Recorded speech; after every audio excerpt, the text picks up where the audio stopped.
Heyo, what's up? Shit the bed. Why did I shit the bed? And what? Smoked? What? Smoked Damien is online? Yeah, if I love the smell of smoke. If I smell like smoked meat, oh my god. Are you saying I smell delicious? Is that what you're saying? MTG, what's up? You know, guys, yeah, I get it. You're like, this is a random stream. Yeah, I don't usually stream on Sunday, even though before I went on vacation for a week, I streamed like 3 Sundays in a row. I think I streamed like 28 days straight or something. But I just took like a week off, so I figured, you know what? I owe my fam. I miss the fam. I want to get back into it and jam with the fam. Actually, I wasn't going to start for like another hour at least, if not more. But I'm watching the RC in Canada here on the face-to-face games thing, and I'm listening to the comment. I'm in the chat. I'm like chatting, and people, Swizzy's in the chat, and he's like, "Hey, dude, I know half the people in here," and I'm like, somebody said, "Who's casting this? Like, who are the commentators?" And it's Nile Joan Rivers. I've heard of. I've never heard of Carolyn Wang, but apparently they're a streamer as well. And I'm like, not me, sadly. And I wanted to say that, and I'm like, that's super rude. I shouldn't say that. But I'm like, oh, I can't listen to this commentary. I could do it better. I could do it better. Let's go check it out. So.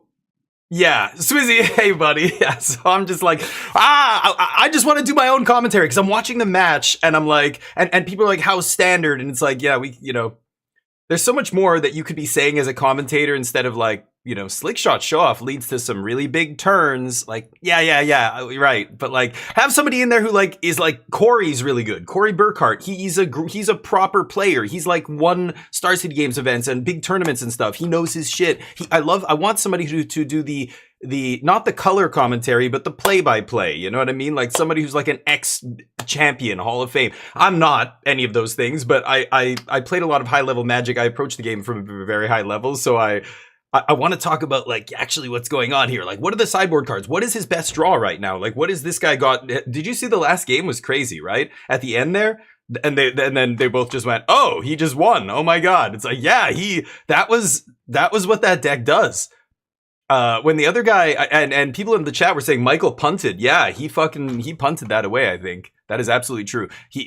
Anyway, let's watch this game. So, Jam, what's up, buddy? I'm going to be playing some Subnautica 2 later today. I'm really looking forward to it. I enjoyed the first one. I never played can't remember the name of the DLC, the Ice DLC or whatever it was, the Frozen something. I never played, but But I got well, I have access to the early access of Subnautica 2 here, so I'm gonna try that later. But checking out some Magic first. Hopefully, you guys having a great Sunday. 28 days in a row. I mean, you know those are rookie numbers. Yeah, run the 365 back. I should just go. Hey, we're gonna. I was thinking about doing this. My overlays and all these other things are like they're from day one of me streaming. My brother just whipped them up like in I don't know an hour and sent them to me. I want to ask my brother. He won't take money from me, the bastard, but I'm gonna force him to let me commission him to do all the overlays and everything else and make them nice. I'm gonna update all the sub badges and all that stuff. I want to basically overhaul the channel. It's been 6 years this fall, right? I want to overhaul things, and you know what? Maybe that's what I'll do, MTG. I'll just go, you know what? The relaunch. The DF16 channel. Relaunching.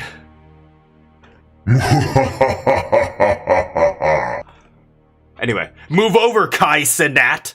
Oh, what do you have? 5 million subs a month? Watch this. I'm ready. Give myself that's called the Rudy Giuliani when you bathe yourself in your own mucus. I would tell you where that's from. It's better you don't know. Okay, Scoop, what's up? The Cincinnati RC back. Oh yeah, well, I was gonna say, I went on Twitch to look it up and I saw this happening and I'm like, oh, I guess the US, because I didn't know where it was. Cincinnati, sure. I thought maybe the US one's on the West Coast, so it just hasn't started yet. Is that what's happening, or is there? I hope there's not something else going on. Like they're having some technical difficulties. Should it be on right now? I'm just assuming it starts later. Oh no. Oh, that's bad. Okay, unfortunate. Morgoat, you can play. Yeah, right. That I would love to. Oh, you know what? I could. Yeah, I have an idea. I mean, it's early access, but I don't know if MTG would like that kind of a game. MTG, you still in here? I gotta ask him about that, because you know what? Like I love that people are generous. People are so generous, and they want to share their passions with other people. Like I've had many people give me games. Calper, what's up, buddy? How you doing? Calper, I think I saw a couple pictures of you. Or no. It was a video. I think was it Carlo? Carlo was making some shorts or something, and I think you were in them. I'm like, I think that's Go Calper, or excuse me, Yo Calper. He's Hispanic now, so it's silent. It's a silent. Never mind. It was a G before, not a J. So silent G turns into Y apparently. Control heavy, and apparently, okay, as Scoop said, Carlo is doing well in the American RC, and that's, I would love to see. You know, God, if he was on the feature match thing or whatever, that would be incredible. But I guess it's, yeah, they're having issues or whatever. Yeah, I don't know how that works, Calper. That's interesting. MTG, what do you think about Subnautica? Is that a game you could see yourself playing? Subnautica 2 is apparently like, it just came out, right, in early access, and it's already sold millions of copies, and there was so much drama around it. Anyway, the game itself is supposed to be really good. It looks great. I've seen a couple of people play it. It's basically the first one all over again, just better. So, would you ever? Okay, let me know, because I might. That's a great idea, Morgoat.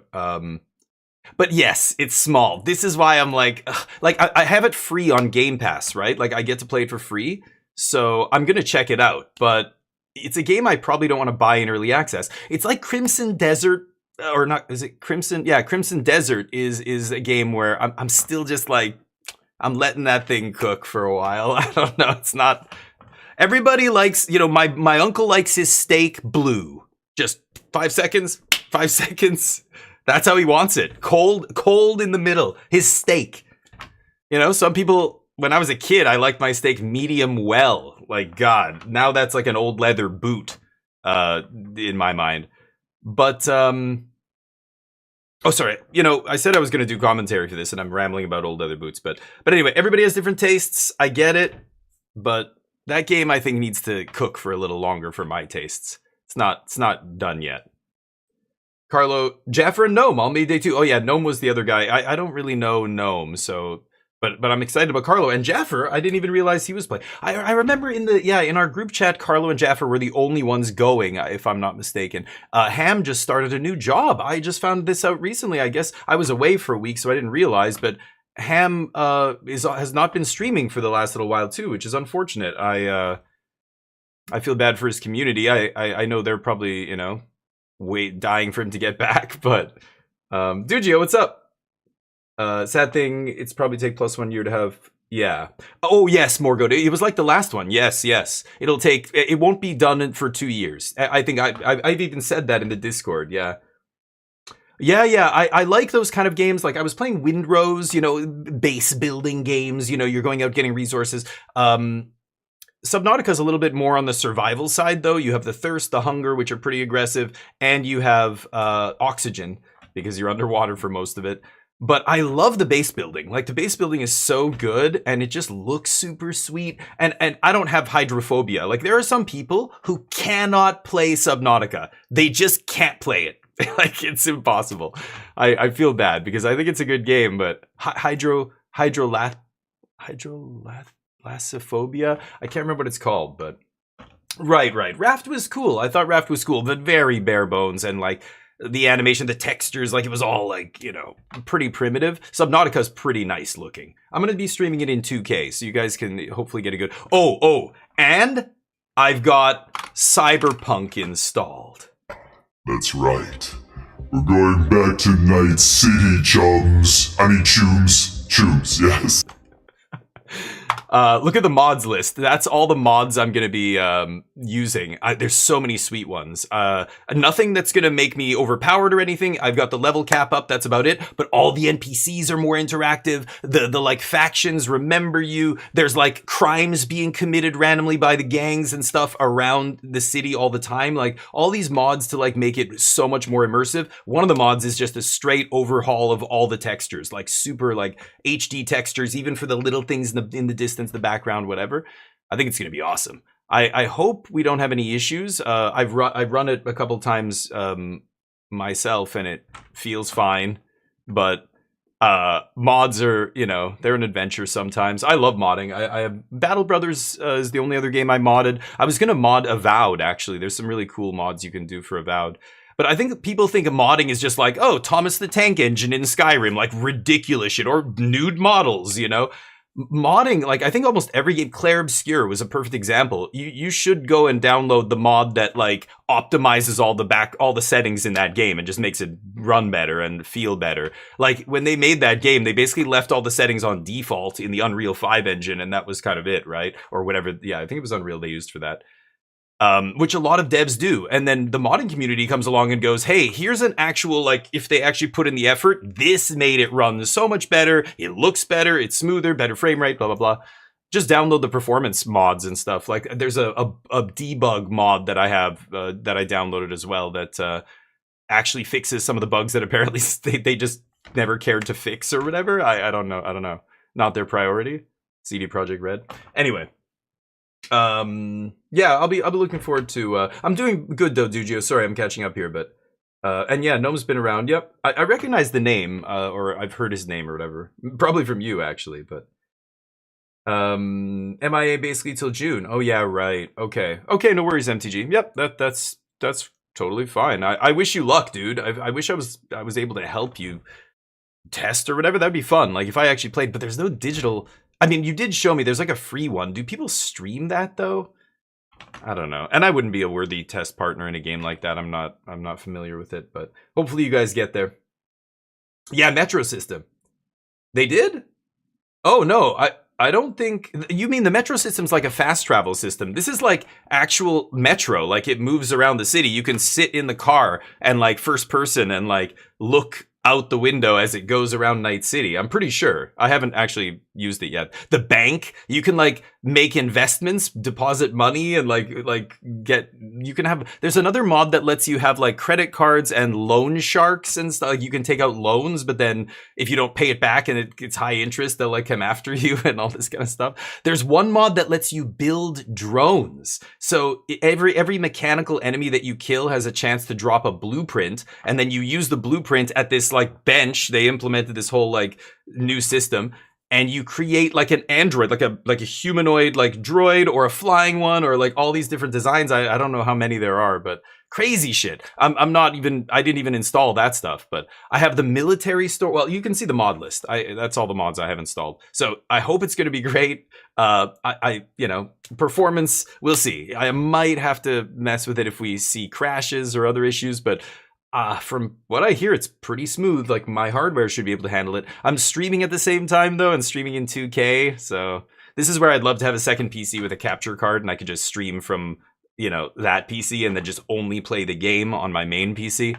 But this setup, they really need to take those two bars on the sides, the vertical bars that are holding up the rail, and lower them by like 6 inches. That would be perfect. I don't know why they're so high. That should be lower. Because when you look at the feed of the game, and somebody mentioned it in the chat, they're absolutely right. It's way too wide. They need to tighten the shot. We want to see just the battlefield. We don't need to see the top of this guy's bald spot. You know what I mean? Or whatever. Like, I don't... This is why I avoid the feature match area. You guys have no idea. I've got a giant bald spot nobody's ever seen back here. Yeah. Just combed it right over. Don't call my big booba Skyrim model. Yeah. So, I mean, that stuff's fine, but I don't want to make myself overpowered. Like, there are mods that let you see all the, you know, secret spots of the map and all the whatever this and that, and, you know, make everything free. I mean, you can make the cars fly around. You can have flying cars and stuff in that game, which is crazy. But I just want the NPCs and stuff to be more real. Like, I want it to be more immersive. I have a mod that lets me totally make the HUD disappear, so I can just do like full, you know, and Cyberpunk is crazy. Like, that's the kind of game where I would love to see LLMs in the NPCs and stuff, and just like some weird shit. That would be so cool. That's what somebody should do for a mod, but I don't know where you get, because yeah, no LLM is going to allow that probably, but I mean, Where Winds Meet has that, right? But it's not like that's their deal with another, you know, company that like allows them to use their LLM. Like, I don't think Where Winds Meet made their own LLM, but they obviously tweaked it or whatever, right? It's like a version of Claude or whatever, Gemini, I don't know. It's not any American company. It's probably a Chinese AI company, right? But looks nice. This is Ottawa. I've been to Ottawa once. I think I was like 17 or something. 18. My brother, he was 15 or something, or 14 at the time. Okay, buddy. You don't see the camera right here. This guy knows. He knows exactly what he's doing. Okay, very well done. You gotta give him credit. Okay, it's time to shut it down. Thank you. Pardon me, Mr. Perfect. Nicely done. Oh yeah, he just trolled everybody in the chat. That was amazing. This is in Cincinnati. Is it started yet, Laz? I don't know. I saw Laz in the chat earlier here.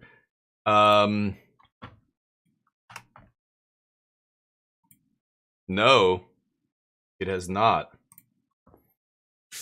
Hey, Thorent, how you doing?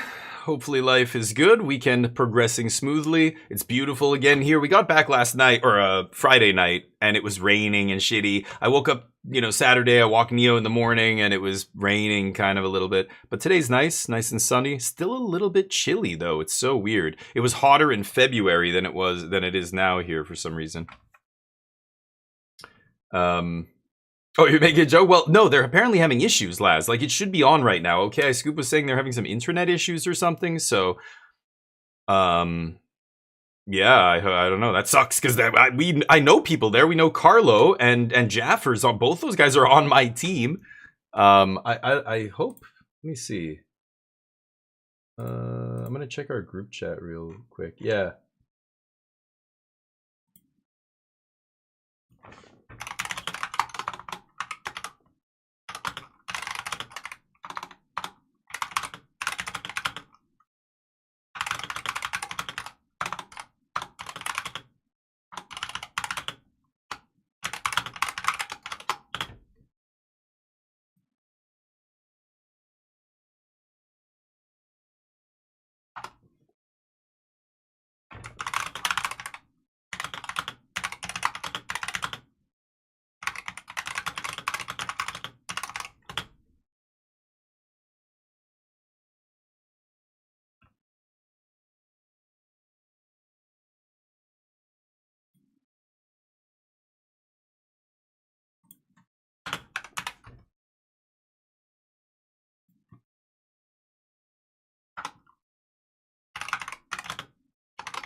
Sorry, gang. You know what? I'm sitting here streaming and I'm writing a big long message. I had to say something to Carlo. I basically said, "Dude, that's awesome." I'm laughing. I'm like, with 4-color control, like, welcome to the dark side, you know, that kind of stuff. And I'm like, what is Jaffer playing? What is Jaffer on? Are they both of? They're not both on the same deck.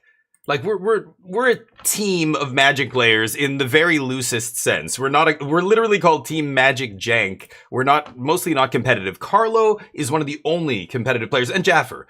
Then we have competitive limited players, but for like constructed, like I guess DeFore was at the Pro Tour, but he's mostly a limited player. He doesn't really play constructed at all. He only does it because he has to for the Pro Tour, I think. And Lola Man, very highly ranked limited player, but for competitive constructed, like the guys going to these tournaments, yeah, Carlo, Jaffer. I don't think Ham usually plays in any of the competitive stuff, but yeah, he's on Rhythm. Oh, nice. Like what? Blue, green, 4-color. Rhythm's a weird one. That could mean like 3 different decks. But you love the Omniscience deck, Laz. I love it. See, and this is where it gets complicated. Like when people say what should they ban from standard? Like, you know, right now nothing, but like if we're talking about, you know, zoom out, what's best for the health of the format, cards like Omniscience should not be in standard. Like that should be a legacy only, you know, ridiculous thing to do. But, you know, even though I know that, I still love playing those combo decks. So And there's people like you, Laz, like even though tons of people hate it, there's people who love it as well, you know, who just think this is the coolest shit. You know what I mean? So I don't know. Omniscience is probably, like, if I'm taking out my personal bias, it should not exist in standard. Like, that is correct. That's I think you would be hard pressed to validly try and argue the other side and say that no, Omniscience in standard's a good thing. Like when it's good, it's not fun to play against. It doesn't create good games of Magic. It doesn't create a great experience. It's basically one deck. I mean, but there's a lot of decks like this. Storm was like this, you know, lots of combo decks that basically ignore their opponents. And you know, if I do the thing, I win. Like, I don't know if we want that. That used to be Modern. That guy has a funny run. I'm just going to say it.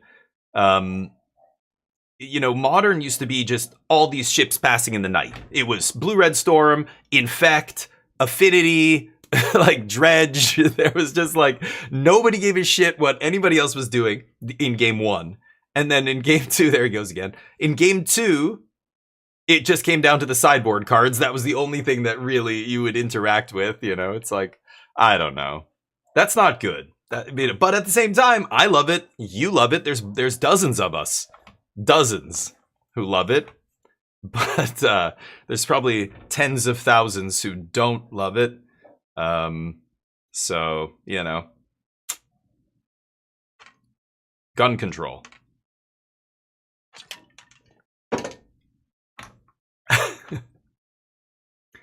All the conservatives in here triggered. I don't think there's many conservatives who hang out in my channel. If there is, I hope they're open to, you know, all the ideas that I keep floating in this channel. But most of them probably leave and just tell me I'm an asshole. People straight up tell me I'm an asshole to my face in this chat before. There's people who are like, you know, they'll say crazy shit and I push back on it. And then, you know, like the dude who came in here and, I don't. You know what? I'm not even gonna. I don't want to talk about this. I don't know what. Get back to the thing. 6 minutes. It says there's a timer. 6 minutes. Oh, you see where the money's made. Oh, you want to know what's in that red bag, chat? Oh, you'd love to know what's in that red bag. Oh, you'll find out soon enough. Sorry. Dozens. That's the joke, Morgoat. You got there. That's correct. It's actually a joke from Arrested Development, where the guy. I mean, there's many forms of that joke, but in Arrested Development, when the guy, he's a never nude, so he never ever takes off. He's always wearing these cut off jean shorts, jorts. And in the shower, he's wearing his jorts. He goes to bed. His wife never sees him naked. He's a never nude. And he's like, there are dozens of us. And when he says it, it's hilarious. Anyway. Can one be conservative and open-minded? I think it would have to be a very loose definition of open-minded to for that to be true. I mean, to be truly open-minded, you're progressive. Like you're actually pretty far in the other direction. Like, you know, yeah, that's really it. I mean, you can have a small dose of like, I'm open to some new things, but you know, you're gonna hit that limit way before. So is that really open-minded? Like, it kind of defeats the entire definition of it to me. But so it's almost an oxymoron. Yeah, I mean, you know, again, like reality skews progressive. That's what evolution is. That's what, you know. It's funny though. Like you look at nature, nature is brutal. Nature selects for only the most narrow things. You must survive to pass on your genes. That's it. That's it. Nothing else matters. You could die immediately after you pass on your genes, like many insects and other animals do. It doesn't, you know, nature doesn't care about the quality of your life while you're alive. Nature doesn't give a shit about how, you know, satisfying your existence is while you have it. But we can think about those things, you know. We're much better than that stuff. I don't know. The more conservative you are, it's like almost regressing in a way, you know. I feel like true progress is constantly finding the best way, constantly looking for solutions to problems and finding answers to the things that are, you know, making people's lives worse and being objective about it, right? Like, what is the objective best way to reduce suffering and increase the satisfaction of most people's lives? We're pretty smart. We have the scientific method. We know what works, you know. But a lot of conservative people see the world differently than that. They see it as, you know, more stratified and yeah. I can't speak for everybody, but this is generally like, you know, the conservative way of thinking is it's hierarchical. It's things happen for a reason that you can't control. Like people believe in things or are more willing to believe in things because they fear them or they've been told, you know, I don't know, indoctrination's a big part of it. I think people are naturally, like, again, nature, like the universe, all of that leans toward inquisitiveness, progression, you know, learning, evolving. But I think it takes, you know, a lot of pounding into your head, physical maybe, but even mental, you know, at a very young age to make somebody kind of, you know, live their life or think about the universe based on fear and very like right and wrong and good and evil and all this stuff. Like it's not how the world is. It's not how everything's, you know, a bunch of shades of gray, and figuring out the best path is hard. We make a lot of mistakes along the way, but that should be the aim. That should be the ultimate aim, right? Anyway, jorts. Yeah. Are walking. I just saw that. Oh, okay, nice. He's gone. You just saw somebody in jorts? Cool. He's rocking it. Hey, some people can rock the jorts. If you got some buff ass legs, you don't skip leg day. You got those bowling ball glutes. Then you slam those jorts, baby. It doesn't matter what the item of clothing is. If somebody who looks good wearing it is wearing it, like somebody walks with confidence while they're wearing it. They don't wear it and kind of like act like they're not sure, you know, I don't know, or they act like they're very aware of what they're wearing, you know. That doesn't work.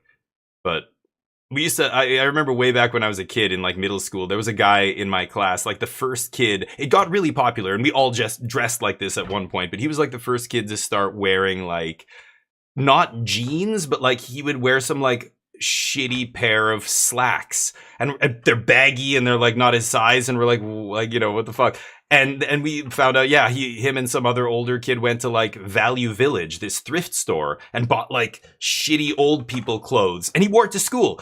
And at first people were like, what the fuck is he wearing? But then when he just wore it and, you know, he was a popular kid and whatever, everybody just started all the guys started doing that shit. I went through a phase where we were going to like thrift stores, buying like the weirdest shit we could find and just wearing like dumb shit. And my parents could not understand why we did, like, why are you wearing clothes? I'm like, I got this shirt for $1. Look, that's a blood stain. This is a great deal. This is fucking great. This shirt has a story. This shirt has pedigree. Okay? It's not off the fucking rack at the Gap. This shirt's seen some shit. That's how I like my shirts. Like I like my Vietnam vets shell-shocked. I like my shirts to have 1,000-yard stare. People can see it from a mile away, like, stay away from that fucking guy. Holy shit. He lives in a van down by the river. And I sell boosted VCRs. See, this is why they can't have me on commentary. This is why they don't want me. They see my stream and they're like, this guy's a fucking idiot and a lunatic. He's clearly ill. And then I'm never gonna be on commentary. It's Canadian. I'm gonna be like, hey there, bro. Wait a second though. Hey there, gang. You wanna go get a brewski after this and talk about the I can't even do a proper Canadian accent. I really can't. I don't know how people think Canadians speak, but not like that. I can't even do it. It's more like, that's like Fargo, you know? It's like, yeah, North Dakota, Minnesota. I've met people like that who talk like that. Van Down by the River is a skit from Saturday Night Live by the legendary Chris Farley. Oh, is that the... Oh, they just showed us the match? Prowess versus Excruciator. Okay. Oh, no, that's the result? No? I don't know what the check and the X mean. Okay. They're showing us MTG Melee. Like, that's straight up a little snippet from MTG Melee there. I'm a fake Canadian. Hey, Sims, what's up? How you doing? Yeah, a skit with Chris Farley on Saturday Night Live where he comes in, he's a motivational speaker, and he's like, I live in a van down by the river, and he falls on the coffee table. It's like legendary skit, right? I know. Okay, I know. Anyway, you do. See? So. You, Dad, I'd have you. Anybody know where that's from? Oh my god, that show's so fucking good. I just finished the second season, I think. I'm at the end of the second season. Anyway, if you don't know where that's from, I pity you. What's up, Sims? How's the weekend going so far? You were playing League. I was like, holy shit. It was League, right? It wasn't Dota. I think it was League. It was League. I'm sorry. I shouldn't say the D word. Leaguers don't like that, I think. I don't play MOBAs. That's one genre I never got into, but when I watch somebody play it, it looks fun. I'm like, huh. I should try Dota again. No, don't do that. But it looks kind of fun. No, this is your brain talking. Don't fucking do that. But Sims was having... Sims has a problem. Sims is a sick man. Okay, you're right. I shouldn't play it. Anyway, it's so fun. You play with your friends, yeah. But you have to be friends and good friends because you can easily... Like, people get shitty with each other. Like, sometimes when we're playing PUBG, you know, I'll be like, Smoltron, what? No, you gotta push with me or whatever. And then the next round, he's like, dude, why did you drive over there? Blah, blah, blah. It's like, yeah, there's so much going on. It's so easy to just, you know, accidentally not do the right thing or whatever. But in those games, because it's so exact, like, if one person fucks up, their team just shits on them. They're like, it's your fault. As soon as your side fell, that was it. It was like a cascade of, you know, negative outcomes. It's free and everyone played. No. Yeah, you're the drug dealer who's like, hey, come on, kid. The first one's free. You know. Free drugs. That's what they told me I was gonna get when I got older. There's gonna be when you're out of this elementary school, there's gonna be bad people who say, here's some free drugs. You gotta say no. Just say no. Never had to say no once in my life. I'm like, now I'm old. I'm like, please? Please? Is that what I have to say? They told me to say no. Can you imagine?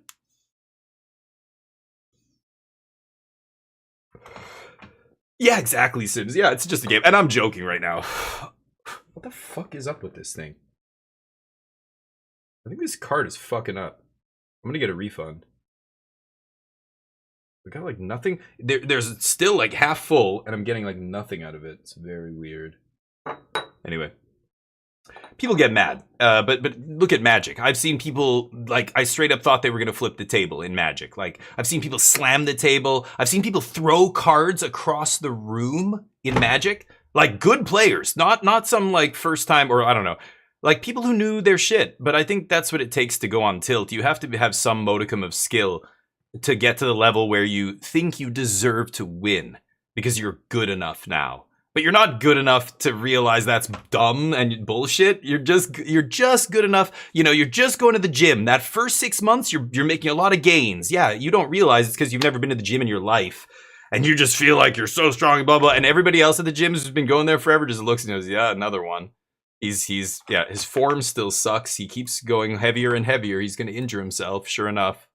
You know, that kind of stuff. But, where are my free drugs? God damn. Literally the therapist last game. And someone was like, I don't hate you anymore. It's the person. Are you serious? After well, they were yelling after you won the game? What were they yelling about? They were, even though you guys won, he was still giving his teammates shit? Jesus. These are your friends. No, I'm just kidding. Yeah, be the mediator. I mean, that's the thing. It's so hard to not realize you live in a glass house. Everybody wants to throw stones, but it's like, just step back a second and realize you just did that two games ago. Or you're like, you also make mistakes. Don't shit all over somebody for making a mistake. Like Magic is like that. Pros make mistakes all the time. Listen to Nathan Stoyer talk with Chris Larson about Chris Larson in their game, the finals of the Pro Tour there. Chris punted. Chris basically punted on the very last turn and lost the match, lost the actual championship or the Pro Tour there. And you know, Nathan was saying it was because he fucked up. He tapped the wrong land in the finals there at the very end and asked the judge if he could go back and tap the wrong one. And Chris, it like psyched out Chris kind of because Chris thought that he did that on purpose maybe, or it went through his head because it was so, Chris is like, this guy's a pro. Like Nathan Stoyer's former world champion, former Pro Tour winner, top 8, you know, one of the best players in the world. He just tapped the wrong land in the finals of the Pro Tour game 5. Like what the fuck? You know, but that's the game. That's it in a nutshell. Every player makes mistakes. The best players. I stream, so when I make a mistake, a lot of people. Well, not very many people, but you know, I was streaming before when I was trying to get Twitch partner and stuff, and we had over 100 people in here or whatever. You make a dumb mistake. Online, it's even worse because you can misclick, which is not a mistake you can make in real life. I watched MTG or LSV Cube Draft video recently, and he's like, he just straight up clicked through to combat and lost the match because of it. He lost game 2 and then ended up losing the next game. He had the win. He just clicked through too fast, and he's like, oh, I misclicked. Fuck. Oh. He doesn't say fuck. He's a gentleman. Fucking gentleman. But he, you know, it happens. Like it happens to literally the best of us.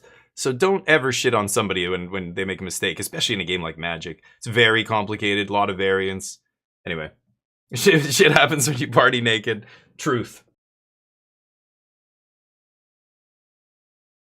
All right. Well, this is the background that we've been staring at for about 20 minutes now. The fuck is going on here?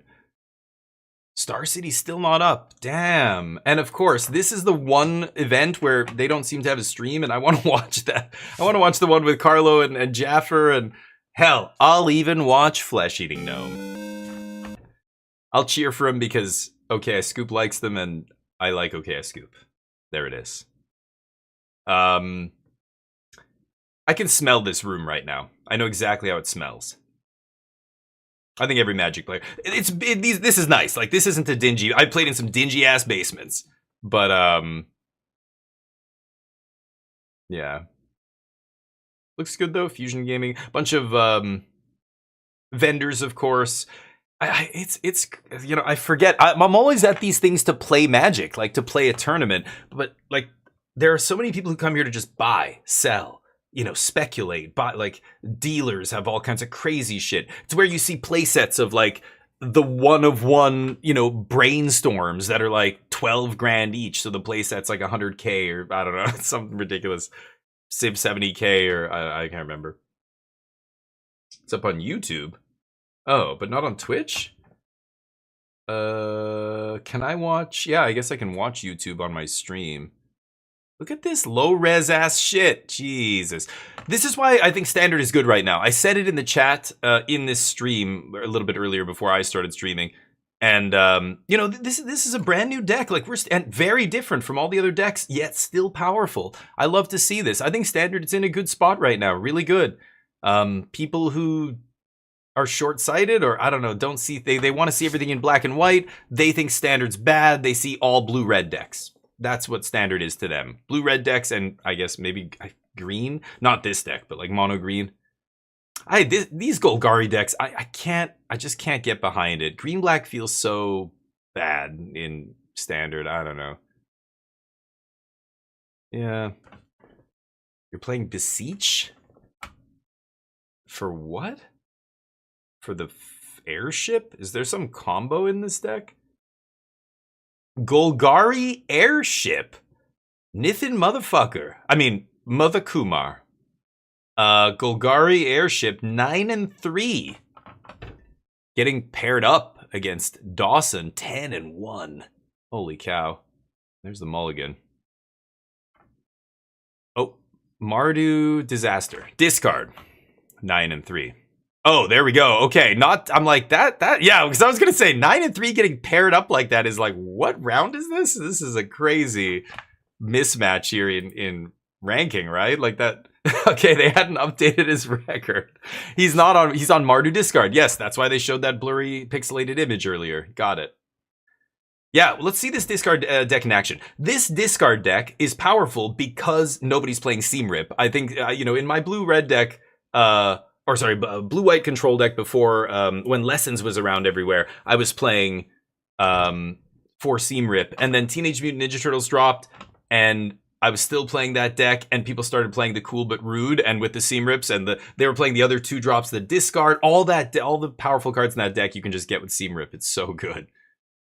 But right now, nobody playing Seam Rip, so that deck is powerful. Nithin? Yeah. Is it? Oh, you know him. Dragon Casino? Oh, God. Oh, I remember. He's like the one person, putting up the random, like, once in a while he would get like top 32 or top 16 or whatever, and people would talk about that deck.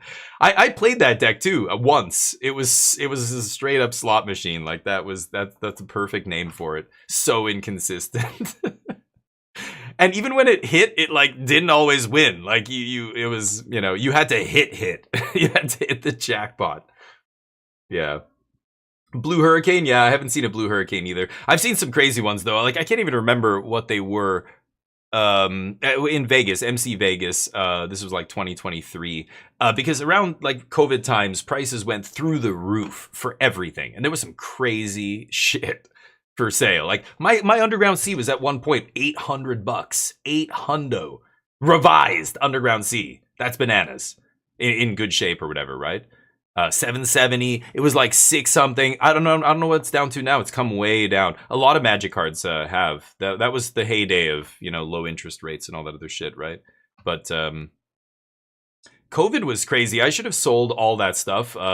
Somebody was actually offering to buy it, but not enough. They weren't offering me enough. I should have just gone on eBay and sold them, but I'm like, but they're dual lands. Maybe one day I'll play Legacy again.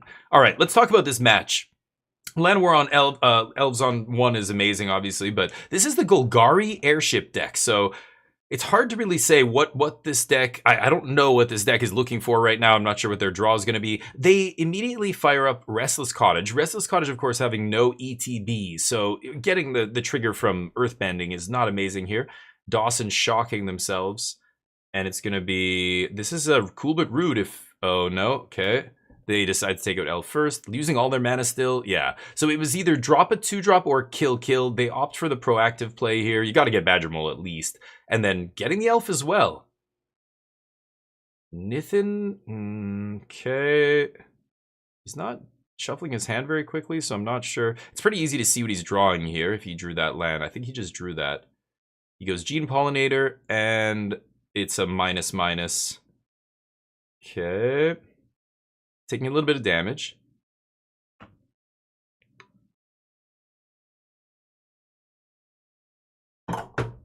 So Dawson is trying to get a 2-drop that has the ability to discard cards to do something. Just an infinite discard outlet. And then Cool But Rude in play basically means you can... What is it called? Like, not Stormseeker. You can... kill them with discarding all the cards in your hand. Each card in your hand turns into damage, right? But... Shocking themselves again, down to 14. That means they're going to use all their mana this turn. It's Tursa. So trying to discard what? Land? At least a land here, because there's a high chance you're going to draw another land, right? You're probably like 40% to hit land here still, at least. Discarding land and discard outlet. Drawing? Played land for turn, swing for 3. 4 cards in yard, so Tursa not triggering. So both players basically trading life and saying, all right, you want to race? Let's race. I think I have, and I think the Mardu discard has the burn. It has the reach to actually end this out of nowhere. I think they are the aggro, and Golgari Airship should be playing more like the control here. You've got ramp, you've got big swingy things to play. Like the things that Golgari Airship deck is doing is going to go bigger than what the Mardu deck is doing. But the Mardu deck is just trying to assemble kind of a critical mass of damage. They need cool but rude. That's the key piece here. So exile creature from graveyard with the attack from the cottage. Remember, cottage, you don't have to pay the activation cost to use its ability. As long as it's a creature and attacking, its ability will trigger. So just because of that one counter, it's getting to eat graveyard. It's not a big deal here, though. I don't think the Mardu deck cares about their graveyard, but there's cool but rude. Ooh. So the haster is the infinite discard outlet. Attack, trigger, cool but rude, draw, discard. Take damage in the air. This is the new addition to this deck that is making this deck a real deck, is that red-white flying creature from Strixhaven. It's an infinite discard outlet, it's evasive, and has haste. That's an insane, 3 mana is a lot in Standard right now, but that sounds crazy, right? Legacy, 3 mana is a lot, but Standard, a lot of the cards are so good, and they cost 1, 2, and 3 at the most. Very few, like Jeskai Revelation is the only outlier as one of the most powerful cards in Standard that isn't like 4 mana or less. But that 3-drop is all. Is it 3 or 2? I think it's 3. Is it 2 mana? Is it just red white? That is a very pushed card. Is it rare or uncommon? I can't even remember. It must be rare, right? I don't think I saw that ever in draft, so I'm assuming it's rare. But regardless. That outlet is such a powerful tool in this deck. I mean, with Cool but Rude, it's insane. So they haven't leveled up the Cool but Rude yet. That 1 is essentially just the static that it starts with, right? Because he played that? What was the other card? Actually, did I miss that? Did he activate? I think they activated the Cool but Rude, and that's why the counter's on there. Is he saying it's level 1 now? Yeah. Okay, maybe he did. It's 2 mana to go to the first level, and then every discard does 2 damage to the opponent. So Mardu could win it this turn, depending on what they draw here. It's a scary spot for the green deck. But the green deck gets food if they attack and eat things from the yard. Looks like they've got 2 food and a map with a couple mana up here. Looks like, is there 2 pollinators in play? Or is that, this is why alt art is so annoying. I think it's a gene pollinator, and I'm not sure what the thing with the counter is. Is it another gene pollinator? No. Oh, it's a land. Oh, it's the cottage. What am I saying? Yeah. Okay. They need to zoom this camera in. Like, it should just be zoomed. It should be 6 inches lower or something. Or, like, turn it so that, and then zoom in, I don't, anyway. So, Dawson thinking if they can win the game this turn. I mean, it depends on what they drew here, but there's a shot. And that's why you don't see Nithin attacking at all anymore, despite the fact that Dawson has half the life that Nithin has. Nithin knows the food is going to build. I'm going to get a nice big cushion here, as long as Dawson doesn't combo kill. But Nithin has no reach, right? He's got the 3/4 that makes maps. And then, what is the 2-drop on the bottom? 2/2 trample. Something. Oh, another cool but rude. That is very scary. Only 4 in the yard. If he can get to 7, he can. Oh, last card. Oh no, leveling up. Okay.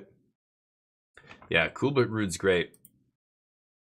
Put a counter on any creature. That's which card was that, Swizzy? That says that? Can't remember. Oh,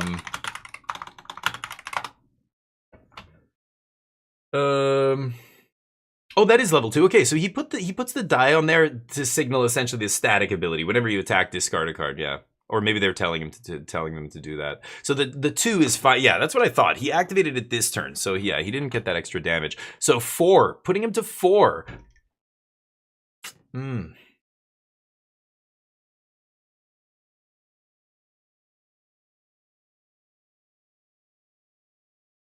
One blocker back. And Nithin's got food here.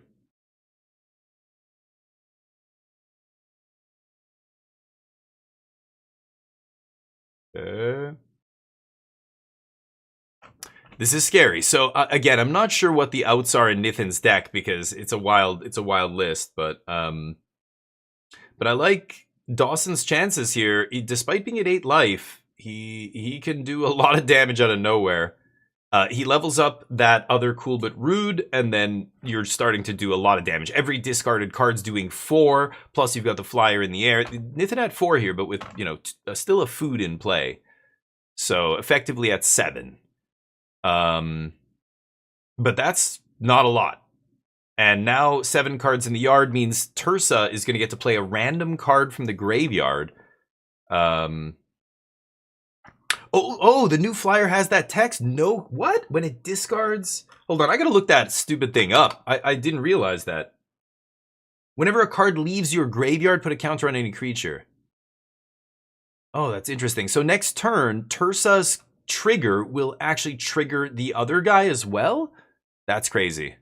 Yeah, Inti is another big addition to that deck. Inti is awesome. Being able to give a counter and trample, also being a discard outlet and whatever else. But +1 counters and trample for the or no, he doesn't discard, but he puts counters on the discard outlet, the 3/1, and gives it trample, the one that can get indestructible, or the flyer if you know, in a situation like this, getting an evasive creature in there and pumping it up and stuff. Inti's really good in that deck. I honestly forgot Inti was legal in Standard. Like he's super powerful. He's in Vintage Cube, but just hasn't seen play in Standard in years. And then this deck picked him up, of course. It's crazy. I love to see it, but... Did he sack last turn? Okay, maybe they are dragging their butts. What is that guy called? The flyer? I don't know the name of that card. I want to actually look it up. Just type !! card space whatever that flyer's name, and we can see it. This is interesting. The other guy's at 8. So Dawson having to chump here. Yeah. Taking a bunch of damage. Going down to 2. Close game, but... Ooh. And Nithin at 15? Did he give lifelink? What is that black enchantment? He's playing some wacky Avatar enchantment or something from Avatar. I don't know what it is. 15 is too high. Now Dawson can't win this game. Not with 1 card. They're definitely gonna go to the next game here. But Nithin, that enchantment, I don't know what he found. Obsessive Pursuit, yeah. What the, I remember this from Limited. Yeah, this was a good build around in Limited. Make a clue. Beginning of your upkeep. Oh wow. Does that deck play like Mutagen Man or something to give all their artifact creatures no activated ability, then you just sack all the stuff? Weird. It's Necropotence. Make a clue, yeah. But it gives lifelink. If X is 3 or more, gains lifelink. So yeah, they sacked a couple things and then gave the dude big guy lifelink. Yeah. Interesting. That's a wild... Golgari Airship is if you're commentating this match, you're just like, okay. So, I mean, they have the list in front of them. The image they showed us was so bad. I saw 1 airship. I saw Beseech in the deck. So Beseech, anything with bargain lets you sacrifice. So they're doing this, sacrifice thing. It's very weird. But interesting, I guess. Cool But Rude's pretty scary, though. That kind of combo deck, I think is actually good. So Dawson drew their card. They've been sitting here thinking for a while. If they can, obviously it's not a land. They can cast it here for 2, it looks like. But the flyer, when it attacks, it'll trigger both the Cool But Rude. No, they're just going to pump up. Yeah, so now both Cool But Rude's on level 2, which means every time Dawson discards a card, they trigger, do 2 damage each. Nithin at 15. They can discard their card to the triggers. And remember, the passive ability of Cool But Rude also still triggers. So discard land. It was a land. Double triggers. So he takes 4. They draw. That's the first trigger. Discard again from the second one. Take 4. That's the second trigger. Now they can discard this to the guy. Oh. If they discard it, yeah, that's lethal. They discard it to that guy, the little skull and crossbones. I like that when they go to 0. Yeah, he found it off the top. Any land, like even a land there, just lets, if he levels up, he gets the 2 draw discard triggers, which does 4, and then the creature hits, putting him to below 4, and then he just discards the actual card he drew at the end of the first 2 discard draws. Yeah, like I said, Mardu is very deadly and is definitely the aggro. I think earlier in the match when Black-Green was attacking all out, they should have just been gaining life over and over off the cottage. Mardu looting. So these are the sideboard? No, the sideboards. I can barely see that. Urgent Necropsy hits enchantment, artifact, blah, blah, blah. That might come in.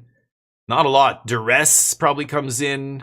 But this is the problem. The creatures are an issue, but it's the enchantment that is the enchantment is the engine, right? The enchantment is what's actually going to kill you. Because they'll find, the creatures are so redundant, they'll find a discard outlet. It's the enchantments in play, at least on level 2, and you're going to die to that.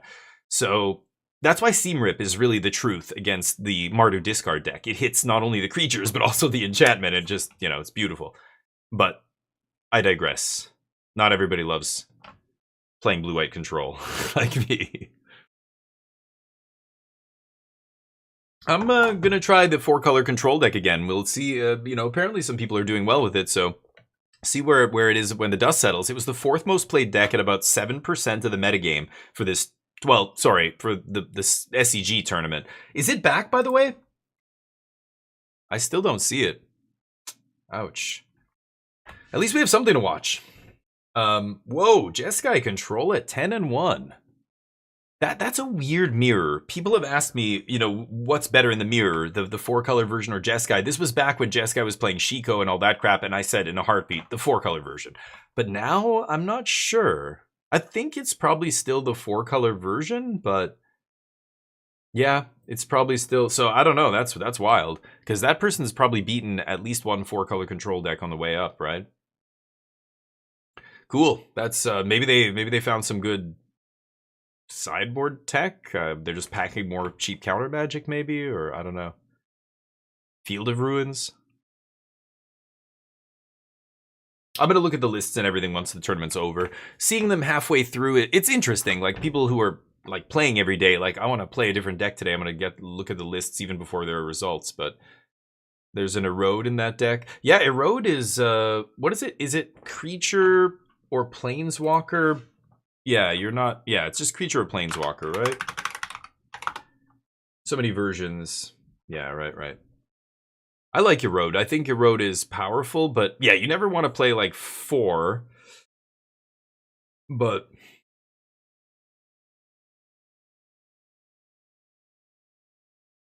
I mean, it's obviously amazing in the landfall decks, but yeah. But a lot of discard outlets here. Some good payoffs. You've got the 1-drop, the Moon. I can't read her name. The Menace 1/1 that gets bigger and bigger. Bloodghast is a weird one, but obviously fits perfectly with the deck. And if you're bringing stuff out of the graveyard, that it's that flyer. The bringing stuff out of the graveyard, like Swizzy. Yeah, Swizzy. Yeah, there we go. Hardened Academic. Thank you, Swizzy. Swizzy reminded us that, yeah, when they leave the graveyard, put a counter on the creature. And Calyx, sorry I missed your message. Standard rotation so long the cards leave the meta for years and have time to come back. Yeah, right. That is weird, right? Yeah, with Inti. Yeah, you're right. Yeah, Hardened Academic. That card is insane. Like for 2 mana, that is what's putting this deck on the map right now. It's all these other pieces. I remember seeing a lot of that stuff. People were trying that Mardu stuff. It looked okay. They were using like Monument in some of them, Monument to Endure or whatever that monument is called. But the 2-drop is so elegant. 2 mana and you get all that. And when you consider that Bloodghast is coming out of the graveyard, triggering that thing, it's making stuff bigger. Like, wow, what is this? This is Carnage, but what is the actual card? Offense helped. Oh yeah. And again, like I said, it's not just, no deck can stand alone and resist all challenges, right? Every deck's gonna have bad matchups. this deck is really benefiting by a lack of people playing Seam Rip. Again, if people want to make a deck to beat this kind of deck, like play Seam Rip and this deck folds like a, you know, a wet blanket? No, that doesn't make sense. I don't know. Folds like a, you know, things that fold. Folds like that smartphone that never took off. What does Carnage do? I can't remember. A few more control decks? Yeah, cool. Yeah, we'll see. Carnage, and then it's something. Crimson Chaos. 4/3 ETB, return target creature card to the battlefield. Oh, okay, right. And then he's got Mayhem, so you can discard him and play him for 2. Oh, that's spicy. Okay. Huh. I haven't seen that card really in Standard, but interesting. Let's see if Golgari Airship can show us what it's capable of here. Last game, they got stuck a little bit on land. And, you know, Dawson rightly identified that, you know, killing all the mana dorks was probably the best thing they could do on turn 2 or whatever. And they did. And that was great. That really slowed down Nithin here. But if Nithin can untap with some ramp, it looks like he's got the enchantment already in play. Another... Oh, yeah, because, yeah, the Gene Pollinators are so good. They let you tap almost anything, right? Any permanent, or is it any permanent? No, it's any, yeah, artifact, creature, something like that. So, yeah, tapping the clue for mana there off the other Gene Pollinator is nice. Boring-ass basic swamp. Come on, Nithin. Get some nice basics, buddy. You're on camera, okay? You're wearing fresh underwear, I hope. All right, here we go. Tap, tap. And do you have an answer for my 3/1 Indestructible? And this is the obnoxious part about this creature that Dawson is playing. A 2-drop that punches for 3 that you can't profitably trade with. You know they don't mind discarding. And then that 3/1 also turns into big damage later when they can just discard their hand and they have Coolwood Root in play. It's a really good card in their deck, but it suffers when it runs up against fat green creatures, right? Like when it runs into even something like Ice Till, you know, or Mightform Harmonizer, or Bright Glass Gearhulk just holds that thing off all day. But that's where Inti comes in, right? If you go Inti, you know, turn 2 this guy, turn 3 Inti, swing, even if they have a Bright Glass Gearhulk somehow in play off a cub or something, you could put the counter on the 4/1, even though they have First Strike, you give it Indestructible, First Strike happens, your creature still gets to hit back, take out the Gearhulk, and now keep slamming, right? That's very good. That's an awesome turn 3. Bringing back Bloodghast. Okay. Killing my best creature. Yeah, and you see when they went like that was them going, shit. Like, that body language right there telegraphed that they are, that hurt them a lot, losing that creature right there. Nice. Okay. So now Nithin has a big board, lots of mana, like double Pollinator here, 3 artifacts to tap. So it doesn't need to tap any creatures to make mana off those guys. This is a Badger Mole, so Earthbending. Yeah, put the tokens together. Thank you. Is that a what is that? And he played Nowhere to Run, and he played, is that a Mutagen? That's a Mutagen token, I guess. He played, is Mutagen Man? Oh, that's the Mutagen Man. That's what I was like, what card is that? So all of the artifacts that Nithin has in play have no cost to activate. So he can just activate, and not pay any mana. So he's sacking Clue, he's drawing, he's sacking Clue, he's drawing. Sack them all, dude. Should tap him to make mana first, you would think, but he doesn't know what kind of mana he needs. He only has 1 Pollinator left. Because the Clues don't need to tap to sack. The Mutagen does, I believe. So he's going to sack Clue, not even tapping it for mana first. Okay, drawing. I'm not sure exactly what he's looking for. I assume it's the card that's in the name of his deck. Whatever Airship. Fire Nation Airship or something like that. Some avatar card, Airship. It's a black 4-drop artifact vehicle, if I'm not mistaken. But the reason you can combo off with it is it multiplies itself, right? Yeah, Mutagen Man is very powerful. Oh, it's cost 1 less. Oh, is he paying mana for that? Oh, okay, my bad. I thought it was 2 less. What card am I thinking of? I don't know. Some other green card. Oh, maybe it's... Oh, I'm thinking of like the turtle or something that makes lands cost 2 less to activate. For some reason, yeah, right. Okay, Mutagen Man's 1 less, thank you. Okay, that makes sense. So it wasn't just free. I was gonna say, that's kind of insane, actually. As I was watching him sack Luz, I thought he was doing it for free, and I'm like, wow. Yeah, there's a land up there he tapped and I missed it. It's right, it's like half off the screen. I guess he was paying for, yeah, because he had 2 mana from Badgermole off that land. That's what it was. He had mana floating that again, like, if I could hear what they were saying, or if yeah, I could see the whole battlefield, maybe I would have seen that. But right, so that makes more sense. So Mutagen Man only reduces it by 1. So what else does he have? He has I think that's just the Earthbent land with 1 counter, right? Mutagen Man's got 3 counters. Okay, so going for the -1, he knows there's not really any way that Marduk, or that the Mardu player Dawson can pump their 3/1 here. So of course -- means no indestructible saving that guy. Oh, big mana's here. Blue, not 1 mana. It is 1 mana. Yeah, you guys are right. Nice crotch cam view. Mardu has interesting mana base. Yeah. Yeah, that's right. And starting town still and things like that to hold it all together. It's still tricky to play 3 colors. Now, it is mostly a black-red deck. They're only playing white for, well, their most important card, which is, you know, it's a 2-drop. They want to have it early, so they have to play a lot of white sources. But you look at the composition of the deck, it's mostly black-red. White is nice, though. It gives you... White's the best sideboard color. Always has been, right? Okay, sacking for Beseech. So here's the airship. Now, I guess we're going to get to see this thing go off. I'm assuming that's what he's getting? Is it a foil one? Bro, don't make your combo card foil. Oh, that's dangerous. For those watching at home, you either foil out your whole deck or do not foil any of it. In particular, do not... Oh, I see that the Gene Pollinators foil as well.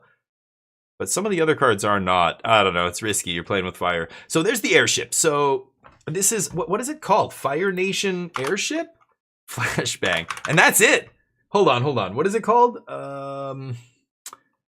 Is it Fire? It's not Fire Nation, is it? No. Something. Anybody? Can somebody help me? Somebody knows what it's called. It's I don't remember the name. I think it's legendary. It's a 4 mana. Like, I want to say it's a 4/4. Is it a 4/4 or a 2/4 or something like that? Airship. Can we... No, it's the Mardu deck. Maybe I'll see it here and be able to identify it from the blur on the screen. No, because MTG bot only looks at what begins with the word, you know, you're putting in there. Yeah, it's not like it's searching for that term among all the words in the name. It's annoying. B grade. Oh, Wishmaster. I remember the VHS cover of the art of that, or the cover picture or whatever for that movie. Wishmaster. Yeah. B movie? God, I mean, it has to be Evil Dead for me. Evil Dead's the truth. Phoenix Fleet Airship, thank you, Heimdall. How you doing, by the way? Phoenix. It's got a dash or something? There.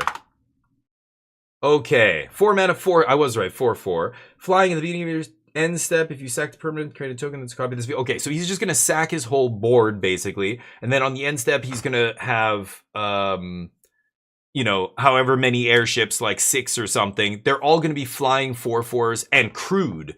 So he basically just puts an army of flying 4/4s on the battlefield on their end step, passes the turn, and then if the opponent can't get through that, they lose. So Dawson couldn't get through that, he scoops.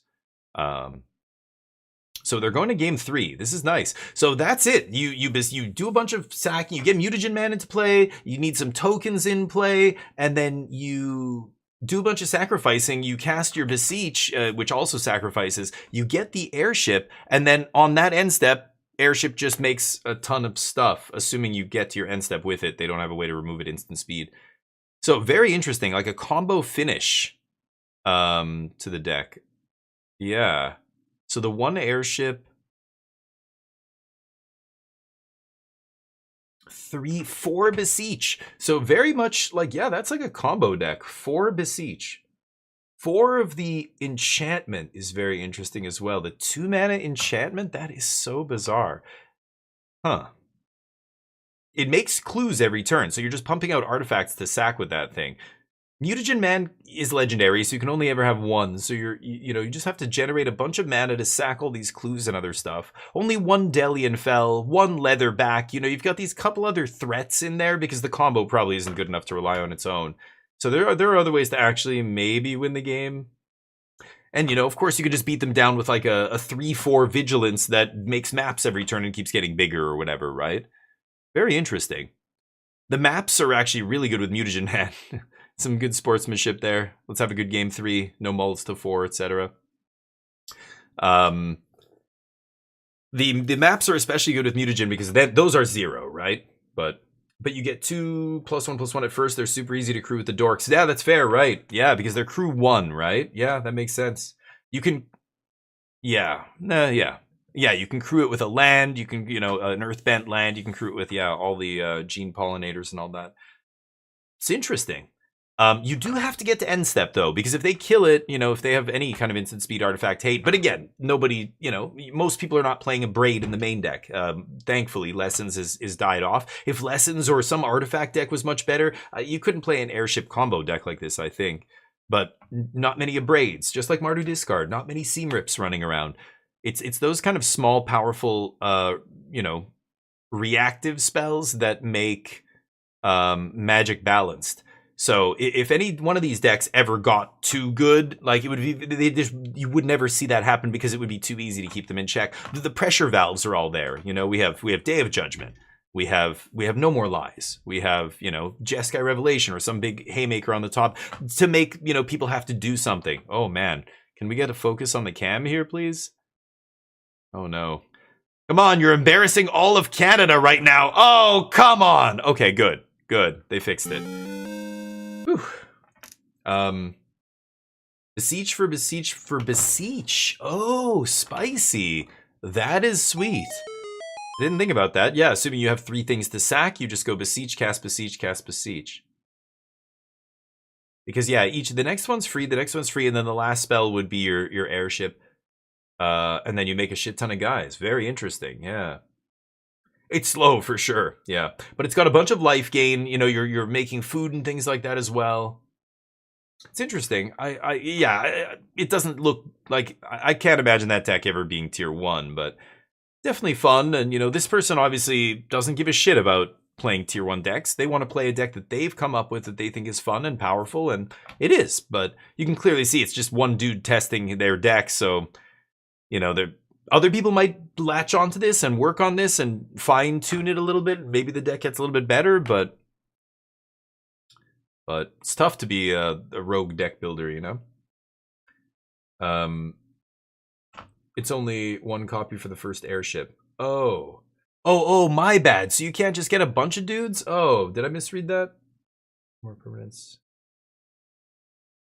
Oh, yeah. And then you have 8 or more, yeah. Named Phoenix Fleet airship. Oh, my bad. Yeah, well, I read the bottom and I'm like, oh, and they all just get crewed. No, yeah, it's slow going. Okay, right. It's 1, and then you have 4, and then you have 8. That is interesting then. Yeah. That makes that scoop in the last game. I have to go back and look at the state of the board. I guess he was just, I didn't even see his life total. If he had a low life total there, it would have been over anyway, just to the little dorks the green-black deck had in play. Green-black looks like they're off to a great start here. Again, lots of permanents on the battlefield already. Tokens. We've got, Badger Mole making a ton of mana here. Nithin's going to untap with what? 2, 4, 6, 7, 8 off the... If they make a land drop. That's a ton of mana. So they can go plowing through their tokens, drawing cards, mapping, whatever else they do. They're going to roll for the random. Yeah. Oh, discarding the card with flashback. Nice. Very nice. He's on level 3 on that cool but rude. That's a lot of... Oh, boy. Now, I'm assuming Nithin sides in something like Haywire Might, right? I don't know. That's the kind of card I would have in my sideboard in a green deck.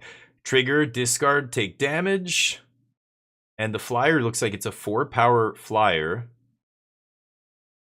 So Nithin going all the way to 4. Discard, discard. You die. Wow, Mardu. That was on turn 4. That was very nice. Yeah, Mardu actually looks like a good deck. But hey, Nithin at 9-3, now 9-4. Very good. Oh, ad break.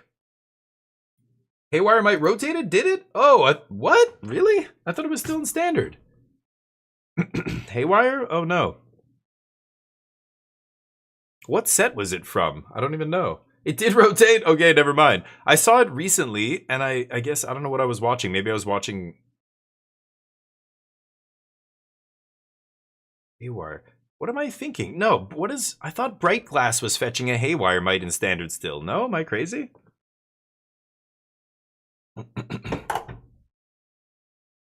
Yeah, they rotate. Not Inti, though. Inti feels like he's been here forever.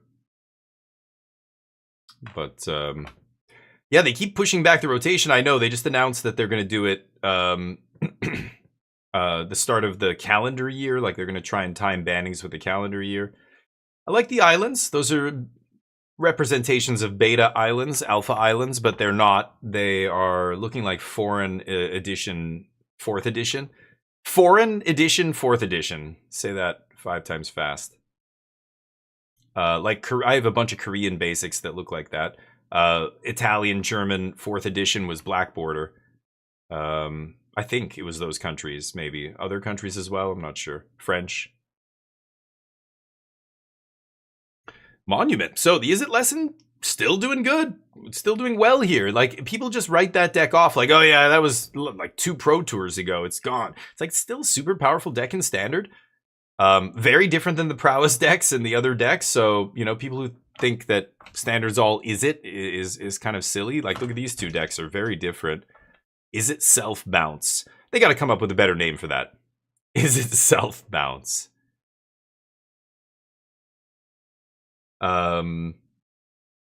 It is back up. Okay, we can go check that out. I don't really care about an Is It mirror here. I don't see it.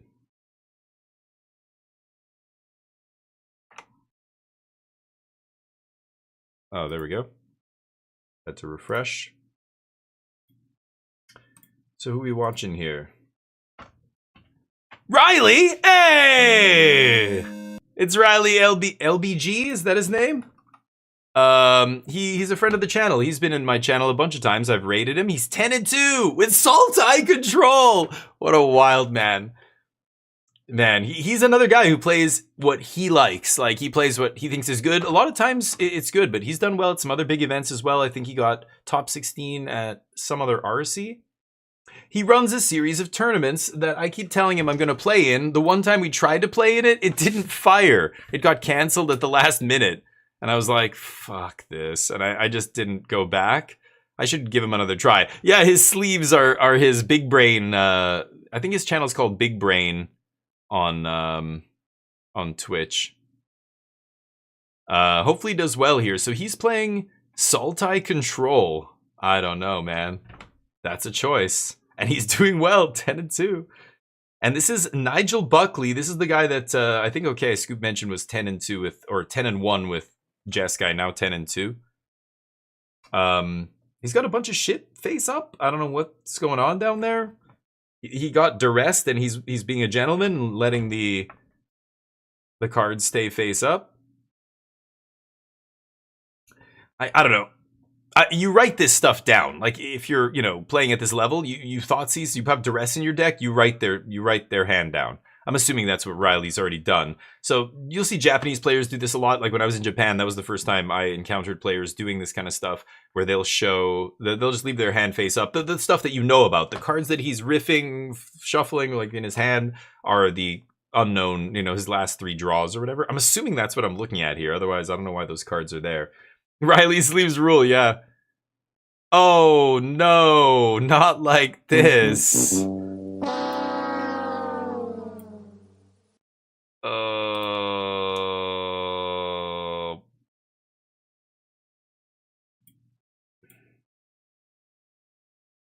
What the fuck?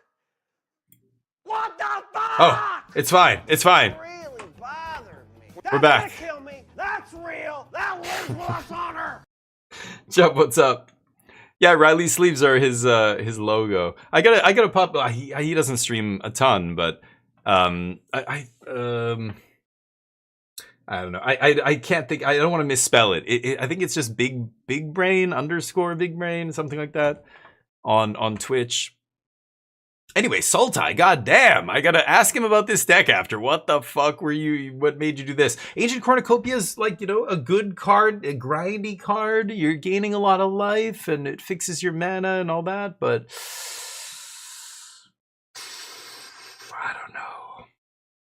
I don't know, man. I want my 3-drop mana rock to make 2 mana, like the Jeskai deck. Like the tablet is actually legit powerful. Here's a stock up. So what we're looking for at this stage of the game, he's got a Mistrise Village in play. So he has both players have Mistrise. So the big cards here are all that matters at this stage. Jeskai Revelation, big finishers. I don't know what Riley's playing. I'm assuming he's playing Emeritus of Ideation or something, like some big flyer that draws card. I don't even know. With Ward. What is the finish there? Playing Delian Thel or whatever his name is. But Jeskai Revelation is the king of top end in standard right now. It's the new Atraxa. It's the new, Overlords, or I don't know, whatever you want to call it. Overlords actually came in mostly early in the game, not late. But Jeskai Revelation is what this game is going to be all about. And then, of course, flashback for Jeskai Revelation. There is one in the yard. So 3, 6, 7, 8. He could have gone for it this turn, but he's setting up. He's got 3 steps in hand. I think he's just, again, Counter Magic is not doing a ton for these guys, because both of them, of course, with Mistrise. But Mistrise is taxing, like putting 2 extra mana onto every spell that you play makes it very difficult to, play it and then also answer your opponent's play. You know what I mean? Like at this stage, they have enough mana. They want to be able to, like the Jeskai control deck wants to be able to play a Jeskai Revelation and still have like removal or some interaction, like even a counter for a non-creature spell that maybe they can't use Mistrise, or not non-creature, but a spell they haven't used Mistrise on to make it uncounterable. Oh, it's a petrified Hamlet or whatever. So he's naming Great Hall? Or he's naming Mistrise. Oh, or no. What is I gotta look at this. Lands lose all abilities, right? I haven't seen this card yet. Petrified. Is it just Petrified Hamlet, right? Oh, it's activated. Oh, okay. Unless they're mana abilities. Never mind. Yeah, it just shuts off creature lands and stuff. So he could name Mistrise here and shut off the activated ability of Mistrise. That would be wild, considering he has one. I think he's naming Great Hall there, and in response, Nigel, of course, activates Great Hall, turns it on here. Yeah, it would be silly to shut off. Okay, so here's next spell uncounterable. He said off the Hamlet, yeah. So he's making uncounterable, and what's the big powerful card he's playing here? 4/5 off the Cornucopia. It looks like Deadly Cover-Up. And he takes out the evidence. So he's going to remove the Jeskai Revelations from Nigel's graveyard. Ooh, this is a scary one. And there's nothing that Nigel can do. This is an uncounterable spell. Despite having 3 steps in hand, plus a couple other cards, Nigel can't really interact with this. So, yeah, Nigel just immediately takes out the Revelation. I'm assuming Riley told him, I'm taking your Revelations. Now, we see his hand. So Nigel has Traumatic Critique. Riley's on 22, but if this deck finds a couple more tablets, a big-ass fireball could end this, especially if you can flash it back with flashback, right? All these big things are going to be uncounterable because of Mistrise. So, now that you've stripped Revelations, I don't know, man. If Riley can somehow bounce his Petrified or get back his Petrified and name Mistrise, then you might actually be able to win this game. So, of course, takes out all the Revelations. That was the big, factor that was going to decide this game. Riley just stripped them. Sweet. Yeah, Deadly Cover-Up can do some stuff. Riley feeling pretty good here. Looks like he's got 5 cards in hand. Both of them, of course, had a healthy life total because this is a control mirror. Riley also with Ancient Cornucopia passively gaining life. Look at this hand. Flash Freeze, Thoughts, a double 3 steps. So that's 3 cards out of their 7 cards that are essentially dead in their hand. They drew a Great Hall. That's awkward. Now, they do have Quarry Mountain here to keep drawing cards, but half of their hand is dead here because of Mistrise. Basically all of their counter spells. The only thing he can really interact with is like a card draw spell if Riley goes for it. Riley basically going, should I throw out, like he can see all the counters. He's like, should I throw out a spell here that's gonna be counterable just to bait them? And he does. That's very interesting. Throws Wan Shi Tong into a counter. Why would he do that? I don't know what he's playing. Maybe he has a way to bring it back? Now, okay, Nigel is gonna kick this and copy the tablet. And this is exactly what I was saying. As soon as I saw the traumatic critique, I'm like, there's another way to win this game. Make a shit ton of mana. And that's exactly what he's doing here. He's going to copy tablet. He's doing it all, basically. He's going to counter... No. Oh, he drew cards. What? Oh, yeah. Okay, he is going to do it all. Yeah. Is he tapped enough mana? What am I missing? Anyway, whatever. I think there's a couple lands I can't see. Whatever. So he copies tablet. Tablet exiles a card. Did he trigger the tablet? That card is playable till his next end step. He missed the trigger. The copy of tablet should trigger on ETB, right? It's not on cast. It's symmetrical, right? So Mistrise. But I mean, once you've stripped their big stuff, then I don't even know. I feel like stopping them from... well, no, yeah. I guess it wouldn't matter. No, yeah, you would never name it. You're right. But naming like Corey Steele could have been good there. Great Hall is obviously the thing you name. Is he also playing? He's also playing a bunch of Great Halls or Grand Halls or whatever that land is. He should have exiled the top card and nobody caught that trigger, right? Doesn't tablet... tablet of... what is it? Tablet of something. Shit. Tablet of Discovery?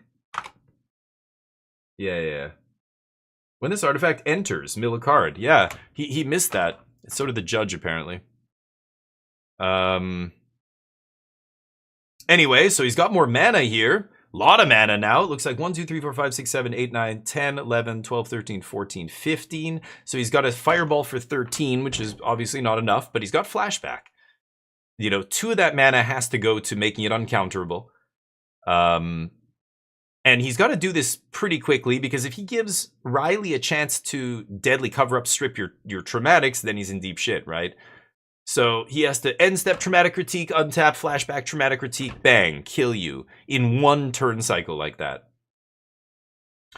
So yeah, he's shocking himself. Life total doesn't matter. Mana more important. Now he can go 3 steps, copy my tablet again here, which is really nice, and really generate a ton of mana. Hopefully doesn't miss his trigger this time. Okay, both players just playing lands, waiting for one of them to blink. I think at this point, Riley knows the other guy has to blink. Riley knows Nigel has to blink here because Nigel is running out of ways to win this game. He has no... I guess, well, both of them have no Great Halls now, but no Jeskai Revelations for the Jeskai control deck is pretty bad. He basically has traumatic response, traumatic critique, whatever, to win this game. So again, Riley double checking graveyard. That means he has a deadly cover up in hand. He's just like, do you have one? What do you have in there? No? Okay, go. He's waiting for that traumatic critique. Of course, Nigel knows this. So again, back to my point. He's going for it now. Wow. So he goes for it. So this is 2, 4, 6, 8, 9, 11, 13, 14. So it's X is 12 here, right? Yeah, so Riley goes to 16. Wow, I thought he would wait a little bit longer. I don't think he's under that much pressure. Oh, it's the outrageous robbery. Maybe he's worried about another one of those, something like that. This is obviously post-sideboard, so the Sultai deck bringing in the robbery. Looks like Riley took game 1 too, which is fucking awesome, man. Great to see. And with Sultai control, damn. Love to see it. Okay, so triggers. Oh, no. Did it resolve? Oh, the Abrade. Taking out the original. Yeah. Not the copy. Yeah. Okay. So he's trying to reduce the mana because now he's like, as long as I can untap here and cast uncounterable deadly cover up, I can, I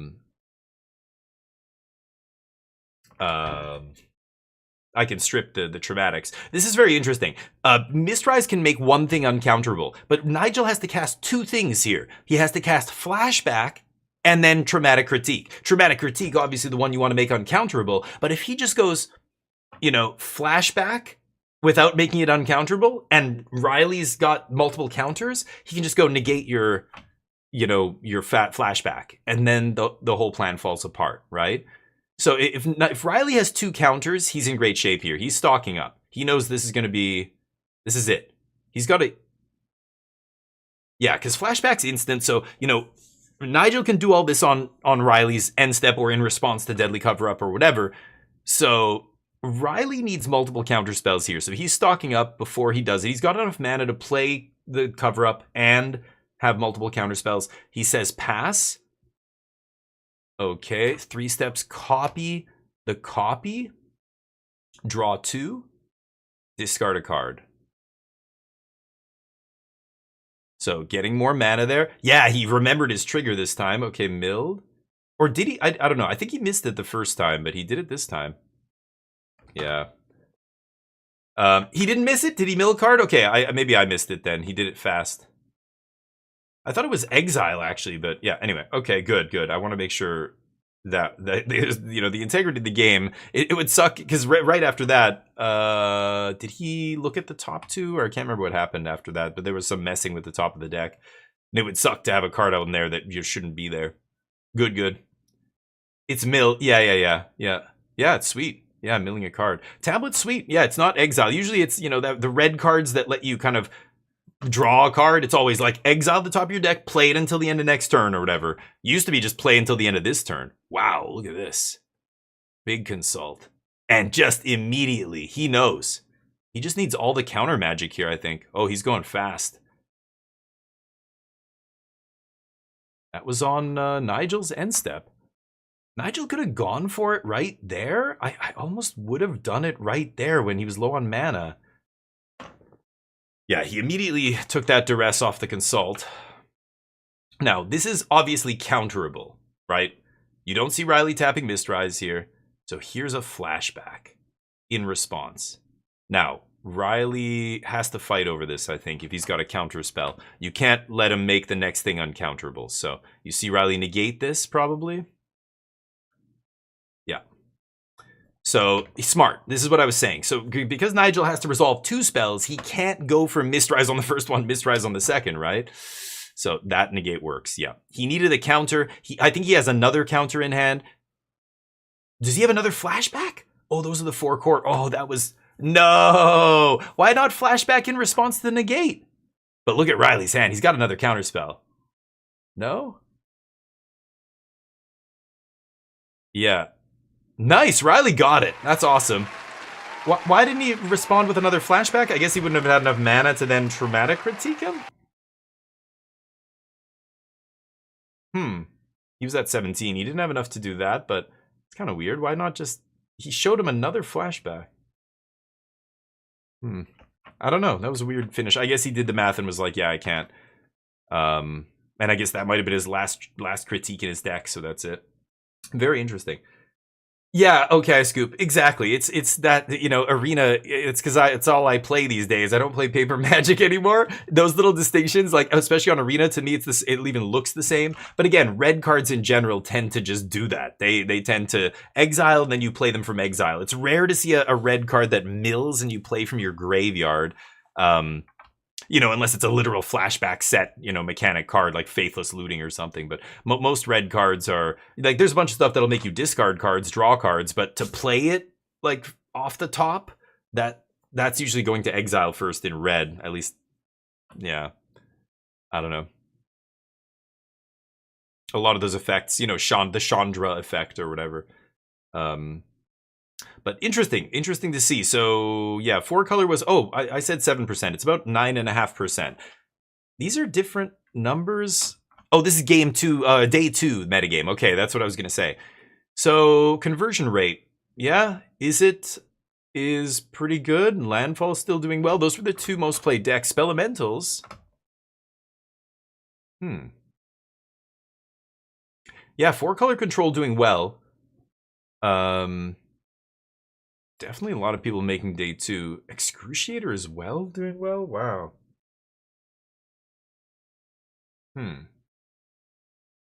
3 people on Team Omniscience for Laz to cheer for. He wants one of them to get top 8. Yeah, it's fun. I want to play it again. I barely played with Tablet. I played like a couple matches with it, and then I went away for a week.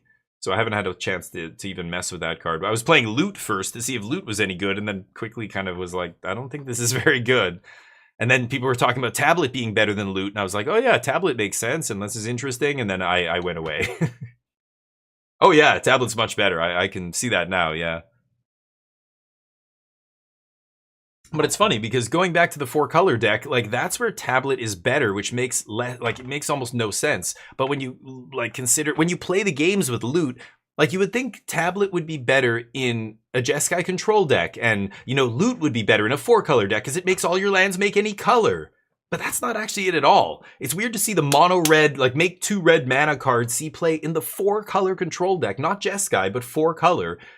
Because you just change a bunch of the cards. Instead of 3 steps, you're playing, whatever the other thing is, or, everybody's playing different versions, but you tweak the deck a little bit, and then it's actually good, right? You put Flashback in your deck, and yeah, like, okay, Scoop, oh, it mills a card. He said to say, yeah, like, these little synergies end up actually being good in that deck. It's funny, but...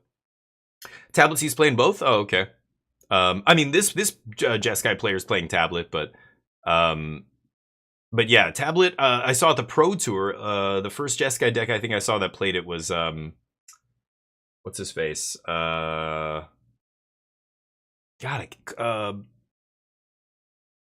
Christian Calcano, that's it. I think he was playing Jeskai with that at the Pro Tour. But up until then, the only place I had seen it was in 4-color, I think, but... I don't know. I think Jeskai, people are still messing with Loot and stuff like that. Even the 4-color deck, I think, had both at one point, but then people just quickly were off of Loot, right? But yeah. Yeah, they do now. Yeah, but I'm talking 2 weeks ago. Like, when the set first came out, they weren't. Most people were experimenting with Loot first. But the Jeskai decks, especially. The first time I saw the Tablet was in 4-color. It's interesting. These are the standings currently. Prowess on top. Omniscience, 10-1-1. Damn. Spellmental's Prowess, 1 Jeskai control. And the closest... Yeah, Riley at 10-2. Great finish. I hope Jaffer and Carlo made some money. Hopefully they finished in the top 64 or whatever they pay out to. It's usually the top 64 for these tournaments, right? If I'm not mistaken. But... I'm not even sure. I haven't... The prize structure now, who knows? It's totally different than the old SCG events and stuff, right? Robert Wagner Krankel. Yeah, Prowess still good. I love it. So, that's 3 Prowess decks in the top 8 there? Oh, there we go. No? What is I don't even know Jaffer's name. I forget Hamhawk's name sometimes. 4-color, a couple more. Yeah, I don't see any mono green. Well, mono green was very few of the decks in the room. Like there was way more people playing what is it? 4-color control than mono green. But I think 4-color has a good match against mono green. If you can, race them. Now you're kind of because of the ramp, you're able to get to Jeskai Revelation faster than they can do their thing, and yeah, that actually ends up being good, I think. So it might be all the 4-color control decks that are keeping, like, but there's a mono green at 20th. I wasn't really looking for it on the previous page, but I don't think I did see one. But yeah. 8-5. Jarman is his name? Okay. Yeah, I'll try and keep a lookout for their names here. I don't know if this is the top 32. I don't know if they're going to show us any more. Probably not, but still a great finish. Like, this is why top 32 it matters. Like, all these people went 9-3. That's a lot. Like 12 rounds of standard. For those of you who have not played in a big tournament like that, that's a long day of standard. You should be very proud of a 9-3 finish. Top 32 is an excellent finish in a field of hundreds, right? How many people are playing this tournament? I don't even know. How many registered? The last RC was like 13 or 1100 or something, wasn't it? In the States. 767685. Okay, nice. That's solid. Yeah, anytime you're positive win rate at a big tournament like this, you have to feel good, because the last few rounds, you're just like, oh my god, you're just like, okay, focus. Like you're running low on gas, you know, you're like maybe getting tired, you're like you haven't eaten in a while, you're trying to still remember to like drink water, and you know, yeah. It's exhausting. I'm really just flying on adrenaline the whole time though. I don't even notice it. I only by the very end is it starting to catch up with me, but like yeah. And you do that multiple days in a row, it's really tough. It's fun though. It's very addicting, I think, playing competitive Magic. It really is the heart of the game. Like it's this is how the game was designed to be played. This is what it was envisioned when they created the game and stuff. And I love it. I love to see just rows of people playing one-on-one Magic. Just now, I don't know what we're losing. This could be Commander. Who knows? This is the gathering point, so this could be people playing all kinds of stuff. Who knows? But it's awesome. Let's jump over to the other tourney. They give us a timer here. Uncivilized. Give us a timer. This is still the same match. Game 3. Lessons versus Self Bounce. Holy cow. This is Ottawa. There's definitely less people at this tournament, so it'll be fewer rounds. But still, actually, no. What am I saying? 9 and 3. Are they at? This is round 13. How many rounds are in the Star City? 14. Or it's probably both 14. As long as you're over like 128 players, it should be the same number of rounds, right? Something like that. It's 15. Okay. Yeah, I don't know how many this is. I don't think it's 15. No way. I don't even know. I don't know how many people are playing this tournament. I think it's a few hundred, but maybe a couple, 200-300. It really fluctuates based on how good Standard is. I mean, VV, when VV was around, when there were times when people were so sick of playing the same shit, you see it in the turnout for these kind of tournaments. Like, there's just less people in these tournaments. People don't give a shit that there's prizes. I just don't want to play that shitty format. It's that same mirror match over and over and over. But, yeah. It's 14. Okay, thank you, Scoop. Appreciate that. Yeah, 14. That's a lot of rounds. But I love it. Yeah, it's fun. And you lose and you feel bad sometimes, and you make mistakes, and then you feel really bad and you lose, and then you win, and then you make your first day 2 or whatever. Or you win like even your local store, championship, or your PTQ or PPTQ back in the day, whatever it was. It feels awesome. I mean, it's so, I don't know. It feels like you really have to earn it. You know what I mean? I can't even imagine what it's like to play in this tournament and get a top 8 at like 1,000-player tournament. Well, not this one, but the American one. 1,000-player tournament. I've never done that. But take out that other little piece of paper too. Lessons, taking it down. But it's so grueling, it's got to feel like $1 million when you climb. It's like climbing a mountain, right? It's like the same feeling as getting to the top of Everest or something. 300. So yeah, that's what I thought. Wow, not even 1,000. Okay, I thought it was 1,000. Close enough. 940. That's a big ass tournament. 15 rounds. Yeah, big huge hall.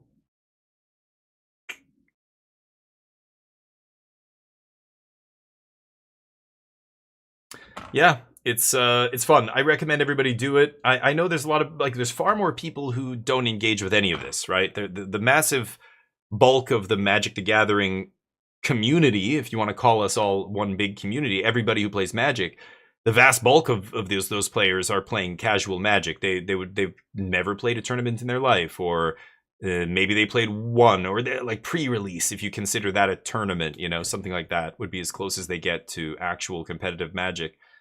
I think you gotta try it.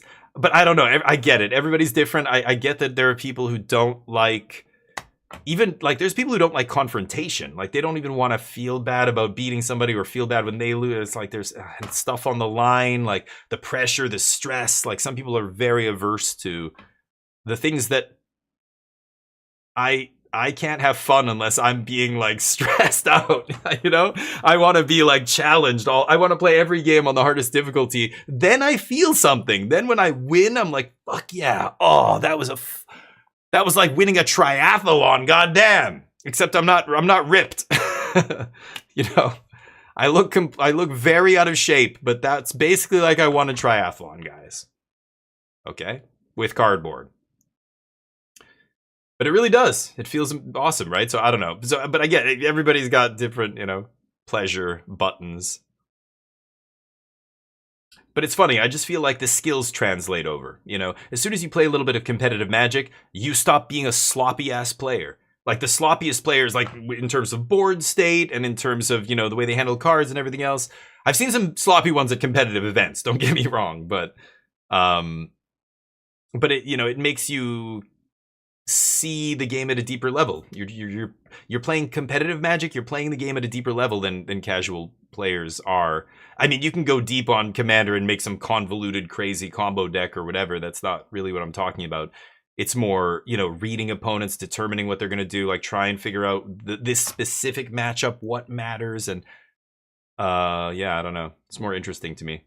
The more freeform something is, the easier it is, to my mind. You know what I mean? That's why limited is fun. That's why a restricted card pool is very fun. Sorry, you guys are gonna get ads in about 5 seconds. I apologize, but not much I can do about that. How many triathlons with cardboard? I've won a bunch. Not GP level, but I've won 50 something player tournaments. I won a 56 player tournament once. And then I've won a bunch of like 30, 40 player tournaments. GPTs, I won a couple GPTs and then didn't do well at the GP twice. But sealed GPs and stuff like that.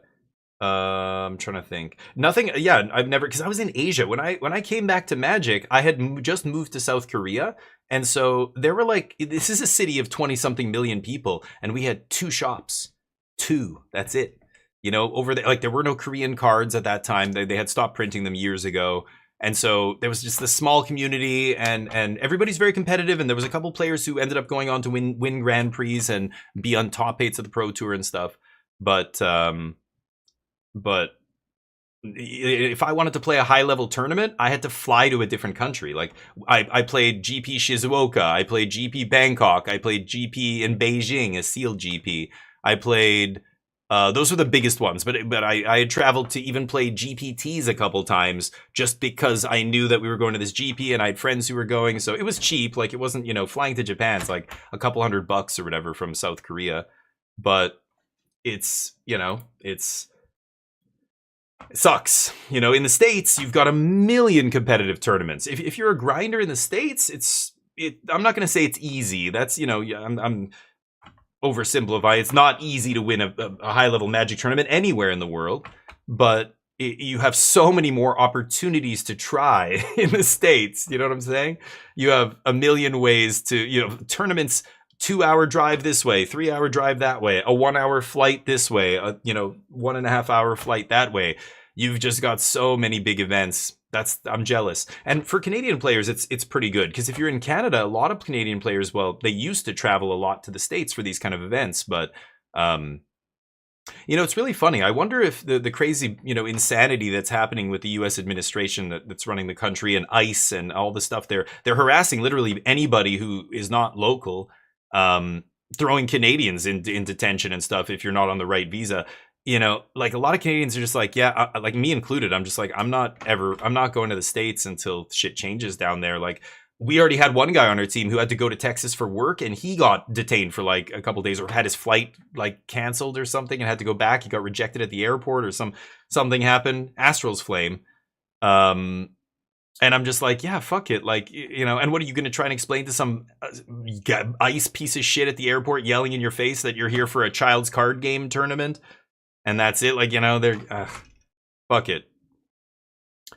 I'm just not going. So I wonder my point I was getting to is how many players like myself are not going to these tournaments, and is it affecting the attendance? I wonder if things weren't the way they were in the States right now, this would be an over 1,000 player tournament. I bet you it would.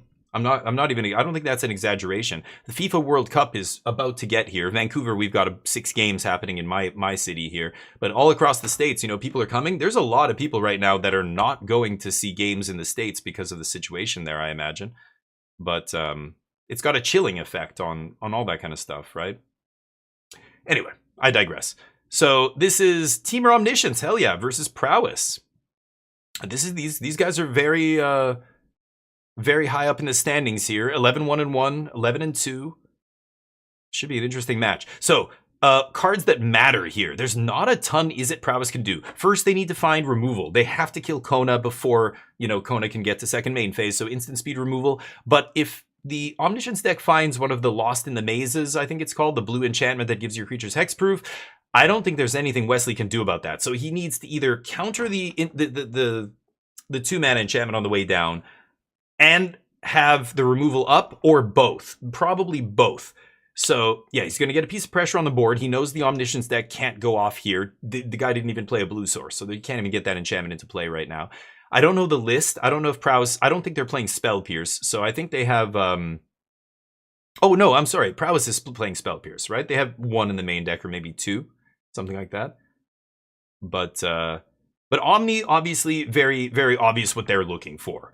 They need to find a Kona. That's the most important piece. And then they need to find the Omniscience to get into play off the Kona. And then if they can do that, it's pretty easy to win. All the Omniscience combo decks, people are like, yeah, but sometimes you play Omniscience and you lose. And it's like, that is so rare. Like, you almost always win if you play once the Omniscience is in play, that's it.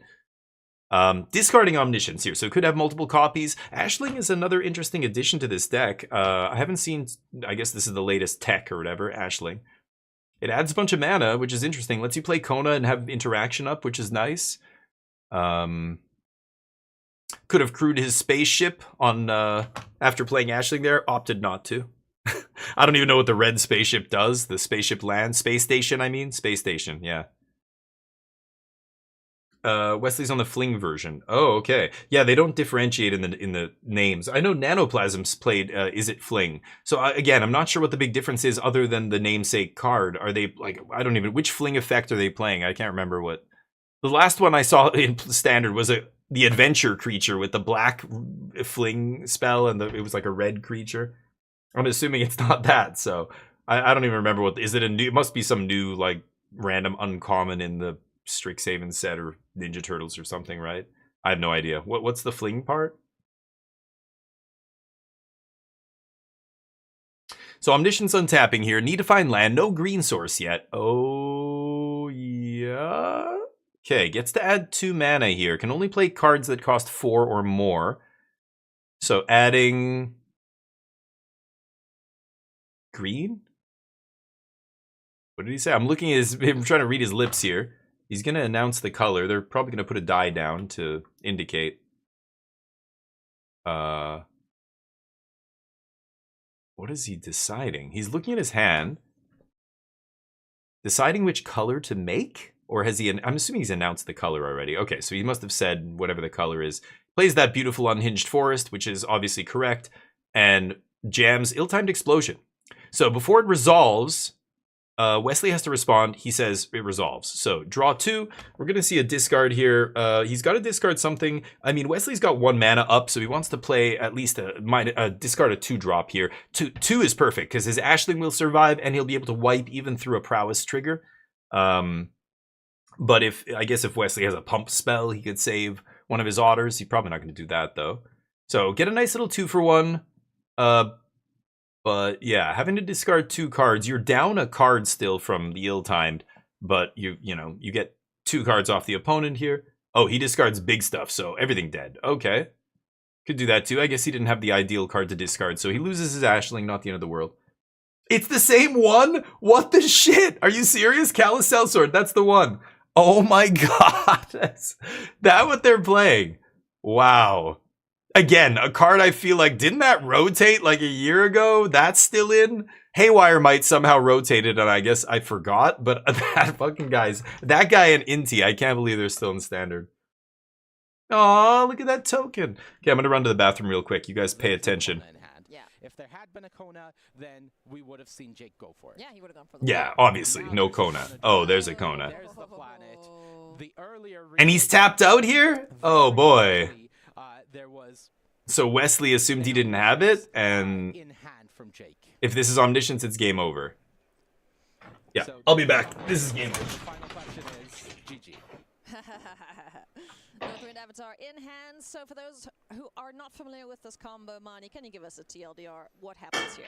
Okay, so Northwind Avatar is a non-legendary, despite how it looks and how it sounds, creature that when it enters, if you cast it, doesn't have to be from mana, doesn't have to be from your hand, you just have to have cast it. You get to go tutor for a card you own from outside the game, so that is your sideboard. Yes. Now, the first thing that Jake did was go find a second Northwind Avatar.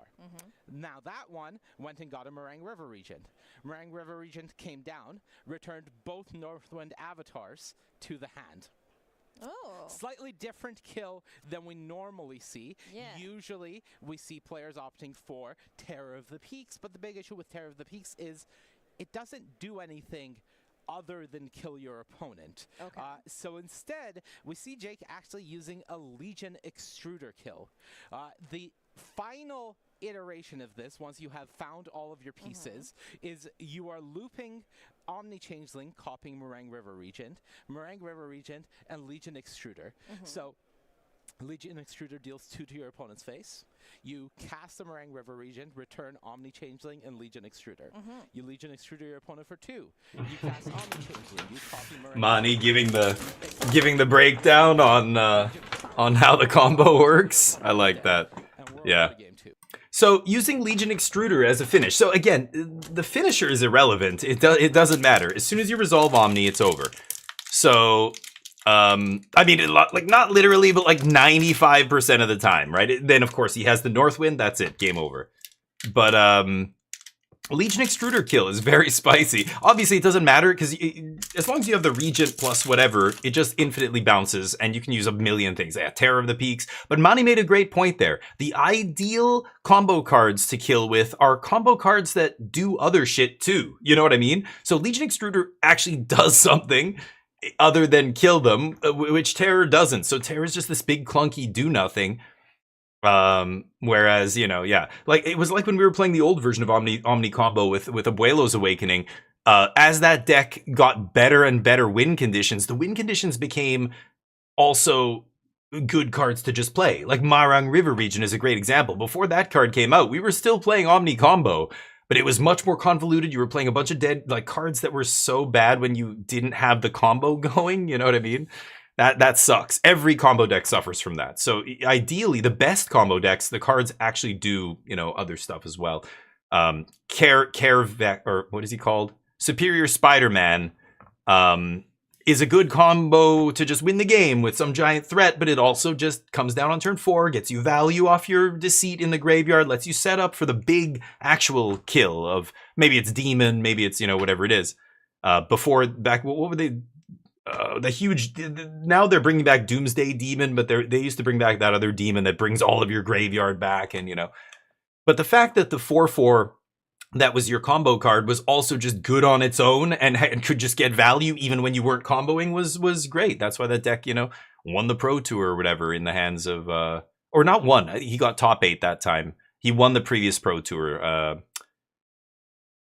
I can't think of his name now. Japanese pro. Anyway.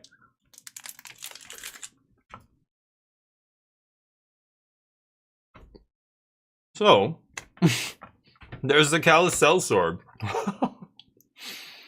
My lord. Black Creature, Red Adventure. That's it. Yeah, that makes more sense.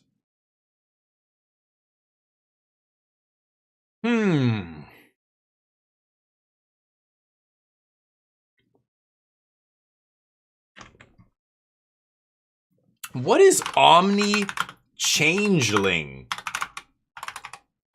I've never... What is that? Oh, that was in his sideboard? What the fuck is that for? Oh, I guess another copy of Northwind or another copy of Meringue? Is that the best clone we can play? Changeling matters maybe because it's a dragon for like they're not playing the 2-mana dragon enchantment. Interesting. Is it for the combo? It's just it's just a copy a combo piece. Okay. Sure. It's weird, but I don't know. That's got to be like 1% of the games you need to do that. Do you need multiple once you have 1 Marang or 2, I guess maybe you need 2, but just put a Marang in your sideboard. Weird. It can't copy artifacts? Only creatures, right? Yeah. Are they playing that? The dragon counter Marathon? I don't know. I haven't looked at the newest lists of this deck. It didn't do very well at the Pro Tour, so but again, it's a free win deck, right? You get the oops I win factor of playing a, deterministic combo that just ends the game if you go off. Like once Omniscience is in play and they have at least one way to draw cards or look for, Northwind is card draw. It just goes to your sideboard to draw the card. But that's usually enough, right?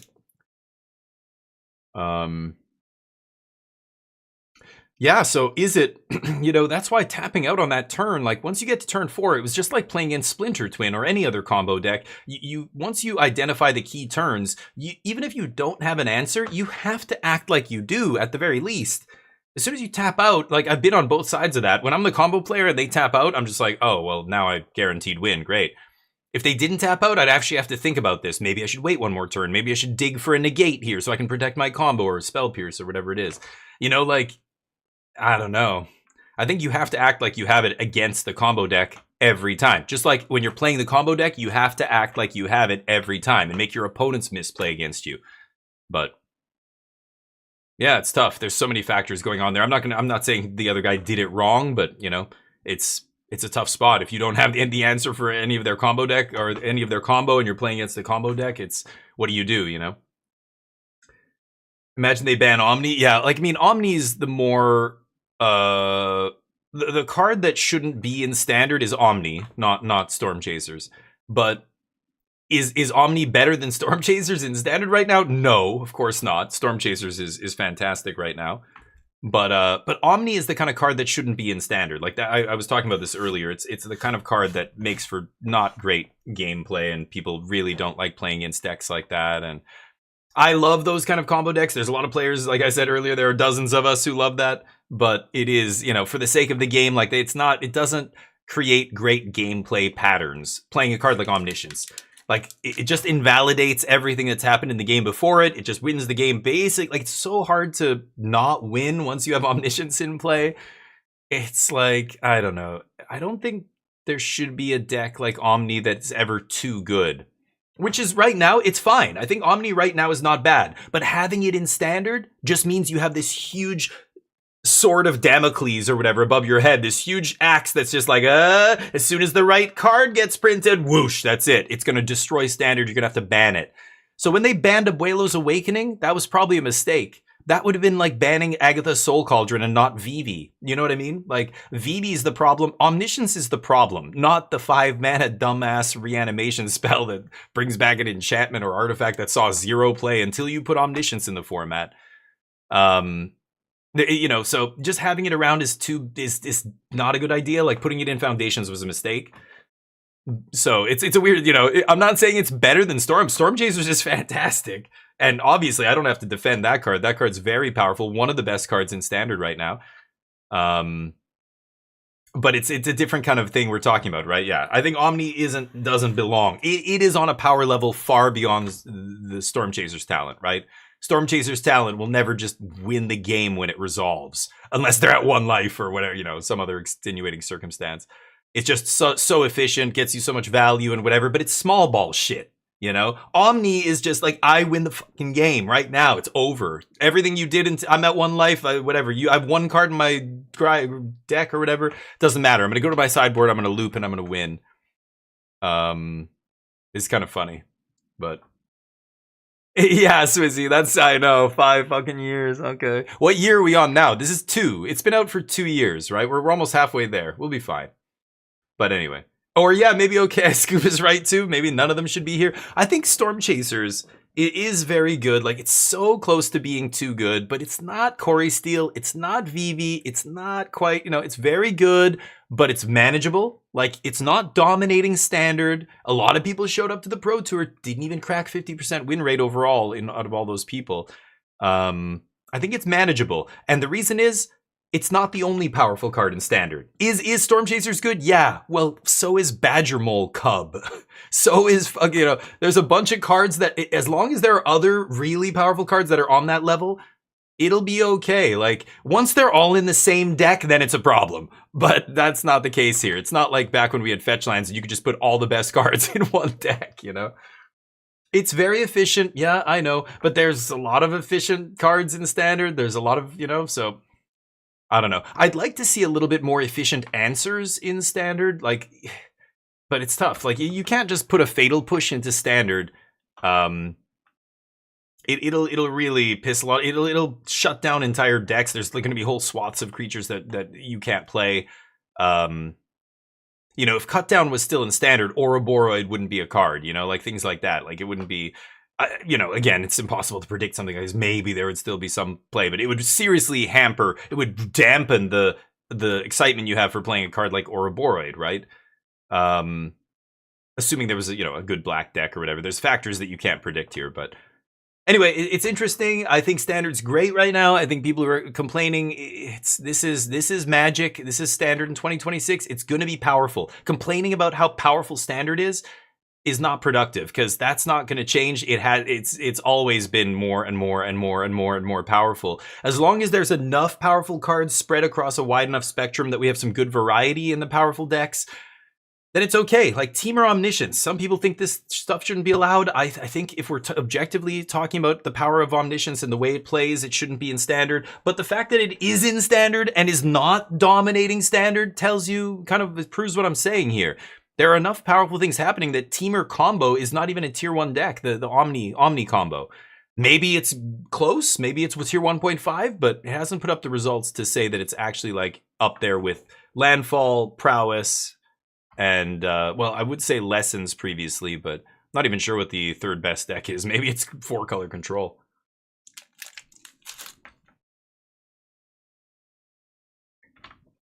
Yeah, Jub, I know, but this isn't Legacy power. If you've played Legacy, you know that none of the decks in Standard are Legacy power level here. Hell, I've played Standard decks 10 years ago that were more powerful than anything people are doing in Standard right now. But ban Revelations. Yeah. Yeah.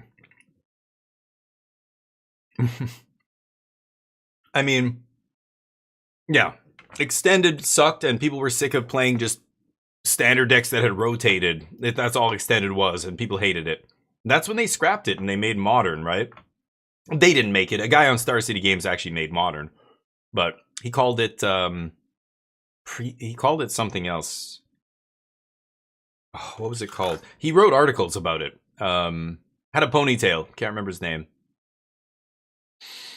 And then he made this basically extended format. He decided the ideal number of sets would be this. What if we started at about, whatever it was, 8th edition, and whatever the set was out, Mirrodin or whatever is the oldest set, all the way up to the current set. And people started to like it. It got popular. And then I don't know, a year later, I think he ended up working at Wizards, but Extended was finished and they created Modern, right? What deck 10 years ago? Delver decks were better than anything you're seeing right now. Blue-White Delver would crush any of these decks. Not even close. With Snapcaster and Mana Leak and Ponder and all that stuff, Splinter Twin was better than all these decks at that time. Again, this is where people love these series on MTG Goldfish, and I think there's another group of content creators that do this. They go back and they take a deck from 10 years ago in Standard, and then they play it against a deck from now, and they go, oh, look, the deck right now is so much better than this old deck. It's what? That doesn't make any sense. That proves absolutely nothing, but people see that and go, yep, there it is. It's no. Context is everything. if you gave that old deck a chance to change its sideboard to beat these new decks, or like it's the context is completely different. That deck was designed and the card choices were there to beat a certain metagame. But I'm saying the power level of the decks, like the decks could kill you. Oh no, I didn't say the norm. I said I've played decks in the last 10 or 15 years or however long it's been that are better than anything currently. Did you play Teamer Adventures? Did you play the what was it? It was green, blue, red. I think it was Teamer again, or maybe it was just green, blue. The energy decks, like the energy decks, and we were splashing Scarab God and stuff at that point. It was like a 4-color energy deck. It was insane.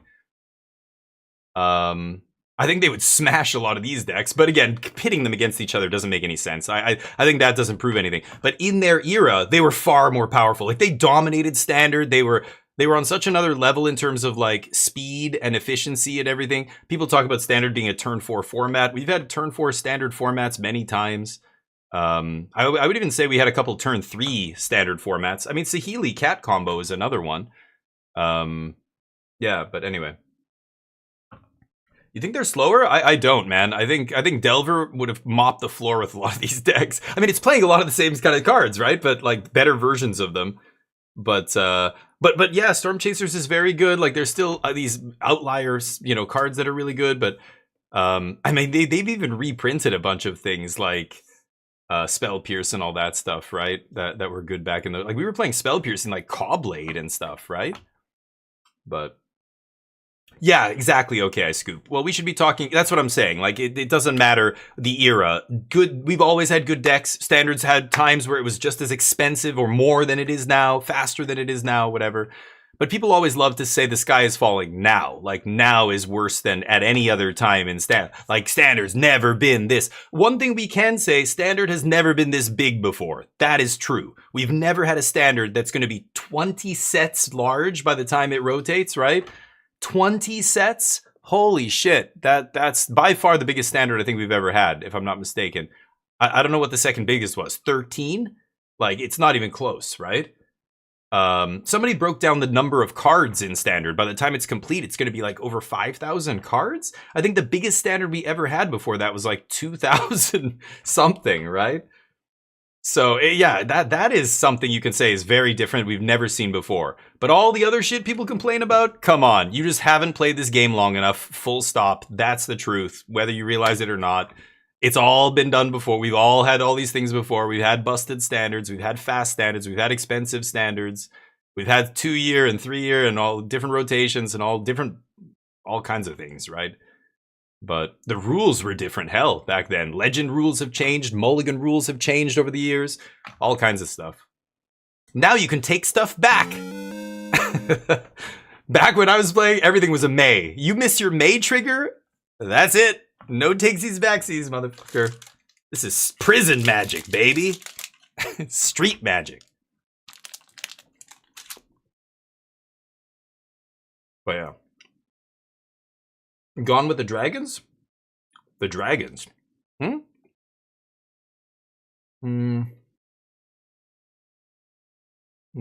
I don't know about that.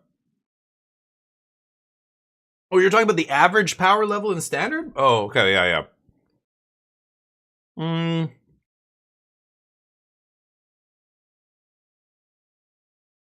That's a weird one, because it's misleading, right? Because if you increase the size of the card pool, then naturally the average is going to go up. But yeah, I don't think that means that the best decks are better than any other decks that have existed. It just means the power is spread spread out more, right? I don't know. Like I'm thinking back to other Standards, and I'm looking at this Standard right now, and no, there were Standards that I feel like the top decks were on average more like. You're saying that there was like always one great deck, but all the decks weren't as good. I could see that. I could agree to that. Like like all of the decks on average are better than they used to be. Yeah, that I think is true, and it's a byproduct of having a huge card pool, but also power creep and things like that. But people aren't talking about that when they say Standard's a turn 4 format. Oh my god, we've lost our way. Standard has $600 or $800 decks. Oh my god, the game's doomed. And it's like, that's all happened before. That's what I was referring to. But yeah, I think I agree with that. The average power level is higher. That tracks, because that usually happens with increase in card pool. Just like the average, you know, Olympian athlete from China is going to be better than from Canada because they just have a way bigger they have 1 billion people. We have 40 million. Like, they have just a wider pool of talent to choose from. That's why big countries with big populations do well in the Olympics, like Russia and the States and China and stuff like that, right? So it's a byproduct of that as well. It's not the only factor, but yeah, that is true. Yeah, higher average power level, I think, yeah, is true. But anyway, but people complain about other stuff that I think isn't.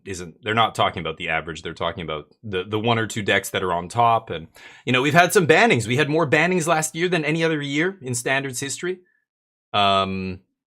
So that's a sign that things are not great. I don't know, but that again, we have Universes Beyond. We have they are not designing sets for Standard. Like back in those days, they were only designing sets for Standard, and they were pretty powerful. Now I feel like the power of Standard is almost a byproduct of things like Universes Beyond, and yeah, the massive card pool, and like even if it was a 2-year rotation, this would still be the biggest Standard we've ever had. It's like there's so many sets coming out every year. Oh no, a minute till more ads, guys. I used all my skips here. I can't skip these ads anymore. Planar Standard's cool. So I've been hearing about Planar Standard, but the reality is I can't bring myself to care about any of that stuff because those aren't real formats. Until Wizard says, hey, we've decided we're going to make this new format called Planar Standard. You're going to be able to, you know, here's the band list and here's what the format looks like and blah, blah, blah. And we're going to have tournaments and your local stores are going to be able to do, you know, events with this format and blah, blah, blah. Until that happens, I just don't give a shit. There's, you know, there's too many formats that have come and gone that never turned into anything that people were super excited about that thought it was going to be the next big thing. And so, yeah. Is Standard better than yeah, I think it is. I think it's yeah, every kind of, I don't know what to call it. I hate saying archetype. It doesn't do it justice. Every facet of the spectrum of decks should be represented, ideally. So there should be decks on one end of the spectrum that are very low and aggressive. I think that's an important part of having a good metagame. There should be decks that represent kind of the facets of the spectrum that are kind of falling in the middle, whether it's mid-range or combo or other decks that, you know, operate around turn 4 to 6. And then there should be decks at the other end of the spectrum that represent the facets of like the late game decks that are going to go over the top of you. That way, in any given match, you know, you don't have infinite time to end your opponent because the late game deck is going to late game you. You know, I like that. There should be that push and pull. Meanwhile, you have to worry about the other decks that are trying to go under you. Like if you don't have to worry about one of your flanks and you're somewhere like when Grixis mid-range had tools like Reckoner, Bankbuster, and Fable of the Mirror Breaker, Control was unplayable because the mid-range decks had better control cards than the control decks did, and that was a problem. There was no control decks back then, and it was a shitty format. It was all mid-range, and mid-range preyed on aggro, so the whole format was just different mid-range decks. I don't think that's a good thing. It was Rafine decks, and it was Grixis decks, and it was, you know, it was, yeah. There was a couple decks here and there that would pop up, but for the most part, you know, control was basically dead. Aggro, I don't think was very great. And that's not a good spot. So I do think having control back is good, but I'm hesitant to say we're back, baby. Control is tier 1. Like that's. Let's see what happens when the dust settles in this tournament, and yeah, see what they say. But or see what the win rates are like. I mean, question of skill, China, not sure great results. Oh, maybe, yeah, that's true too. Yeah, there's certain sports that maybe have. Yeah, there's never been a World Cup hosted in China either. That's a weird thing, Morgoat. You know, Korea was like that. Korea, nobody gave a shit about soccer until 2002. And after they hosted the World Cup in 2002 in Seoul, the whole country kind of got the soccer bug, and it never went away. And their team got better and better because people cared and people put their kids in soccer programs and there was more money and they wanted better coaches and they, you know, and the whole thing. And now South Korea has a really good soccer team internationally, considering their population, and even some star players in Europe and stuff like that, right? So I wonder. Yeah, you're right, though. You're not wrong. China doesn't excel at certain sports, maybe, but overall, I mean, look at I'm just talking about overall. Like, look at the number of gold medals they win in every single Olympics, winter and summer. That's not because Chinese people are better athletes. It's a population size thing, right? It's simple as that. And the infrastructure and everything to, let people have, put their kids in sports programs, et cetera, et cetera. Like India has a huge population, but they do not have the same level of infrastructure and everything else that China has. So it's so many factors, right? But yeah, best planer, yeah, that would be cool. I would love to see planer if they make it a real format. I'll care about it. But it's like pre-modern. It's like, unless you're on Magic Online, like that's the only place anybody can afford to play pre-modern. You think that format's gonna take off? No. People like it though right now, but kind of in its honeymoon phase still. Blood gas. Okay, let's focus on the match here. I'll stop yammering. I do want to see these 4-color decks. Like, Zachary here is playing ill-timed. Some of them aren't playing ill-timed. Everybody's got slightly different lists, but it's like 1 or 2, 3 cards off, right? Yeah, Thunder Magic.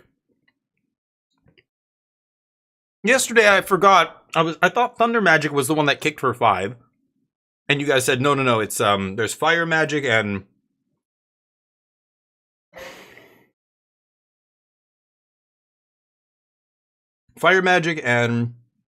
not Thunder Magic, the other one. So there's like 3 red like modular spells that have kicker or multi-kicker, and they sound so similar. Firebending Lesson. Fuck, I hate that Avatar shit. I can't remember the Avatar name. Yeah, the lesson. Fire Magic, Firebending Lesson. Like, oh my god, I hate that those cards are in the same format. Firebending Lesson, I like. But I was saying, I think I saw people playing Thunder Magic, and here it is. And I'm like, what the fuck is with Thunder Magic? I get that you can, scale it up and whatever, but it doesn't seem amazing, right?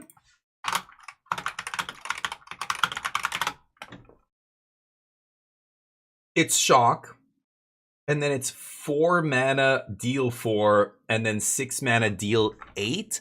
4 mana, deal 4, maybe that's okay against the 4 toughness stuff from like the landfall decks. I don't know. This is interesting. So, triggers, discard trigger. Oh, but that thing's not on level 2, or is he... This is where everybody's got to be consistent. Some people don't put a die down until they level it up, then they put it on 1. In the previous match, they made the guy put it on 1 by default, and then it levels up to 2, levels up to 3. Anyway, it's enough. Game 2. Okay, so Zachary here has to bring in the right sideboard cards. I think post board, the control deck should be better than the Mardu deck. The 4-color deck has a lot of ways to interact with non-creature permanents, which is really its biggest strength. Like when I was playing that deck way back in the day and people started splashing black for the defeat, at first I'm like, is this really worth it? And then you realize back then we were playing against, Vivi and shit, and just being able to hit a Cauldron was awesome. And hit their Vivi without, worrying about getting countered. But then now the deck, Smoltron mentioned it's kind of like a burn deck. Yeah, with flashback and stuff, the life loss from the defeat ends up adding up. And with Jeskai Revelation and stuff, you can basically burn somebody out. But Thunder Magic's such a weird one. Firebending Lesson I get, but Thunder Magic is crazy. Is that good? I don't know. I feel like I want to try it, but just looking at it, I'm like, I'm never kicking this. Like, to do 8? I mean, that is a lot of damage. Maybe there's times where you want something like that, but you have this unconditional removal. Like, you have Get Lost, you have Defeat, you have, like, sweepers. And I guess if you're not playing many Day of Judgments, maybe you could play that as a way to kill something big, but I don't know. That's a weird one. Thunder Magic. I swear I had seen that and the Firebending Lesson as well as Fire Magic, and I was like, what is... Again, finding the right combination is the hard part about building these 4-color decks. You have so many options. But, Secrets of Strixhaven. I was talking in the Discord about drafting it, and Casual Spike was asking me if I was done with it, and I basically said, yeah, I think I'm done with it. Like, I had some fun. There were some interesting decks, but It did not feel like a very deep format to me. I gave it a 6 out of 10. I'm sure the limited content creators are all ranking it higher than that, but they're degenerates. They will give worse sets higher grades just because they love to draft. They love every set, basically. It has to be a really bad set for them to give it like a 5 or whatever. But for me, if it's an uninspiring set, like it was a 5 archetype set that had like 3 or 4 archetypes, that's it, right? That sucks. Like, we need... the next set is supposed to have 10. Hopefully they're all well represented, but it's going to be a much better draft environment. I feel like I had drafted the Silver Quill decks, I drafted the Lorehold decks, I drafted the Prismari decks, and then there's the Green Soup decks. And that's it. And you were always just in one of those. And, you know, the Soup decks ended up being, like, there was almost too much fixing, and it was too easy. And the splash cards weren't... You know, in Lorwyn, like, it was hard to splash an Elemental, because you wanted to double kick it, and it was so color intensive. But in Strixhaven, it was so easy to splash. Instead of having one person at the table who like manages to cobble together this really weird Soup deck, that's how Soup should be drafted. Like that's when Soup should be good. It should be like the spider spawning deck, where there's one person at the table chasing this really weird niche deck, and they just get enough dual lands or fixing or whatever to make it work. But when there's like 2 to 3 drafters every draft in that same just 5-color pile. Casual Spike made a good point saying it really threw off the signaling. Yeah, he's totally right. Pack 1, I'd be like, oh, this is so open. And then pack 2, it's like, whatever, okay, weird. I feel like I cut that pretty hard. And then pack 3, I'm getting cut in another, like, it's like people keep shifting and it just threw the draft for a loop. It's weird. I think that's something that people love to draft is 5-color Soup, but they don't realize, again, too much of a good thing is bad, you know what I mean? They've got, Defeat and then, yeah, that's really it. They don't play Seam Rip, so it's got to be Defeat or running you out of cards. But that's kind of tough. I've done that before against the discard deck, though. Sometimes you just keep killing it, and they like, here's Fire Magic. They have to discard a card, untap. Here's blah, blah, blah. You discard, I mean, you're down a lot of cards, but so are they, and your last removal spell kills them. But I don't know. But usually it's, yeah, Defeat. Or you counter it or whatever. But there's not much. Yeah, if you look at those lists, it's just defeats. But remember, 3 defeats, you're also playing 2 flashback. So the flashback's weird. That's why you're playing so many 2s and 1s and 3s instead of more 4s. Because flashback is your 4th copy of this and your 3rd copy of Day of Judgment. So you don't need to play 3, and it's your 3rd, It's weird trying to build that deck. Like it's hard to know exactly how many numbers of things you should be playing. When I look at the list, it looks sloppy as hell, but when you consider that flashback is a copy of everything, it looks more cohesive. 3 consults? Like that's crazy. Oh, but you have 2 flashbacks. So it's almost like you have 5 consults, 5 stock ups, instead of 2 or 3. Yeah, I've seen it more too. Before I went on vacation, I ran into a couple 4-color control decks. When somebody did well at one of the tournaments right after the set dropped, Secrets of Strixhaven, the Japanese tournament, the guy won with 4-color control, and people started working off that list. But even before that, I copied a list off a Magic Online challenge where somebody got top 8 with a 4-color list with 2 flashback, 1 flashback, and blah blah blah. And people were playing the 7-mana Paradigm card and all that. But that quickly went away. People were still playing Loot, and that was when people hadn't gotten on tablet yet.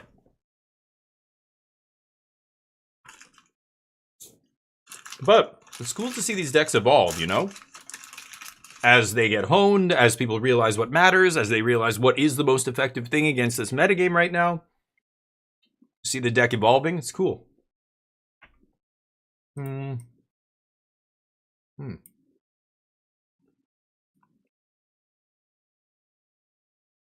in the corner over here.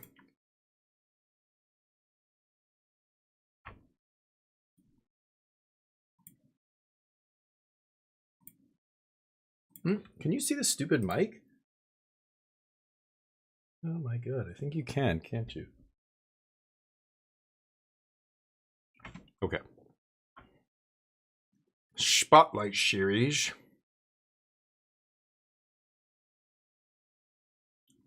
I could be jumping over to the Canadian RC here as well. Happy, what's up? How's life? Hopefully your weekend going well.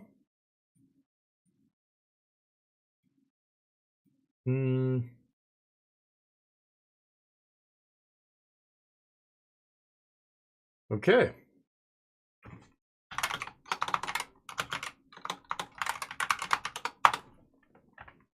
Jaffer updating us. He said, yeah, he ended up 8-4. No PT contention, but RC re-invite? Oh, you get a re-invitation? I didn't know you could win one of those. Good day? Nice. Good to hear. My day would be better if I had some beer, but trying to be healthy these days. What are you playing these days, Pappy? You brewing up a storm on Arena? Playing other stuff? Wow, that's a sweet consign to memory. I don't know if I've ever seen that. Is that the basic art? No. Jim Punch Out a Judge? No. One of the people in my channel got to the bottom of this, Pappy. 5-color dragons. Holy cow. It's a rumor that was not a rumor, it was a joke that was started by some of his friends, because apparently Jim has a bad habit of doing really well on day one. Hey Fallout, how you doing, man? We're doing a rare Sunday stream, Fallout, so it came at just the right time. We're gonna be playing some Subnautica 2 later once this is all wrapped up, but I don't know if I'm gonna watch the whole thing. Yeah, they're doing top 8 after this, right? Yeah. Jim, people said, you know, he did so well day 1, and then on day 2 he ended up falling off and not doing so hot. It's happened to him multiple times at the Pro Tour and other stuff. So his friends, whenever they're like, what happened to Jim? You know, on day 2, somebody would jokingly say, oh, he punched a judge. Like, he was doing so good on day 1. How did he not, you know, do well? He didn't make top 8?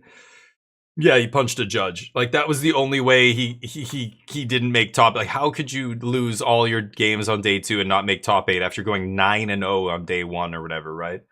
So it became this meme. So apparently, I think it was Ali Eldrazi replied to a tweet or something, I don't know, and said, you know, did you punch a judge, or did you punch another judge, or punch a judge again, or something like that. And that's when people saw it and went, what the fuck? Did Jim punch a judge? Like, yeah.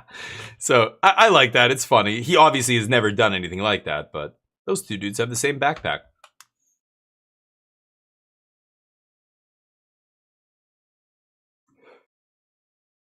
But yeah.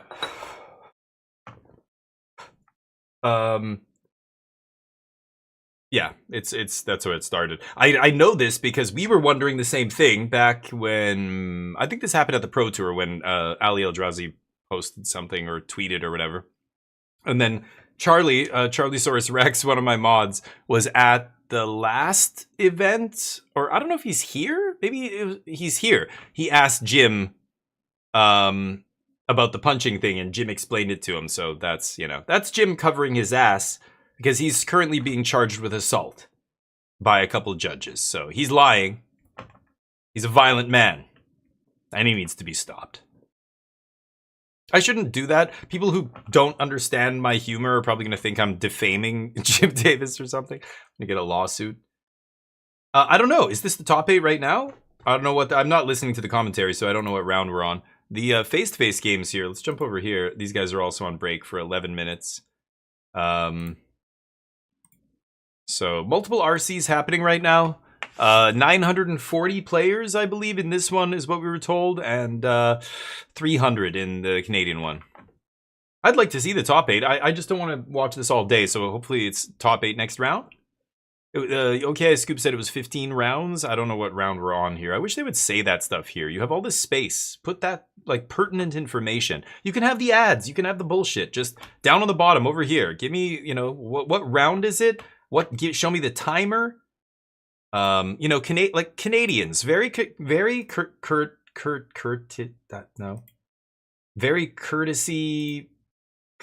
I'm trying to think of like a way to say courtesy as an adjective. Look at that. See that timer? I know exactly when.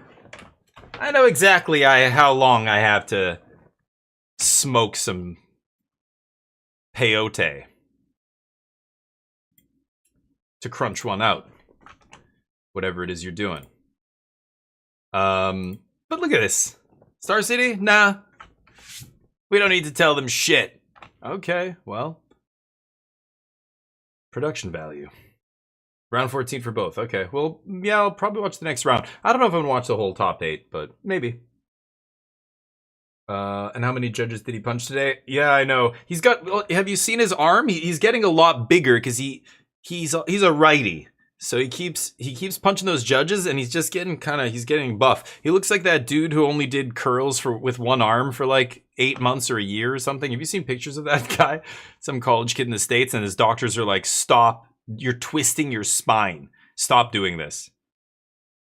No, Dugio, this is a regional championship. So this is a big tournament. Basically, the second biggest tournament behind the Pro Tour, the World Championships. There's that tier is the highest. World Championships and then Pro Tours, they're almost the same, but you could say Worlds is slightly higher maybe. But that level where, you know, the highest level in the world. And then there's this. This is right below that. So this is your... I'm making a bad sports analogy. No, it doesn't really make sense. I was going to say college football or something. NCAA, you know, where it's like a lot of very talented players, but a lot of not so talented players. Some of these players are going to break through to the big leagues. You know, whoever top 8's this, is it 8 or 13 or it changes every year how many slots they give out, but I don't know how many, a certain number of players at the very top are going to get invitations to the Pro Tour. That's how you get to that highest level. You have to do well at one of these. They all feed into each other, right? All the people here had to win a previous tournament to get to this level. They had to win a regional championship qualifier, and that allows you to play in this. Ottawa's in the final round? Okay, we'll jump over there. I don't know when this is going to be back, so... College football, yeah, I believe it. No, that sounds ridiculous, but yes, I know. It's crazy in the States. 8 minutes for this, though, so I don't know what's going on here. It's crazy. That's crazy to me. And this, like, even high school level football, they'll play games in, like, stadiums of, like, tens of thousands of people. It's fucking insane to me at that level. That's a ton of money. Like, consider all the other academic pursuits you could be investing in with that amount of money. That has more value, I think, than putting it into football and building multi-million-dollar stadiums for high school kids. That's crazy to me. That's just crazy, but it's the world we live in. But yeah, a lot of people like college level sports because they feel like the athletes are higher energy almost. It's more entertaining. It's more chaotic. It's more raw, or like, I don't even know. Like, it's just raw talent without being tempered by experience. So it's more wild or something. I don't know. I've heard this from, you know, people I know like college sports, but Cincinnati has 2 rounds before top 8. Oh, okay, yeah. They'll be in the final round when they come back. Yeah, I know what you meant, yeah. They're more college team and such, yeah. Right. There's way more there's more colleges and everything, right? Yeah. They don't. Yeah, right. That's true. Yeah, it's just it's a racket. Not high school? I thought there were some high schools that have like 10,000 person stadiums. I'm pretty sure. I know colleges do. Colleges have like actually like what in Canada would be considered a professional level sports stadium. They have at the college level. Yeah, it's crazy. Or they'll use professional level stadiums. I don't know. But even at the high school level, there's like thousands of people. I want to say 10,000 in some places that will come out for a high school game, like a championship or whatever. But still, that's an insane number of people for a high school level sporting event. You know what I mean? That's a lot of people, though. I mean, yeah, they're tiny compared to NFL. And NFL stadiums are fucking tiny compared to soccer stadiums. Like, go to Brazil, places that hold over 100,000 people. That's insane. But 10,000 is a lot for a high school game. That's what I'm saying. For a high school game, that's a lot of people. That's way more than that's more than college games in my country. College sports games do not get university level sports. No way they'd get 10K up here. That's what I mean. In the States, it's crazy. 10K for a high school game. I'm not saying that's huge compared to actual professional sports, but yeah. Yeah. It was places like, yeah, in Texas and stuff. Yeah. In the States, they do? Really? Oh, they're bigger than the NFL? Wow. Okay, I didn't think there were any 110Ks in the States. I know Brazil has a couple, and I think there's some in Europe. There's like 1 or 2 in Europe. I don't know. But that was years ago. The last time I remember reading about this stuff. Maybe now there's more. Maybe everybody has 100,000 person stadiums. I don't even know. I know in Vancouver we certainly don't. I don't know what BC Place is. I want to look it up. Whatever. I have to open another browser window. I don't care. Whatever. Do it. BC Place capacity 54K. Yeah. 54,000. That's our main stadium. That's where they're hosting the wait a minute. Yeah, BC Place. That's where we're hosting the soccer games. So very small, like literally half the size of a stadium in like South America or Europe, or I guess in the States now has, yeah, some 110K ones. Crazy. It's a lot of people.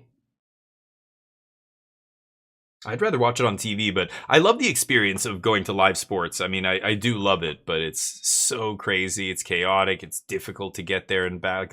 Whether it's parking or public transportation's a shit show. But yeah, it's fun. Back when you're young, it's definitely something you want to do. But now I'm at the age where I'm like, fuck all that. I'll watch the stream. Don't care. With more than 90K? Nice, yeah. And you're saying most of them are college sports? That is crazy. That's crazy to me. That makes no sense. But yeah, the fact that they're making so much money off these students is wild. Because yeah, they can't legally even have contracts, a lot of them, right? Yet. That is so wild. I mean, just the scouting and everything. Like you look at, look at LeBron or somebody like that when he was in high school, and everybody was just like, this kid's gonna be the next Michael Jordan. Like he's gonna be crazy good at this game. Everybody knows it, barring some like crazy unknown, thing that could happen. Like, he gets hit by a car and, whatever, some horrible thing. Like this kid's gonna be. So what do you do? Like, his whole life becomes people who are just like handling him and cultivate, trying to like make money off him, turn him into the biggest money maker that we can, and like hone his skill. And like, I can't imagine that life. It'd be like showing promise in like an Olympic sport, and then in China it's like you start, that's it, right from an early age. Oh, they look like they're predisposed to be really good at this, put them in a very specific school, give them all this training. Like this girl could be the next whatever, figure skater or gymnast or whatever it is. That's like when Kim Hyuna kept winning in South Korea, the Korean figure skater, she won a bunch of gold medals or whatever. So many parents put their kids in skating programs just because of that. You see this huge, just artificial bump in that sport from everything, from just like people talking about it, commercials, like, yeah, people putting their kids, schools are popping, academies are popping up everywhere, and skates start selling like crazy, and there's like all these knock-on effects of like this one person doing really well at this thing and everybody just making money off it. It's crazy. Is Star City Games up? They were on a break too. They are still on a break. But yeah, the other place said it's about 6 minutes left, because they actually have a timer. You can't see it, it's behind me, but the timer said 7 minutes or something. Some college athletes get millions? I don't know how it works. I'm sure there's loopholes. Did their parents sign the contracts for them? Their legal guardians? I don't know.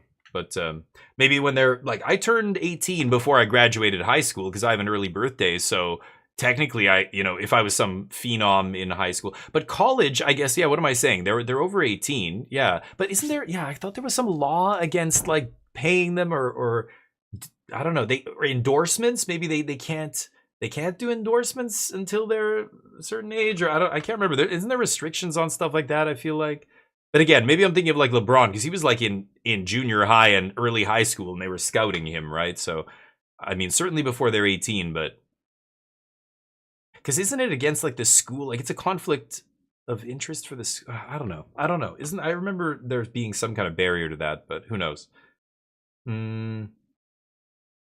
They can legally... Okay, maybe that's changed then? Who knows? Don't know anymore. Oh, really? Interesting.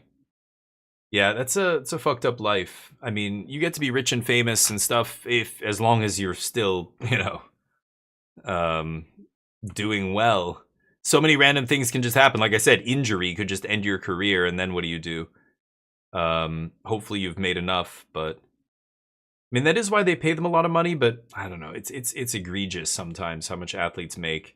Especially golfers and shit. Golf is the dream. Like if I could be any professional athlete, it's got to be a golfer, right? Golfer is very low risk. I mean, you just don't have to be a giant piece of shit and you're fine. Like keep in relatively good shape, because golf clothes, they always look so tight. But that's it. Like you're not, you won't be like put into a coma or I get brain damage or, have some injury that you walk with a limp after that or on and on and on. And you still make a lot of money. Like it's crazy to me. Then there are hockey players where like they are the other extreme from golf. I think out of all the sports, hockey players like all the injuries, all the worst injuries you can have. There have been people who've been paralyzed from the neck down, like you name it. Skate slashes your throat. That's happened. But crazy shit. Yeah, that's it, Jub. Just don't be like a total mess. Like, look at Tiger. Man, that guy's such a mess these days. He's a billionaire. Why is he even driving around wasted? He's driving around like on a bunch of over-the-counter drugs and booze and whatever else.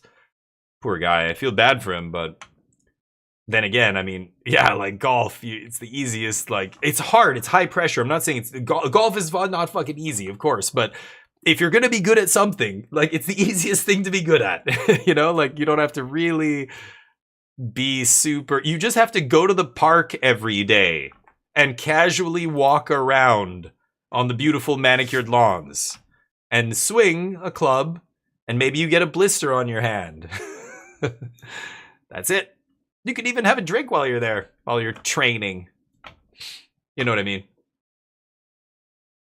Football, yeah, I mean the CTE and stuff. It's right up there with hockey, but it might be worse than hockey for brain specifically. But yeah, you've seen people get paralyzed and things like that in football as well. That's true. I mean, hockey has straight up fighting. I don't know. Football players aren't getting their literal teeth knocked out or their jaw broken by a. Like the football helmet at least covers the bottom of your face. I don't know. They're both rough, we'll say. Yeah. But hockey, I mean hockey's so much worse on your knees and other stuff too, but I don't know. Hockey goalkeepers. Oh yeah, God. Like can you imagine? Yeah, I don't even know. It's wild. They are what? Sorry, I don't know what that was in response to. They're both bad, I was saying. Yeah, they're both rough. Yes, they are. Oh, and knock their teeth out? Really? Huh. Never mind. I mean, hockey, it feels like it's a lot more common, is what I'm saying. But, yeah, and skating and, like, what it's doing to your joints. Like, almost every hockey player I know from back in the day, not professional, just like people I knew, people I played hockey with who went on to play like more serious hockey, and I branched into more serious soccer. I just played soccer my whole life. But my friends who went into hockey and played years later in beer leagues and stuff like that, my uncle did that and his knees are shot. If you like your collarbone, you break your collarbone, it never goes back to 100% ever. Stuff like that is collarbone injuries are very common in hockey. But the fighting too is so stupid. I still can't believe you're allowed to just throw your gloves down, start punching another dude. Both of you are just punching each other like totally. The game stops. Everything stops. It's ridiculous. I don't know. Those kind of things rarely happen, or more rarely than they used to. I want to say, like in baseball, like a bench brawl where you see the whole team. Like it still happens, but I think the frequency with which that happens, it's got to happen less, right? That's just me guessing. I would be surprised if it is. Is it getting worse? Is it the same? Like, I wonder. I don't think it is. I think at some point hockey's going to get rid of the fighting aspect. It's really stupid. It's so, it's like them making them wear helmets. Like, why would you not wear a fucking helmet, you morons? Yeah, I don't know. But see what these guys have to Look say. at the standings and see exactly where we are at. Jim, walk us through this because I see some players that might be Ooh, safe. Teamer Omniscience. Where's Laz? Not a clean cut, but our first through sixth place players are at 12-2 or better. They can pretty Yeah. safely draw. Assuming they're all paired together. They're drawing, yeah. So Bailey's gonna draw. These guys are all gonna draw with each other. So, and because they're all high, they have high opponent match win percentages. None of them are gonna get knocked out of the top 8 by drawing, basically. So that's what I think Jim Davis is saying there. So these guys are all locked for top 8. So it's these guys, a couple of these 11. Somebody in here is gonna get top 8. The 4-color control, this guy's probably gonna get top 8. With his draw there. Like if he's 11-2 and 2, that's probably good enough. It'll be super close though, because if one of these guys goes 12 and 3, that will be better, but there won't be. Yeah, I don't know. I don't know if he can draw here. I think he can, but Pistol drops down in tiebreakers. So all these players are playing to win and maybe be in. If Nick wins, we'll have space for one of these 12 threes in time. yeah, he can't draw. I was right. Slot for 2 12 and 3s to make it in. So really focus on 7th and 8th, 9th and 10th. They have the highest Yeah. chance of making it. Of course, everything gets a little more murky towards the bottom, but man, you Yeah. and I have played a lot of tournaments. How many 'Cause times have you guys are all 11 and 3, right? You lose and you're like, my breaker should be fine. And all of a sudden, sometime someone in 12th gained like 6 percentages on you. All your opponents lost. All your Yeah. person in 12s, all It- their opponents won. There could be some messy stuff like that, right? Yeah, for sure. And then we also have the These guys, yeah, they're great at that stuff. Good goalpost. Say you're in 14th or 5th place, or you're Andrew and Dylan, you both haven't played in your first Pro Tour. You know, do you want to try and play and go for that really outside shot of coming in 8th? Or do you take the draw and guarantee the Pro Tour? Yeah. You know, so Yeah, it's a so- tough case. You don't want to lose, take your shot, and all of a sudden you see yourself in 33rd place, 34th place, and you're like, oh no, what did I do? Yeah. So, How many a lot of slots? incentives here for both players playing for top 8 and for more than that. Yeah, we'll see a lot of people shaking hands here. 13? It's the same. If I'm in 16th place, I'm not making it into the top 8 pretty likely. Yeah. But if I lose and I take 40th, that would make me cry. So I'd be drawing in those kind of situations. So we shall see. Let's take a look at the second page here. The second page. Okay, so I wanted them to say, they kept alluding to how many, like if you draw, you can get your Pro Tour invite. What was the Pro Tour invites down to? Was it 13th place, 14th? Something like that, right? College Thesis was presenting persuasive argument that esports are as much a sport as golf is? Interesting. Yes, there's still a significant physical aspect to golf, but yeah, esports are. It depends. I think the better argument is is an esport a sport? Because people consider poker a sport. Like if poker is a sport, they considered Magic a sport at one point. I mean, it was on ESPN back in the 90s. Like it was like poker. It's considered a mental sport basically. So that's really the crux of your thesis. Is you were trying to persuade that esports are a sport the way poker and other mental games are a sport. But golf is, you're right. I know what you mean. Like there's a lot of mental pressure there. Are chess players athletes? Like is chess a sport? That would be closer to esports, I think. Or poker or something, or Magic. But golf does have a significant physical component. You can't be... I mean, there's some out-of-shape golf players back in the day. John Daly and stuff like that. Like, the dude was chubby and, but just could hit well. But these days, even most golfers are in pretty good shape. Like, it's still a pretty powerful physical action that you're doing over and over and over. I think... you know what I mean? I don't know. There's a mental aspect, but there's certainly a physical as well. However, chess, poker, those kind of games, totally just mental, right? So this is the 4-color list. Let me see. So Seer times 2, 4 relation, 3 defeat, 3 Great Hall, not 4. And then this is it prowess. Okay. So, the Fling deck with Callous Sellsword. Okay. 3 Sellsword, huh? 3 Draycatcher. So this deck really trying to prey on the other Is It Prowess decks. And I have no idea what its matchups are like against the 4-color here. I feel like 4-color. Well, It's interesting. Yeah, 4 color's so clunky. They could easily lose to a really fast draw here. But the fact that they have Draycatcher and stuff, like, I would definitely put the advantage in 4 colors corner. Secret Identity is their main deck. Give a guy Hexproof. That's what it is. Turned inside out. Yeah, they're just like a combo deck. Just trying to get one prowess creature through. Pump, pump, pump, pump, pump, pump, pump. And then last spell isn't a pump spell. It's a fling and you're dead. Yeah, we'll see. Real esports teams have psychologists, sure. Yeah. Oh, for sure. I mean, because yeah, it's a lot of mental focus. Almost like almost any esport, whether it's a MOBA or a first-person shooter or a battle royale or whatever it is. Yeah, it's a lot of focus for a long time. So just like Magic, just like chess. Like, yeah, you're mentally exhausted. So, yep, sports psychologists, very important. I'm glad that in this day and age we recognize the validity of mental science, like how powerful an impact your psychology has on yourself, on your your life. More and more people are realizing the value of therapy. Countries are mandating it, advanced countries like Scandinavian countries and stuff. I want to see that in Canada. I want to see the government force companies to give all of their employees mandated, paid for therapy a certain number of times every year. Every week, but total over a year or whatever.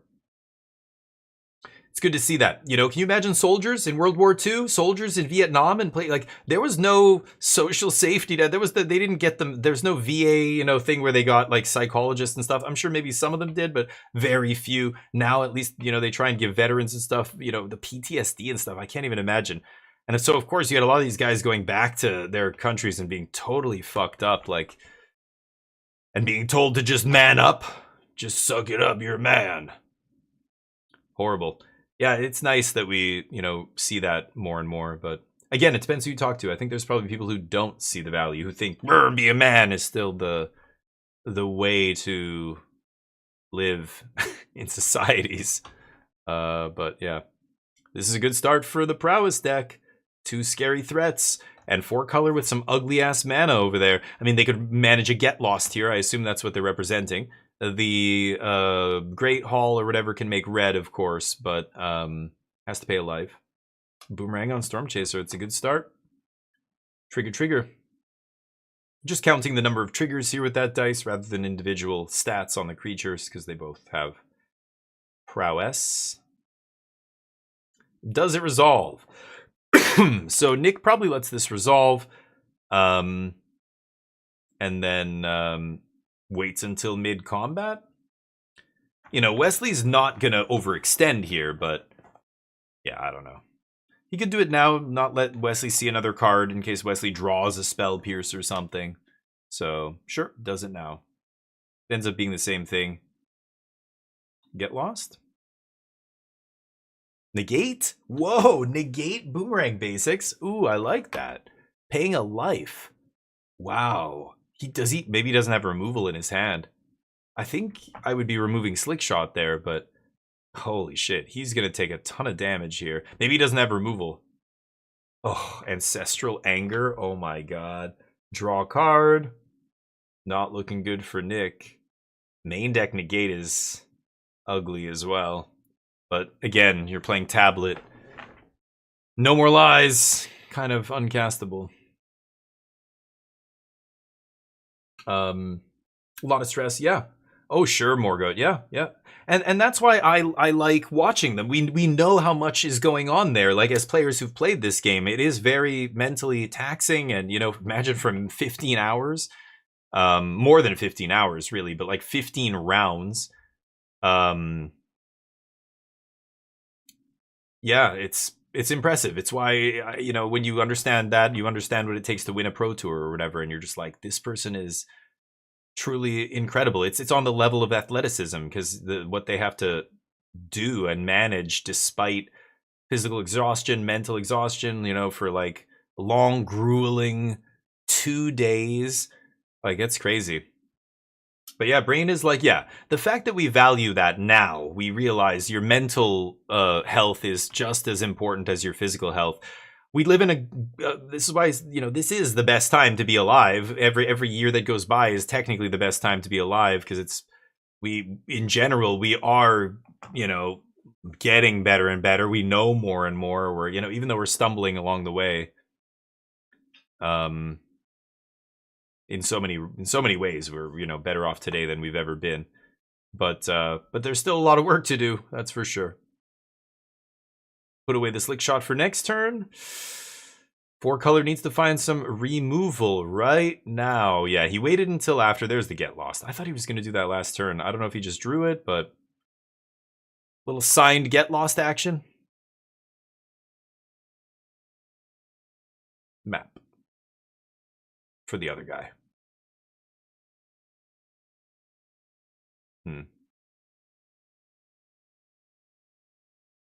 Okay. That's how you do it. That's a pro Magic player right there. If you're going to play a card that makes tokens, even if it makes them for your opponent, bring those tokens with you in the box.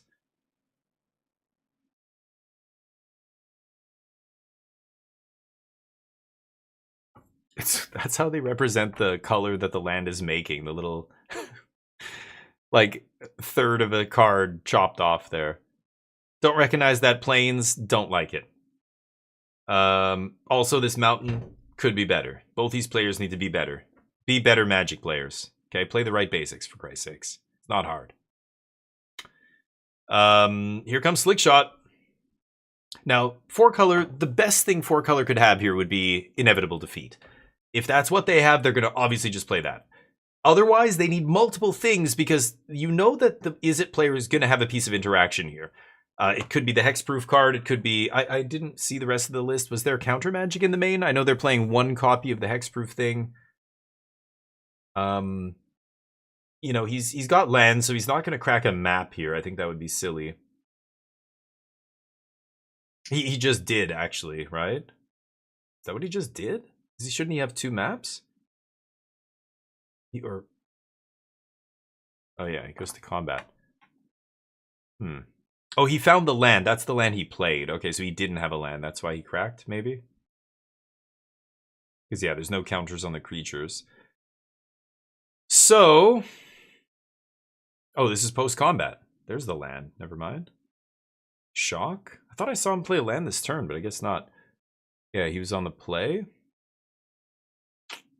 Didn't go for the kill there. Crazy. Activate Storm Chaser. Is he going to defeat this? You almost have to defeat Slick Shot here, right? So he lets him do it. He's going to get back the basics. There's the defeat. Okay, yeah. Defeat and response. That's. I was going to say, I don't think you want to let him get back the basics, right? So he would have defeated the Slick Shot had Wesley gone for it. Wesley knows that, or knows that he has some kind of instant speed removal. So Wesley doesn't just swings and basically goes to second main, tries to get value. But that little, 6-point life swing there is pretty nice, getting Nick back up to 8. So now if he goes to 5 mana, he needs to find a sweeper here. So Wesley's tapped out. He needs Ill-Timed Explosion or Day of Judgment right now to clear that board. Get the recurring damage off the battlefield. There's no Slick Shot in whatever land, plot land. So you can, they can either have a third Slick Shot, which is very unlikely, or none of their other creatures have haste, and you don't have to worry about it. So, but he doesn't play anything on his main phase. He plays Mistrise Pass. So he's got to have more instant speed removal here. Maybe he's got a sweeper? He doesn't respond. There's a counter. So if he had like Fire Magic or something, I think he would have responded there, but... Well, with 4 mana up, I don't know. Fire Magic might not have even been good enough. Still would have killed Slick Shot, but... And now he's doing the old pen trick. Oh, Nick, come on, bro. You think we were born yesterday? Look what he picks up his pen. He's begging the other guy to go to combat and swing. Acting as if he's not going to have anything. Okay, Prowess 1, Storm Chaser on the stack. So he could respond here, kill Slick Shot. If he has 2 removal spells... Oh, he doesn't. It resolves token. Okay. It's hard to know what they have because we don't at the Pro Tour they show you what's in each player's hand, so then you can really think about what you would do in that spot. But right now we're just guessing at what he could have here. I don't even know how many cards he has. Okay, so go to combat, swing. The pen trick. Yeah, people still do it. Hey, it still works. In the heat of the moment, people sometimes don't even think about it and they still fall for it. Or it's zero downside for you, right? So why not? It's the new planes from Strixhaven. Oh, okay, nice. It does look kind of, it looks almost like the Theros. You know, it's got the mana symbol, which is really weird. It's a weird planes, but it's no John Haven Unhinged full art. John Haven? I said John Haven. Oh, flashback. It's going to be a flashback defeat. Nice. Eat that slick shot, and here Hexproof could blow him out pretty badly. Because Hexproof's the one way to stop that defeat, and here we see Hexproof. Oh, that's devastating. GG. One more spell for the kill. No? Puts him to 1. I don't know how many... He has 2 cards? Wow, thought he could definitely kill him there. Oh, the Hexproof card. Blowout. It's a 1 of... Yeah. Well, that is the... Yeah, that's why you play the 1 of there. If you can find it, you know, you do a bunch of digging, you draw a bunch of cards, cantrips and stuff. He didn't actually play that many cantrips that game, though. Drew a couple cards off. Did he draw off a boomerang? He had the boomerang countered, I think. So he just naturally drew the 1 of. That was pretty lucky. He's just, look at his face. He's like, thank God. Oh my God. Miracle 1 of off the top. That was a great draw that, you know, previous turn or whatever. That was on end step? Oh, I missed it. Okay, I don't remember what was on end step? The You mean the flashback inevitable? No. On end step. Oh, no. What was on end step? I missed it. I missed that. Sorry. You mean not when he inevitable defeated the Storm Chasers? The flashback defeat? Oh, so there wasn't lethal on the battlefield? I guess. Well, no, yeah, it would have put him to 1. So he went to 1 and then tried to defeat. Yeah. Okay. Yeah, same thing. The defeat needed to resolve there to get him off death's door. He couldn't pull it together. That is weird, though. He scooped without seeing the... Did he? He must have looked at his top card there and then conceded.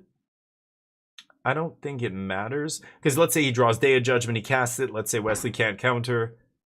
He's not just dead there, but I guess he must have looked at the top card, right? Yeah, because the trigger. Okay. Yeah, I wasn't doing the combat math on the slick shot. I thought it was lethal already, but that makes sense that it wouldn't be because, yeah, the defeat would have not resolved anyway. Yeah, if it's not lethal, you just take it, right? I assumed it was lethal, and he had to do that mid-combat, but...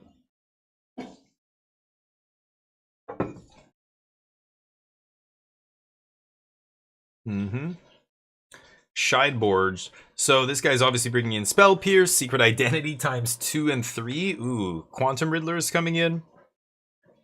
I don't know about Callous Sellsword. It's interesting, but... How good is Fling against that deck? I don't even know. Meanwhile, Nick, of course, bringing in High Noon, Flash Freeze, Fire Magic, Day of Judgment, Pest Control? No. Do you bring in... What's Return the Favor? I'm not even sure what that is. I don't think I would bring in Wanchitong or Stoic Sphinx. I don't know. What is Return the Favor? Red. Oh, that. Copy. Another copy card. Change the target of it. No, I wouldn't want that. Yeah, interesting. So, Nick has a bunch of stuff to count or to side out here. He's going to take out a bunch of counter magic, like Negate is bad, and I don't know if he plays 3 steps or whatever that other 3-mana counter. All that shit's going to come out.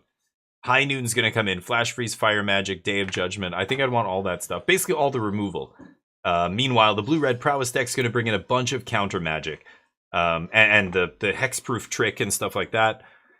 Yeah, inevitable defeat, uncounterable, unless the thing you're targeting has hexproof, and then it fizzles. Don't gain the life, do not pass go, do not collect 200. That's it, you die.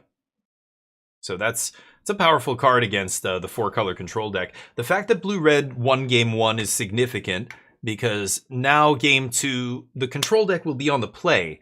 slight advantage, but let's say the control deck wins. Game 3, Blue-Red's going to be back on the play for Game 3, exactly where they want to be, and it's going to be very tough for the control deck in the final game that matters here. First, they have to get through Game 2. See, is that the High Noon on the left? I assume those are all the cards he's siding in. Yeah. Okay, interesting. These players, of course, they're looking at each other's deck lists. Oh, it's printed straight off MTG Melee. That's funny. Or Melee GG, whatever it's called now.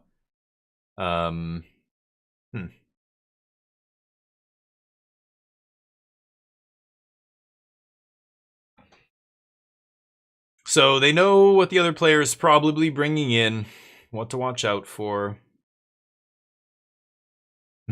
They're shooting the shit. I don't think we can hear them. Everybody else just played it safe and all right, they're talking about who drew and who didn't. That's an aspect to tournament Magic that I was never very good at. I had a friend who used to play with us who was on my team who could just look at the standings and go, you can draw this time, or you have to play this time, or look, if you do this, see that guy, his opponent match win percentage, if he wins and then this guy wins, and then like what Jim Davis and Corey were saying earlier, some of that stuff is very, very hard to follow. I don't know, for me, I never had really a proper like education in that. I can kind of I can kind of see it and go, yeah, like this looks dangerous, but sometimes there's situations where it's so close that you're like the only way you could not be in the top 8 by drawing here is if like 6 people out of the next 7 all lose or whatever, you know, some like bizarre situation that is so unlikely but is technically possible. You know, that's when it's like, dude, what should I do? I like turn to my friend. I'm like, do I have to draw? Can I draw this? I have to play this? Do I have to? Okay, what do I do? And we're like sitting there discussing, and it's just like, and my opponent's doing the same thing. Sometimes the opponents are like, no, I'm playing no matter what, you know, and I'm like, fuck, this guy's below me on the ranking. He has to play, but I don't know. Yeah, it gets crazy. Magic is fucked up, really. All that stuff, especially scooping to your friends and stuff, that is collusion. And I don't like that aspect. It feels really bad when you're newer to the game and you see people just like scoop their friends into the top 8, or they get top 8 and then they just scoop their friends to the finals to get that qualification or whatever for that PTQ, and you're like, ugh, that is gross. That should not be allowed. You should have to play your games. But of course, if 2 people, you know, you can't force people to play well. Oh, you're going to make me play my game against my friend? I was going to scoop to him. You're going to make me play the game? Okay, draw. Oh, I don't have a land. Discard. Go. Oh, I don't have a land again. Go. Oh, I do have a land, but I'm not going to play it. I'm just going to discard. Go. You know, like that's what they would do. So you have to have these kind of like, if people want to just scoop to each other, they can. And you can't prove that they're friends. You don't even want to go down that whole road. Just, yeah. So I hate that aspect, but there's no other way to do it. It's just, you know, you listen to the Jerry T podcast. One guy said he won his RCQ. He only played 3 rounds. He played the first 3 rounds, and then he drew into the top 8, or he got scoop, 1 draw, 1 scoop into the top 8, and then scoop in the top 8. And then he won the whole thing because it was just, you know, he knew half the people there. They were already qualified or didn't care about going. They knew he wanted to go. You know, can you imagine being one of the people he beat in like round 2 who never made the top 8, who sees that and is just like, God, what the fuck? Like, so what? Do I have to be friends with all you guys so you can do that for me so I can win a tournament? Or do I have to actually beat all of you? Like, I don't know. It's not a good look. I don't like that aspect, but there's no other way to do it. Stormy on 1. Ideal start. On the draw here for prowess, though, so, you know, they're not going to have the explosive start that they would have or could have if they were on the play. Here's a Betrayal. Not really the greatest removal spell on turn 2, but it's not doing much with that token in play. You know, any other creature they play is going to be safe from a Betrayal because... they brought in Betrayal? That is interesting. That's not a card I would bring in against... This deck doesn't really, like, I'm trying to think. It's not the crab deck, right? The crab decks and stuff care about the graveyard. I would bring in Betrayal. And the creatures are large. They're not playing a bunch of little dorks. But this deck with the water and the tokens and the... Yeah, there's the otter. I don't know. That's weird. Because did they give a shit about the graveyard? It's only Storm Chasers phase 2 or whatever to bring something back, right? It's an interesting one. I defer to Nick here. He's played this deck well, and he's played more than me with this deck, I'm guessing. So, strategic. That is not a card I would have considered. Out of the sideboard. He has one main, or does he have one main? I can't remember. One of the decks had one main. Maybe he doesn't. But let's see. See if he can get game 2 here. He's back against the wall now. Prowess considering. All 3 players making all their land drops in the first 3 turns. Everybody has all their colors, basically, with starting towns representing any color there. Otter player in the tank. Goes for a Storm Chaser, Prowess trigger.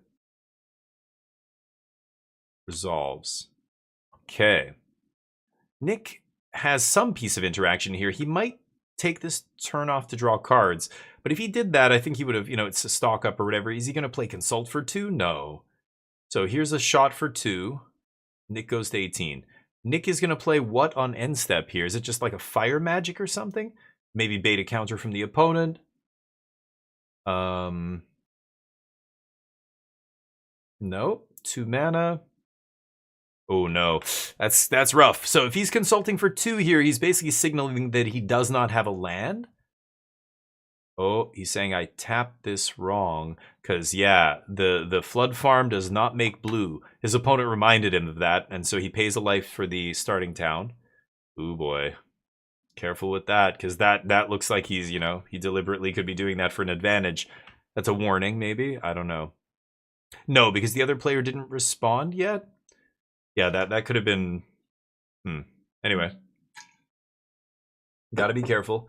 That die in the middle of the table can be removed now, but either way. So, I imagine he's looking for a land here. So he's looking at the top 3, and, normally you would save this till next turn, but he didn't have a removal spell, didn't have a way to, really interact here, so only a consult means he might be short on lands. We'll see. Hopefully not. Sims, what's up? Doing quick UE drafts right now and cleaning up? Yeah, I like it. I feel bad at times. Why is that, Sims? Yeah, EOE quick drafts. Quick drafts are weird. Do you find, like, I don't know what EOE is like, but some of the quick draft formats, everybody's in the same deck, and you get to the games and everybody's like playing similar decks. How are the EOE quick drafts? But what's up? Why are you feeling bad? I mean, we all do, but hopefully whatever's getting you down. These guys joking. Whatever's getting you down changes. But sometimes I feel bad. It's life. Good times are not as good if they weren't offset by bad times, Makes you appreciate the good times more. Nick found a land. He's debating whether or not to play it untapped or not. No? Yeah, shock. Okay. Now he's got a bunch of things that he could have here, right? We could see inevitable defeat, obviously would be very good. Uncounterable, and, he could hit Storm Chasers or something and not worry about it getting fizzled. And he could have, any number of instant speed removal spells. He could have a counter spell plus removal spell here. A lot of options. So the Prowess player is going to play this carefully, I imagine. They're going to just chip in for a little bit of damage. This kind of a deck is really interesting. Is it Prowess? It's almost like an aggro, not aggro control, but you're going from like full throttle aggro to like backing off a little bit to, knowing when to just go all in and kill them. Like at 15 life, like you're constantly looking at their life, adding up your Prowess triggers and going, I can't quite get there and protect this, so I'm just going to chip. So yeah, you just see a hit for 2. 0 Prowess triggers here. Because he knows the other guy's got to blink first. He's got to tap out for a sweeper, something like that. And if I can, save my guys or whatever, then I win. I'll come out on top. Shocking himself for the passage. His life total not really mattering a ton, but he's already at 14. Shock, shock, shock. 2 passages and a steam vents. And here's a slick shot. So he's signaling that next turn, I'm going to kill you. Next turn, I'm going to do so much damage that it's either going to kill you or you're going to have to fight for your life. And if you don't come out on top, I win. So Nick knows that. He's going to start cleaning up the board. Get lost on Otter. Stack.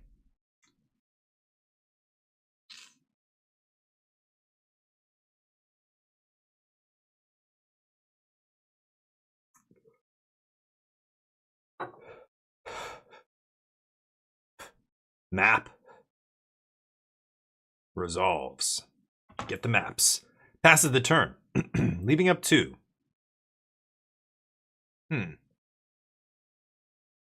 Okay, could be a counter spell of some sort.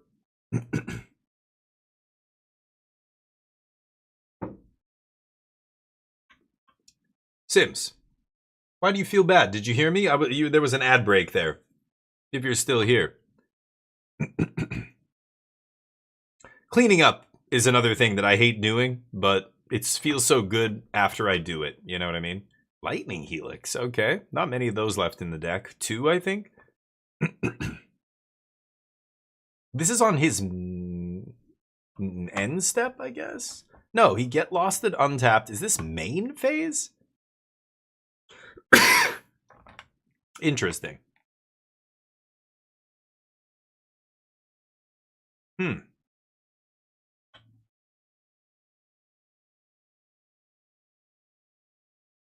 Ooh, full bore. +3/+2. Plus the prowess trigger puts it out of range of Lightning Helix.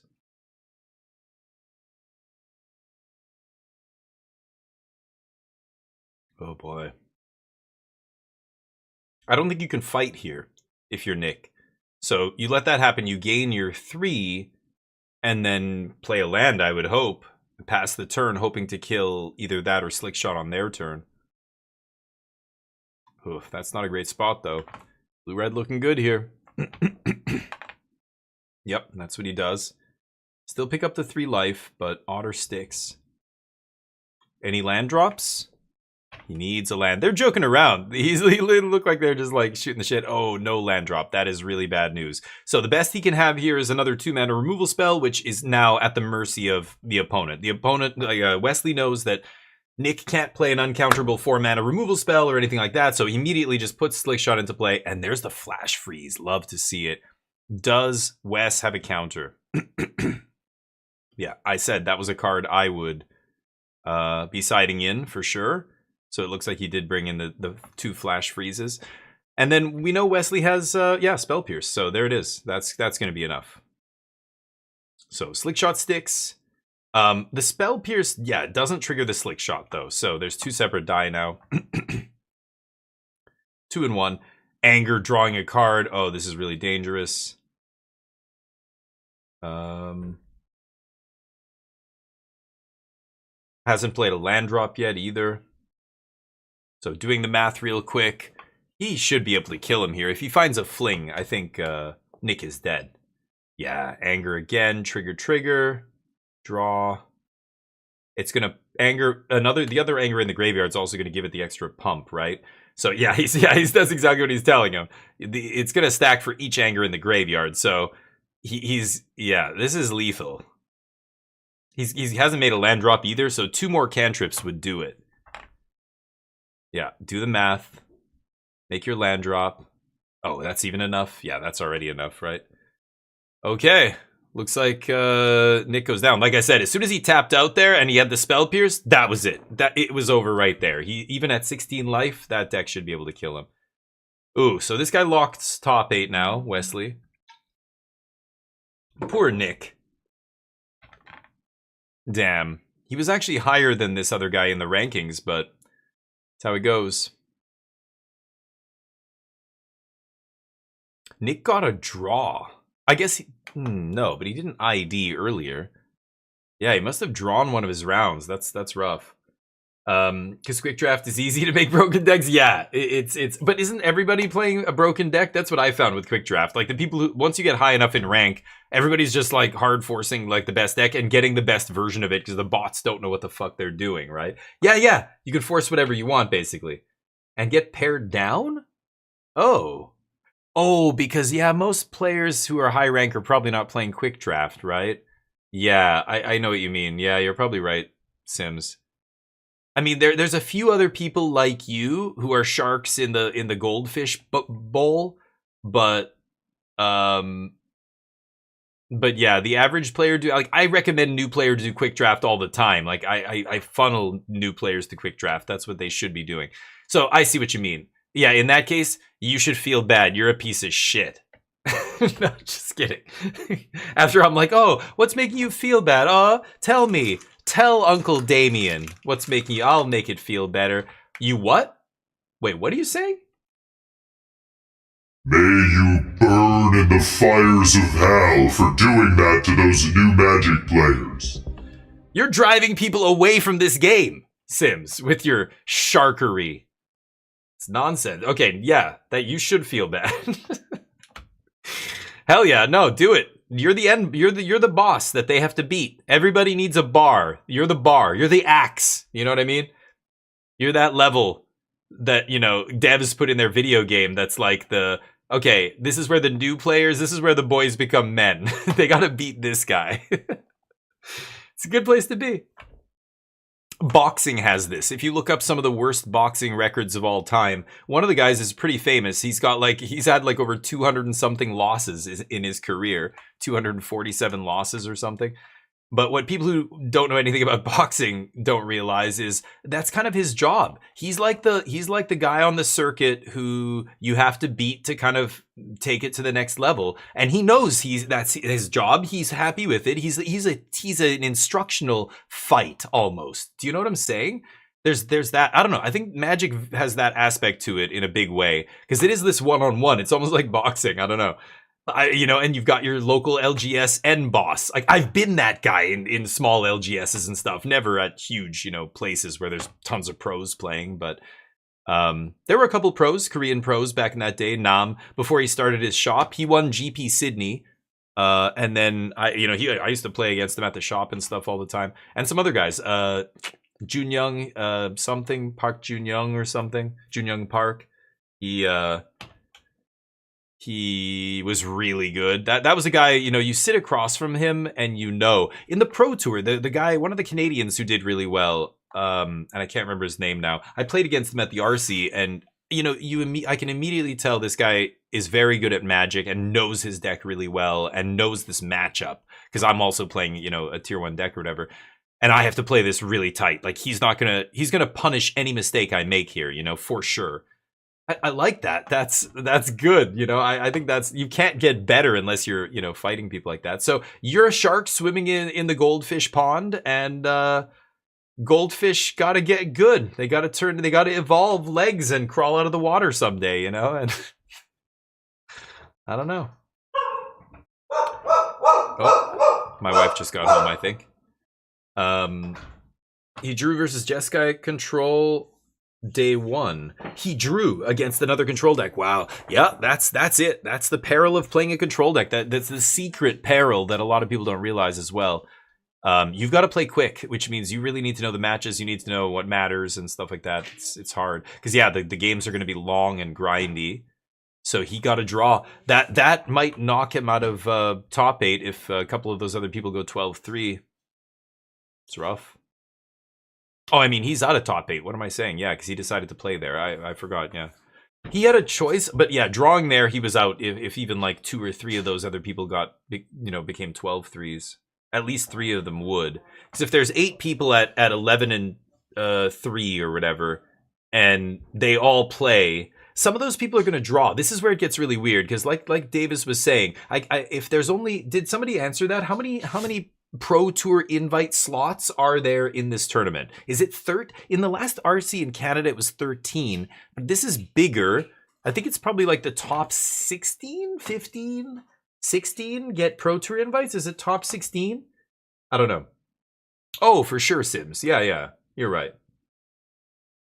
Martyr Green on those decks around on 1 FNM. Yeah, people start. Yeah. Oh yeah. I had friends who were at one point the constructed end boss. One guy's been the legacy end boss in Korea for years. He started a whole kind of legacy league and stuff. and would lend out, you know, cards and decks and things, which is crazy in Legacy. But over there, it was so hard to get, you know, tournaments, like to get 10 people with Legacy decks together in a room in Korea. Like the number of staples was just non-existent over there. Japan had enough old cards that you could probably have a bigger Legacy scene there, but Korea, there was just not enough old cards, like literally in the country. You know, like most people weren't buying revised duels online and having them shipped and all that stuff.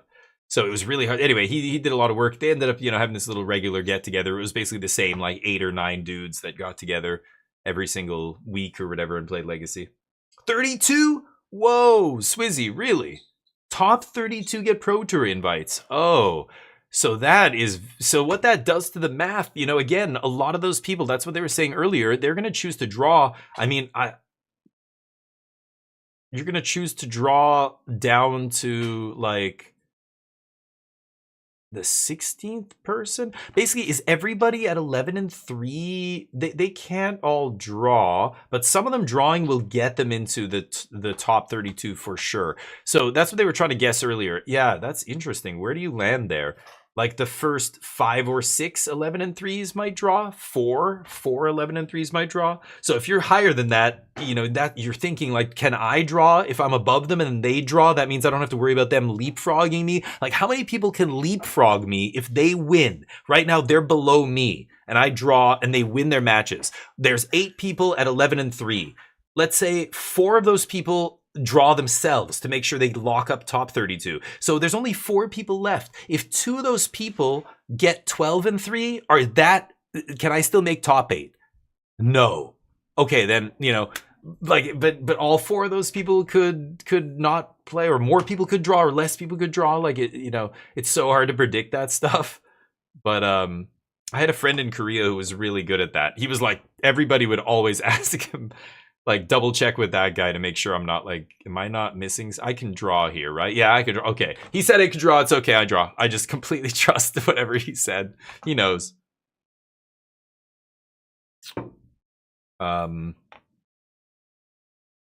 This game though, 4 color with a ton of mana here against Spelementals. This is game 1. 1 Revelation's been cast already. Spelementals with a big ass board. I think 4 color looking for a sweeper here. And but this much mana, I mean, he could have flashback Jeskai Revelation. He could have, I mean, I would be trying to sweep here and just clear that, all those filthy crabs. Yeah, white, and 2, Day of Judgment. Yeah, that's what I would play. And then this guy can fight, but you know this control deck's got another counter spell, right? Oh, he's gonna bounce both. Yeah, you wouldn't go for the Day of Judgment here as the control deck unless you have a backup counter spell. I'm assuming this is D-stroke negate. This is game 1, so probably negate. Oh, paying a life? Oh, it's a no more lies. Oh. No more lies. Okay. That works too. Yeah, control's not going to play their sweeper into counter magic unless they can back it up there. 3 mana still up here. 4 mana, I should say. So this could be a consult on end step. That would just be a perfect turn for the control deck. It looks like is empty-handed? Yeah, what is he saying? I don't know what he's saying. Oh no, 3 cards, 4 cards now. Ooh, that was a, yeah, flow state he just drew. It's pretty good. Flow state's awesome. Like, that's another one of those uncommons that's just going to see so much play. Boomerang basics, you know. This town ain't big enough, got banned. I mean, shit, the uncommons are sometimes so good they get banned. Hopeless Nightmare, wasn't that a common? Hopeless Nightmare's banned in Standard currently, right up there with Corey Steele and Vivi. Hopeless Nightmare. Top 32, that is wild. Marta Green and those decks were around. Yeah, oh yeah, sorry, I read that. They could have all drawn, but not going to because 2, yeah. 2 could still make top 8. So like that's what it gets so complicated. Like if you're right in the middle of that pack, like let's say you're in 15th place there or 16th. And knowing what you know there's, okay, top 32, now that I got the information, you know, top 32 gets Pro Tour invites. Do you draw at top 6 if you're a 16th? I mean, you could get top 8 if you win, right? Again, based on what the people above you do. So I think I would play in that spot, but there are people who just want the invite and they would just draw, because if you draw there, like if you, again, what Jim Davis or was it Burkhart said earlier, if you play and lose, you might drop down to 40th and not get the Pro Tour top 8 spot, right? So that's a weird, you know, it's a tough spot to like consider all this. So what did he have? 2 removal spells to kill Sunderflock. Okay. Killing the flyer here more important than killing the crab because the crab can be blocked by monk tokens. I mean, he's looking for a Jeskai Revelation or a flashback here. Needs a way to protect it. Doesn't have Mistrise up to make it uncounterable. But crab getting in there. Oh, there's the Revelation, so he has it. And he even gets to leave up some counter magic here. There it is. Those tablets making it easy. Looks like he found 3 tablets this game. Pretty nice. Crab gets bounced. Gets bounced. Huh. Okay, monks are back. Draw 2 cards, gain 4 life.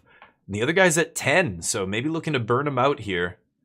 Those revised islands are pretty nice. That takes me back to my childhood. I had a ton of those.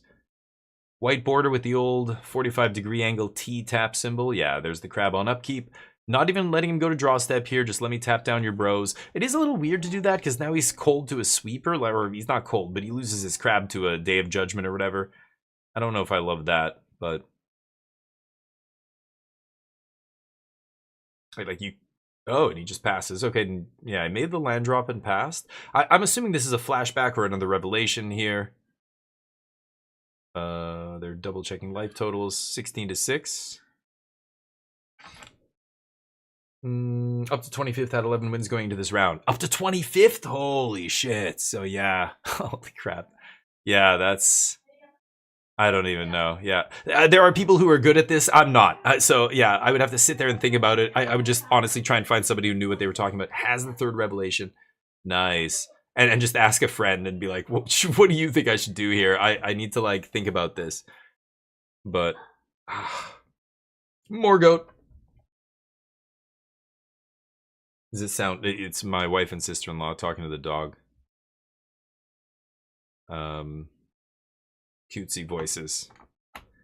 During these tourneys, your crew already told you? Yes, that's what I'm saying. Yeah, I would just ask the person on the crew who knows the numbers like he's the guy. Some people are good at it. I'm just like, fuck that. Math, fuck it. I don't want to figure that out. Just tell me. Should I draw or not? You're saying I have to play? Great, I play. Easy. I don't want any agency. I want no responsibility for my action here. I will blame you if I lose. Okay. Jeskai takes it down. Too many monks. He drew very well that game. He found 3 revelations, 3 tablets earlier. Yeah, he probably just... But, you know, Jeskai Revelation draws you cards. It helps you find the next revelation. Or something that finds it, right? Like Consult or whatever. You know him? You're a good tiebreaker guy? I'm not that guy. Fuck that. I hate that shit. I would just be like, Sims, can I draw here? Look at this. I've got this, but the guy above me has a draw. Like, you know, that Nick, whatever his face, he was 11-1-1. Or 11-2-1. And everybody below him was 11-3. You know, what happens when that guy wins, loses, draw? What if he draws? No, he's not going to draw. So what if he wins and then, or no, loses, you know, and you're like, what is that going to make the other people do? What do I do? I can't even, I don't even want to think about it. You drew with them? Really? Nice. It depends on who you played before. Cool. Oh yeah, you mean opponent match win percentage, but that's already taking that into account. Yeah. The reason you're 15th and not 20th is your opponent match win percentage, right? Yeah.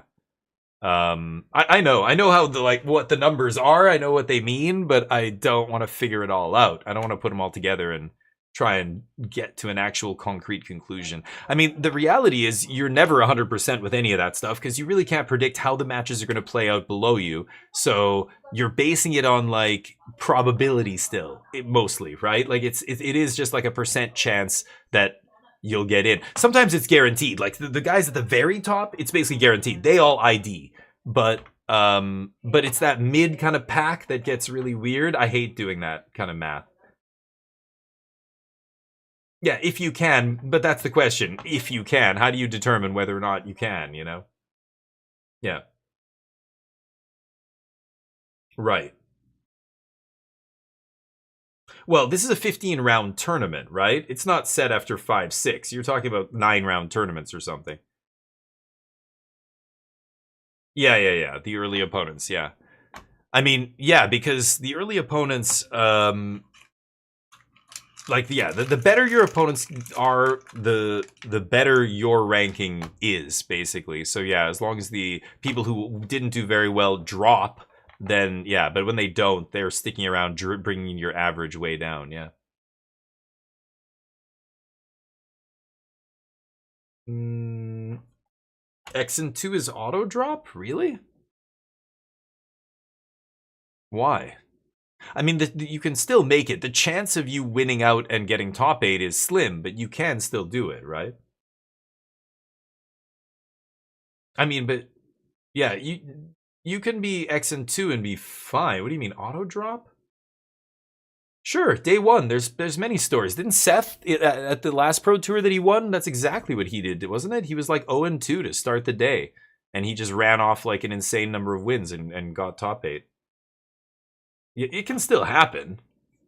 It's not that, but it's not impossible, is what I'm saying. So it's just up to you. Is it likely that you're going to rattle off like 10 wins in a row at the Pro Tour? Probably not, but people do it. It's happened multiple times.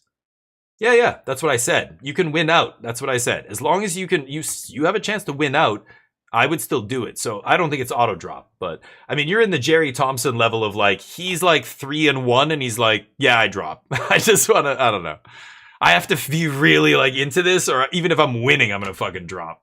No, I don't think dropping that early is. But again, it depends on what you're doing. Your buddies are all like not doing well. They're gonna go do whatever. You know, maybe you do drop, but that's a separate thing. I think if you have a shot to still win out and get top 8, you should shoot.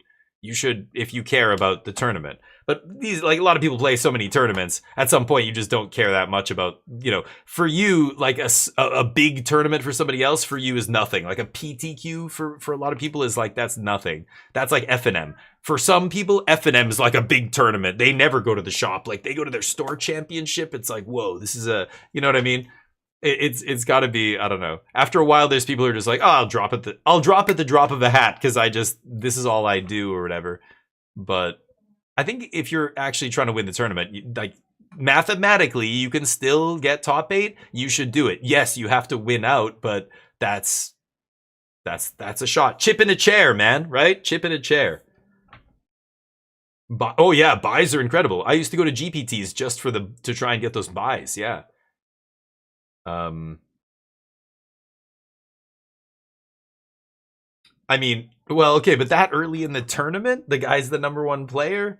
But as the rounds progress, you see him winning and winning. Yeah, that definitely is a part of it. But yeah, so there's other factors there for sure. Yeah, that's something he definitely probably considered and went, yeah, you know what, I shouldn't drop. So I'm just saying, anyway, it's possible, is what I mean. As long as there's a chance, you should do it. If there's no chance, then sure, drop at 0-2. Maybe there's a circumstance where you do that, but I still think it's too early in the tournament to decide that your, you know, opponent, like, I should stay in because this guy seems really good and he might go all the way. And not in a tournament, like an RC or something, like never. Pro Tour is different. Maybe you're, you know, yeah, you see the guy continue to do well and you're like, okay. But interesting. Oh yeah, for sure, as his team should. I think at the Pro Tour especially, like that's a different story. These kind of events, you could 0-2 drop, sure, like you can justify it more. At the Pro Tour, like, yeah, you shouldn't be doing that, right? So I'm just saying, like when you go 0-2, I mean, everybody's definition of the Pro Tour is different. For some like people, they wouldn't drop at an RC if they were 0-2. Most people wouldn't drop at 0-2. They would drop at 0-3. Some people would still, again, if your goal is to just get a PT invite, all you need is a top 32. So Xn3, you're not dropping, right? Like, I mean, it depends on your goals and all these other things. But as long as you have, I guess the best way to put it is as long as you have a shot at accomplishing what you're trying to accomplish, you should take your shot. Whether it's, you know, I could still win this Pro Tour. I could get top 8 if I win out, and then I could crush in the top 8. I'm not dropping at Xn2. But if it's like, you know, I just want to top 32 this RC, get that Pro Tour invite, I'm definitely not dropping at Xn3. You know, like it just keeps changing depending on my goal, right? Some people are just like, I want to see how well I can do. I'm going to play every single round. It doesn't matter what my record is. Nano just dropped out at 4-4 at the Canadian RC. That is still happening, I think. They should be going to top 8 soon. Or they should be in top 8 right now, actually. I want to see who wins this match, though. 4Color took the first one. Voice of Victory. Interesting. Yeah, I guess that's okay. But anyway, there's you know, there's individual goals at play and all kinds of stuff, but yeah, I mean 06, it's like, what are you doing at that point? That, you know, at the Pro Tour, like, why?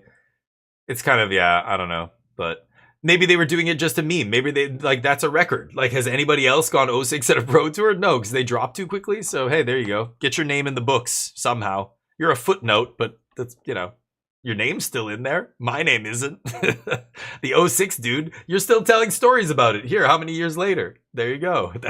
That guy's a legend. Infamous, same as famous in this day and age, basically. In the age of Kim Kardashians and fucking, I don't know, Paris Hiltons and shit. Ridiculous. There's Mistrise. Oof, into the graveyard. Did he play his land? The other guy's got 4. Who went? Yeah, he hasn't played land yet. He decides not to play Mistrise. Shock for Foundry. Wow. Rip.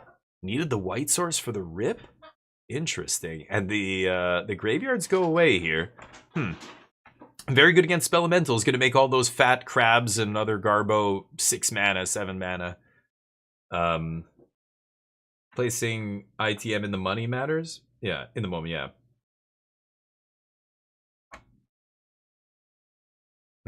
Right. You get paired up. Yeah, because everybody else is dropped. Yeah, no, that makes sense. Yeah. Prismari Charm there. Ooh, I love it. The Titan, the cheap 4/4 to 2 mana 4/4, right? If you play second spell or whatever. Interesting. I like that. 4 is a good number. Gets around Lightning Helix, like avoids a lot of the removal that's cheap. But he's gonna go for the Traumatic for 4. Nice off that tablet. Tablet is fantastic. Yeah, it's looked very impressive. The weird things you have to do to the deck to make, you know, the mana work, like, ads start in 40 seconds. Sorry, gang. They're coming. Nothing I can do about it. But the tablet is great. It's looked really great the entire time we've been watching. He keeps having to throw these tokens. Now it's an eagle.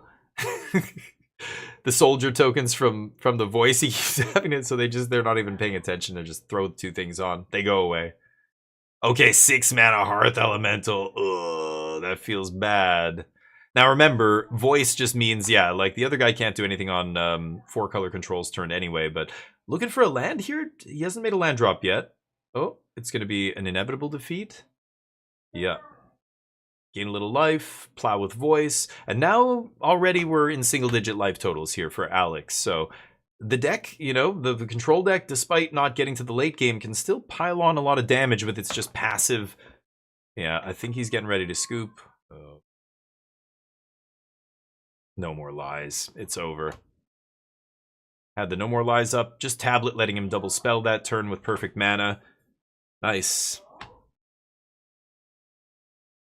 So 3 damage. He just needs to find 5 damage. I don't know if he can kill him this turn. No, just gets in another 3. Land drops? Still no land. So he's got all action in hand? Found a land, right?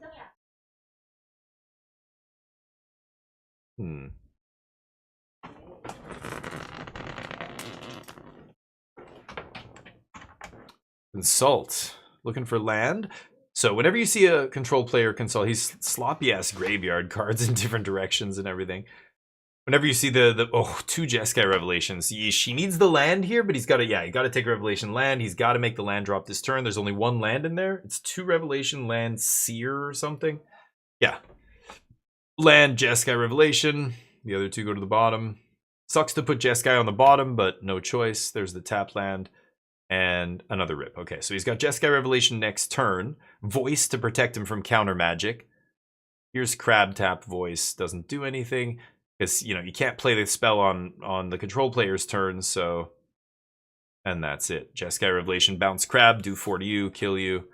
Control, mopping up Spelementals there, not even close. The control player drew well. Voice very early. Tablet on turn 3, like, just had, yeah... And then keeping that graveyard, the rip was pretty important there. Just keeping that graveyard empty, forcing the Spelementals player to pay full price for all of their creatures, that's not gonna do it. Get fucked, is it? Well, Spelementals, I don't even mind the Spelementals deck. There's better Izzet decks than that. The Izzet Prowess deck is the better version, I think, but Spelemental's still good. I don't even know why. I don't know. It's weird that people play one over the other to me. I feel like they're so similar that is Spelementals better against mono green or something? Like what? I don't even know why people play Spell. I think Prowess is just the better version of that deck.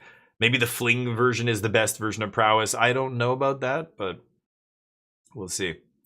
Let's see what's going on in Ottawa here. Should be the top 8. This is Prowess versus Discard. This must be the, yeah, this is the top 8. These are the quarterfinals. Okay. Make sure we're on highest resolution. The camera needs to be more zoomed in at this Canadian RC. I feel like it's way too zoomed out, and I can, you know, I can see the cards but barely. Mardu Discard's an awesome deck. We were watching Dawson play earlier with this deck. Izzet Prowess in first place? Oh, I don't know what they're discussing here. Going through this judge call, it's like, where do you begin getting back into the game, you know, from that perspective, right? Like, yeah, no slick shot, you know, plotted. I'm not sure. Balmore? I guess it would involve a Good wild lord. ride. Yeah, is it Prowess? Okay, sorry, I can't with this commentary. Can't even. Look at this image. Is really low res too, which is unfortunate. Yeah, interesting. Poison Dart Frog in the sideboard. Mardu Discard has been looking good. Even in this Canadian RC, I think there were a couple players of note that were playing it who were talking it up and stuff. Mako and the Flyer, huh? It can just kill you so quickly out of nowhere, but they really, really need that cool but rude enchantment in play. I don't know. Yeah, I think it's Prowess's turn here.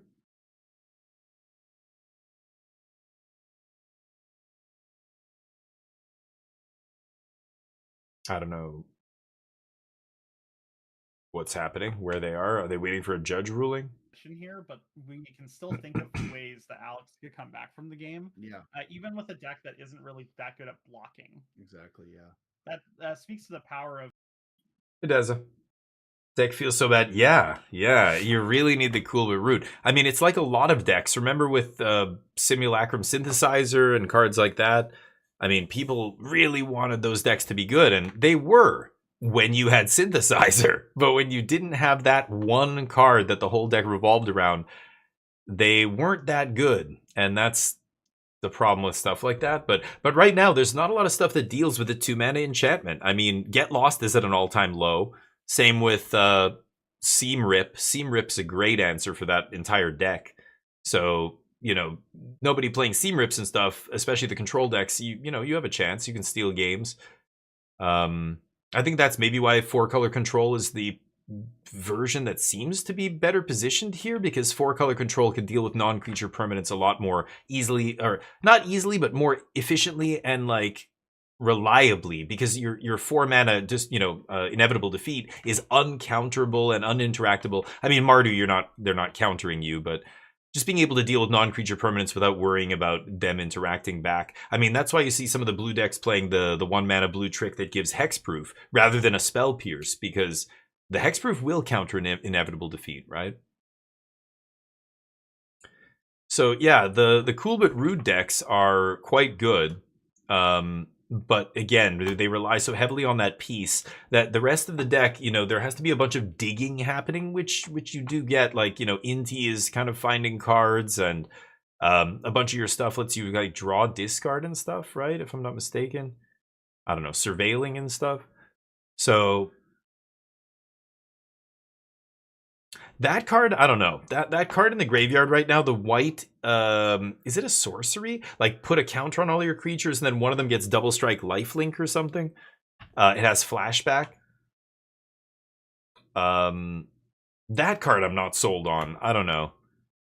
But I get that you can discard it and flash it back, but it's a little weird. What is the card at the top here? That card, I don't... Is that what they're waiting? It looks like a 1 white mana... What? What is that?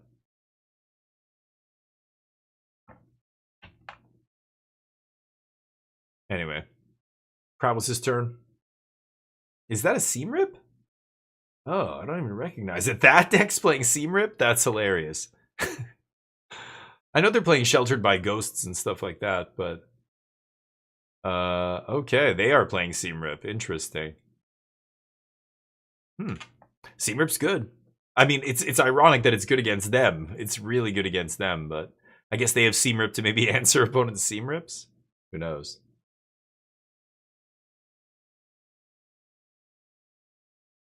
It doesn't have any? Oh, yeah, I'm assuming he ate the Storm Chaser's talent token. Like, when you said Seam Rip, I think that's what happened. You're right, it's a Seam Rip. But it ate the token, that's why it has nothing under it. No mana here from the Prowess player, not yet anyway. Ideally, the Prowess player wants to obviously pump the Hatcher, get in there, make a Drake on their end step, right? Or mid-combat or whatever you're going to do. But there's, you know, 1 mana up on the other side. Dawson, I mean, the only card that would be good here is maybe Erode, but also Burst Lightning, like, could just have... Oh no, what am I saying? It's a 1/3, the Drake Hatcher, right? So Burst Lightning wouldn't do it. So is going to go for the pump here. Yeah, wants to get in there with a as big a Prowess, whatever, Drake Hatcher as you can. So right now, what did he cast there? Was that Wild Ride? So this thing is what, 4? 5 with the Prowess trigger? 4. 5. 5. Ooh, Storm Chaser Prowess trigger.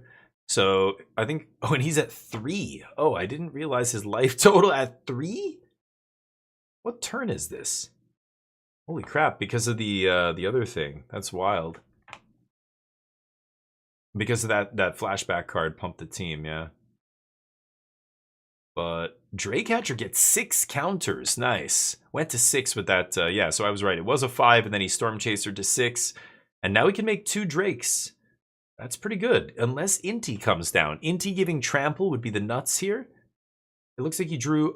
they drew a Flyer. That's also really good. But again, can make 2 flying blockers here. Chump the other guy.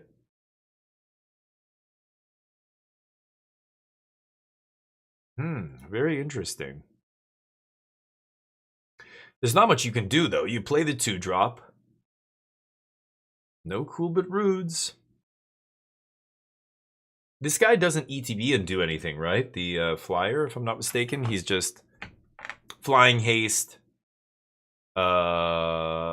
Discard a card. What does he do when you discard? Wow, shock himself.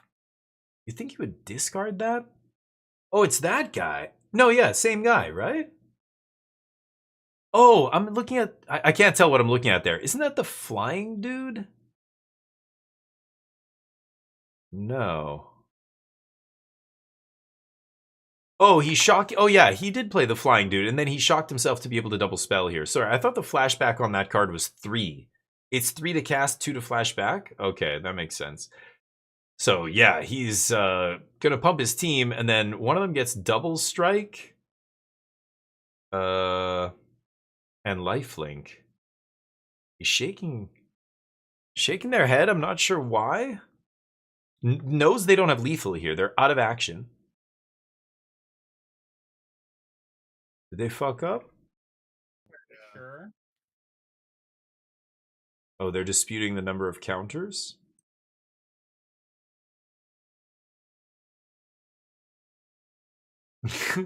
Alex is shaking his head. Judge again. Where to go from here?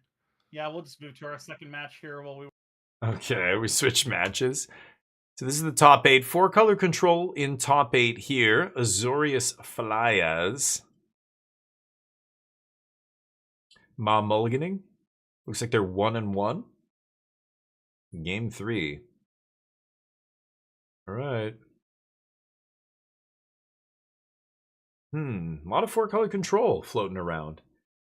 Hardened Academic. Thank you, Swizzy. You're the only one. You're the only one in here who knows its name. Discard gains lifelink. Okay.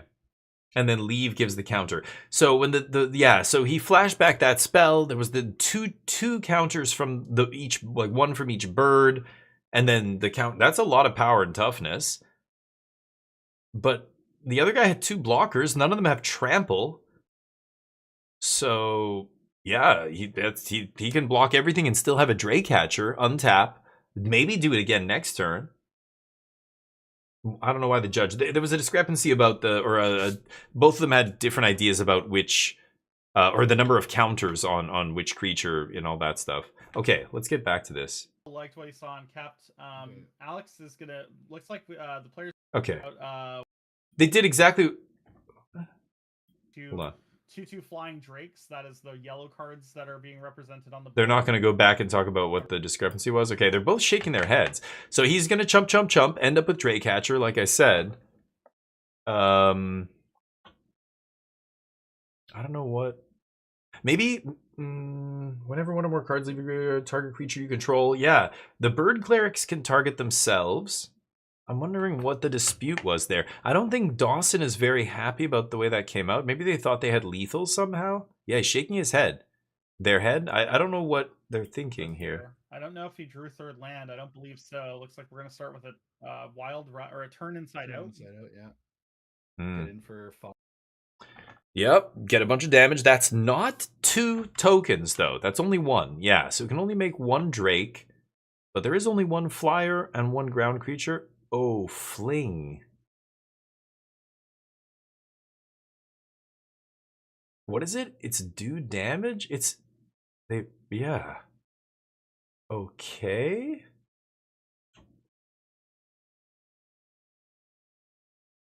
Huh. So, interesting. Not a creature that he wants to keep. Yeah. Also, Dawson only on 1 black source. So Manifest because of the turn inside out there. Yeah, would not be really nice here. Not doable. Yeah. What do we got? Looks like we have. Ooh. Cycle. Pumping up the dude. Swing. Chump. Chump with Manifest token, I assume? No? What is the other thing? A 2/2 Drake, right? Interesting. Keeping the Manifest. Okay. Oh, Manifest, I guess he could potentially cast it. Got mana screwed this game. Game 3. Alex on 2 life here. Ugh, and one of his lands is costing him life. Is this Ancestral Anger? Oof, could not find a land. Shitty way to go. Yeah, this is almost certainly going to be over. Oof. Alex wondering if how he's not dead here. Like, if Dawson found a removal spell, would have been dead a long time ago. Oh, no land. Scoop. Kills himself with the land. Love to see it. GG. Mardu discard. Going to the semis. Second hand deck should have counter from offense and another. Yeah, so yeah, I don't know what the discrepancy was there. Didn't it have 2? I don't know. Shaking his head. At this point. Yeah. I needed to go back and watch that again and see. Oh, these guys are getting the judge explaining them too. We're excited to see Dawson in the in the semifinals. Looks like we've got a judge call for Michael and Gavin here. Michael played Momo and now has a Sky Coach as well. Yeah. Gavin does not have any red mana, just has Esper mana here. Yeah, I think with Alex's top 8 last weekend, I may be mistaken, but he may have 2 Pro Tours stacked now, so maybe he'll defer one and change. Interesting. I don't know what the call is here, but should we switch over to Star City games? All these judge calls over here in this top 8. So that's kind of goal number 1. Yeah, and, definitely. So whenever you can secure that, it's a good feeling. Prepared. So Something like about the players have figured out what's going on, and we're gonna resume. The commentators have no idea what's going on. I don't think they're getting anybody at the table giving them info. So I think it was something to do with the prepared part of that spell or something. I don't know. What creature is that? It prepares and it jumps, right? It casts jump when it gets prepared, but it gets prepared by another creature attacking or something. Okay. No more lies. No lands for you. Trying to pick up a land there off the cycle. 1 mana because of Momo. Has Aang in hand here. Can play it for 2. Could have Aanged that No More Lies? No, Aang is, what, permanent or something?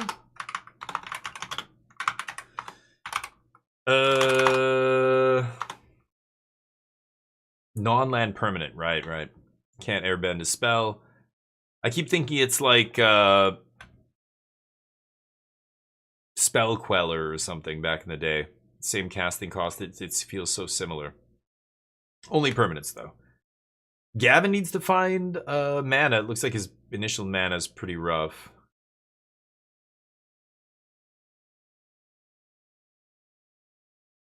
Gavin. Can't tell what he drew. That's who knows what. I think it's a Steam Vents, so that was a solid draw. If he had that earlier, he would have played it, I think. And there it is. The tablet. Flipping a stock up? That sucks, but not much you can do about that. Oh. Upkeep? Seer. Waiting till upkeep. Very interesting here. Knows that Aang is possible, so not letting Michael use his mana on Gavin's turn, forcing Michael to use it on his turn. So smart play there, playing it on upkeep. You'll see a lot of those kind of plays on the DF16 channel. Follow the DF16. See, this is why they don't hire me. I would just be plugging my own in the booth.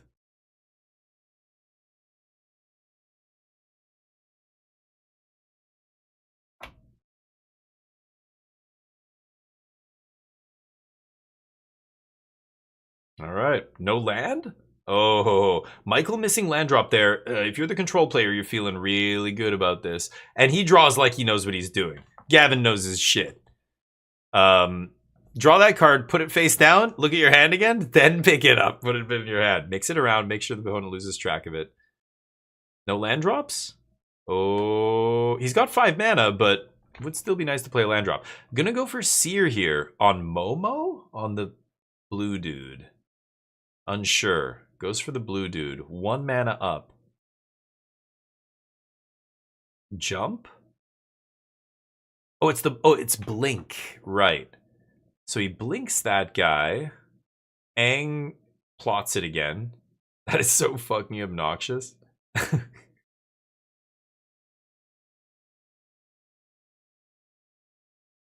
Okay.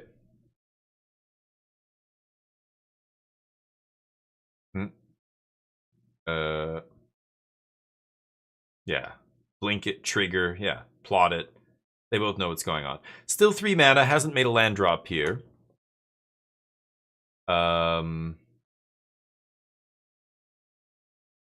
Opponent also missing land drops.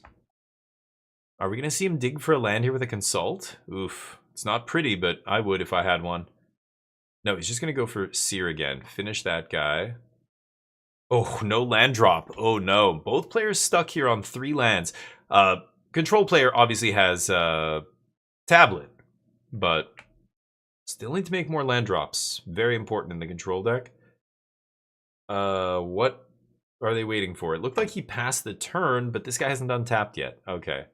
I thought, yeah, I swear he drew his card without untapping. He's just trying to go right to the the meat and potatoes of the turn. Flicker. Yeah, that's what he did. Yeah. I don't know what creature I'm looking at there. Is there, I don't know. It's not Jump, it's Blink, that blue creature. Yeah.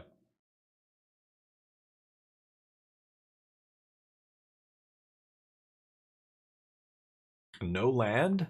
I'm assuming if Michael drew land, I think he would slam it here, right? So he's trying to figure out which spells to play. All of his stuff is 1 cheaper. I can't see what's in his hand. If he had Reality, or whatever that Sphinx is called, he'd obviously be using that to dig for 1. He goes to combat, swings. If he plays a 3-drop, he can't activate it, so he passes. Yeah, it's very obvious he did not have a land there. It took him so long to figure that out. Will Bennett draw land? I can't tell. Ooh, rips a land. Huge off the top. It's a great haul. So, he has 6 mana to work with here. There should be quite a few things he can play. He has a Day of Judgment in hand. If he goes for that, he knows that Michael is going to be trying to flash in a guy to plot or whatever his spells every turn, right? Plot or airbend or whatever. So, you know, he can't, like, there's no way he's going to be able to double spell here. I don't know why he taps Tablet one way and his lands another way. That's triggering me. 4 mana. Yeah, Day of Judgment. Okay, so let's see. It looks like a 7th or 8th edition Day of Judgment white border, which, of course, is technically incorrect, but will allow it. Michael, is he going to blink this? So there's Aven Interrupter. Oh, it resolves. Oh, that is huge. I think Gavin thought he was going to have to fight over that. Post-combat or end-step Aang here, just to get a creature in play. Untap draw, looking for a land. Momo. Didn't find a land there. Momo's fine, but you need to be pressuring the control deck a lot more than this. And, you know, control found a land. Michael's struggling to find one, it looks like, still. Can't flicker himself, the bird pilot. Yeah, flickering the Aang, though, made sense. Non-pilot creature, yeah, that makes sense. Yeah, it'd be a little too good if it was like Aetherling. For 3 mana. Because he comes in prepared, right? Yeah, that guy enters. I was thinking of a different guy from the Strixhaven set that has to attack to, or a creature has to attack to prepare. I think he casts a jump. I saw that in a, I think it was Prowess was playing that, but Blue-White, I guess, is playing, yeah, some other bird dude. The Blink guy, yeah. Okay, not bad. Not bad. Springleaf Drum into Momo, double spell, get my double 2/3 flying lifelinkers off Sage. Oof. Now we need another sweeper. So that was an insane draw from Michael there, waiting for the Day of Judgment and then going, all right, here's my actual whole board, not what you wrathed away. That's why Aang didn't even fight over that Day of Judgment. That was nice.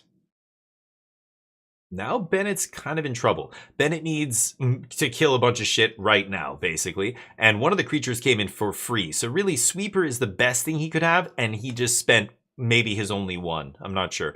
These decks are playing 1 to 2 Day of Judgment. Could have Ill-Timed Explosion. Needs something like that. There's very few outs, like 6% to hit. Pyroclasm? Is that what that is? What the fuck is that? What? 4 mana? It's double Pyroclasm? Oh, make your own wrath. Go. Your turn. Oh, and Michael. 1 card left plus the top of the deck. That's a land off the top? Oh, no. I think it was a land there. Had double Pyro and the Day of Judgment. Last card is, this is the card from the turn before. He's got to play sub, whatever it is, if it's relevant here, right? Now Gavin feeling really good. This is the Angel. Go get planes. Warp. So Gavin still has 3 cards, and Michael is empty-handed. Gavin has about, 6 mana here, so very close to Jeskai Revelation. Just a land drop and a Jeskai Revelation away from basically winning the game. Oh, it's get a 1-drop? Oh, I'm thinking of a different card again. Yeah, that guy gets a 1-drop. Okay, gets Nurturing Pixie. Float the mana off the Warp Dude. And then Pixie. Bounce Warp Dude. Okay. Could have done that with the Springleaf Drum, but sure. You could do it this way too, I guess. Seer. Oh, man.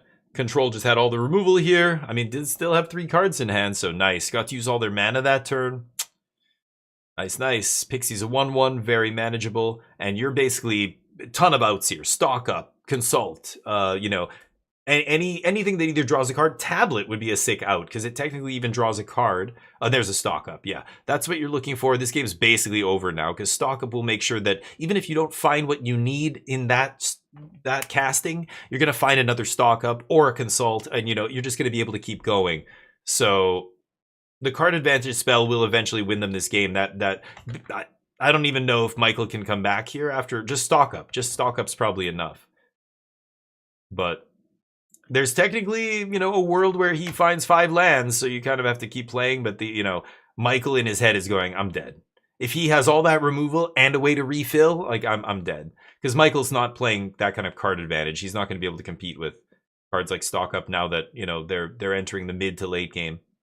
Michael is, anyway. Hey, did he draw another land here? That is brutal. So he was stuck on 3 lands, could only single spell each turn, and now he's drawing land when he does not want to find land. So rough draws for Michael. That's, you know, that's how it goes. Control was looking a little rough. I mean, that Day of Judgment, he thought he was safe, and then Michael did a great job redeploying there, but the double Pyroclasm, that sealed it. And here's, what did he cast? Consult? Or I don't know what he cast there. That was another Stock Up? Yeah, so Stock Up just just chaining, like I said. Just chaining card draw, continuing to make land drops, eventually filling your hands with Jeskai Revelations. Has a Mistrise Village now for, yeah, there's Consult. Has a Mistrise for uncounterable Jeskai Revelation if he wants. There's another Stock Up. Yeah, easy Stock Up plus something else there. Untap. And now Gavin knows he's won this game. Michael knows he's dead. I don't know how Michael gets out of this now, but it's just a matter of when do I play my Jeskai Revelation here. Waiting for Michael to blink. If Michael continues to not do anything, then he's going to bait him with some, you know, card draw or some removal spell or something. Ugh, more land. Momo. So now Michael knows or Gavin knows he's got it. Yeah, there's the Revelation. Bounce kill. Not even killing Momo. He knows it's over. So basically playing out exactly as I'm saying here. Like now, you know, you know at that point after 2 Stock Ups and a Consult, he's got a Revelation in hand. So he just passes with all his mana up. That's when you're the other player going, yeah, like I know what you have here. I'm just going to play my shit. I can't stop you with a Momo. He could have left Momo or a land in his hand. I don't know why Michael's not leaving a card in his hand to at least bluff some interaction here. Like his deck is full of, you know, Aven Interrupters and shit, but Stoic Sphinx. Interesting. Yeah, against all the flyers, that makes sense. So Tablet flips Sphinx. He immediately slams Sphinx. Get in there with the monks. That Tablet is sweet. It is a card draw spell in the late game. Like we were talking about this earlier or yesterday or whatever. Ads start in 30 seconds. Sorry, gang. Stick around though. Yeah, the Tablet is not a dead late game draw, which is nice. Your Mana Rock, like this is where Cornucopia or whatever, Ancient Cornucopia is much worse than Tablet. Even though the life can be relevant, I think Tablet drawing a card in the late game when you have 12 mana, you top deck an Ancient Cornucopia, you're like, oh, I lose. Uncounterable here. Like, plot and stuff doesn't really counter though, right? It's like exile this spell. Yeah. I mean, he's playing blue mana. Maybe there's negates and D-strokes. You're still going to do it, but okay, Lightning Helix. Nice. That's it. Control takes it down. Control going to semis here. Jump back over to Star City Games. Should be the top 8. No, not yet.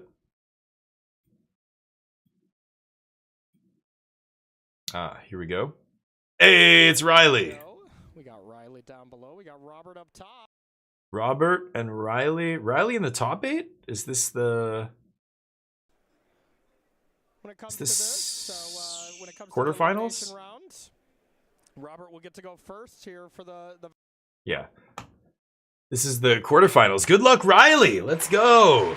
Riley is a friend of the channel and a good dude. Team Big Brain, I think, on Twitch. Sure. I'm going to get a drink here. I'll be right back. 2 stars. Okay. I'll let you guys listen to these guys for a second. When you're playing Sultai Control, you got the brains. Let's see if we can get it going. We're ready for these players to begin. We saw Robert on camera playing earlier. Played really, really well. Yeah. Extremely measured play. Really walking that perfect line of being aggressive but playing smart. Yeah, I was very impressed with Robert's play as well. So, Robert coming on down and Prowess doing Prowess things, starting with an Elusive Otter or starting with a Storm Chaser's Talent just makes the deck look so much better. Yeah. Now, this isn't the version that's going all in as the Prowess deck that we saw last time, but it's still pretty aggressive with the Otters. Yeah, with the 8 Otters, really saying that 1-drop's very, very important and not trying to do the crab thing. Not okay with sleight of hand on turn 1, basically. Yes, absolutely. There is the other Otters. And got one coming into play. Boomerang basics on Storm Chaser's talent. We've seen it time and time again. It looks amazing here, Jim.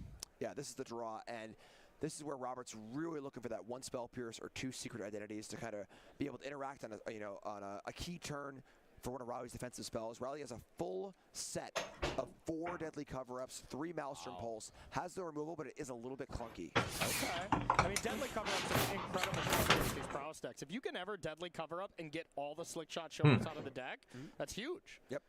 That is absolutely huge. So, Multiversal Passage, picking up a Forest, paired with a Watery... Those headsets probably aren't connected to anything. Or each other, that's it. It's so people walking behind them can't go, hey, he's got this! Yeah, Riley has the usual black removal suite. Required Like, at the Pro Tour and stuff, they have to have them away from all the people, so people can't just yell shit at the people playing. Because somebody could be watching the stream and see what's in their hand and go, you know, that's why. It's quite good. It's quite good. Very powerful card, and here is an attack for 4. See if Riley has anything to do about it. And Splash portal? Most of the time it's like, take the 4 Through a glass of water. Spell, right? Riley is not choosing to Well, was it mineral water? Was it filtered? Or did you just go to the tap in the bathroom and fill up a cup? That's illegal. You could have given him fucking some kind of disease. Yeah, could have cast the charm just on Riley's main phase. Yeah. Oh, why am I still hearing these guys' voices? A lot of prowess triggers here. Riley taking a beating. Witherbloom Charm. That is a card that I would never recommend anybody play in Standard. But Riley doing work. Riley doing work with it. Destroy non-land permanent mana value 2 or less. That's what he went for there. And the other guy had the protection spell. There is usually only a 1 of those protection spells in that deck. So unless they buy it back with Storm Chasers, you can probably not worry about it again. But Riley not looking like in good shape. I'm pretty sure this game's over. He's at 7 life, and the other guy's got a huge board. Riley's only going to be able to play 1 thing here, so this game did not go well. Riley's best draws here are probably... I know he's playing the Black Sweeper with X in the mana. Like, it's like, destroy all the creatures X or less casting cost. That is amazing in this matchup. The 5 mana Sweeper is really clunky. If you can resolve it and strip all their slick shots like Corey or one of Jim was saying there, sure, but that's magical Christmas land scenario. I don't know. First Lightning, that. Yeah.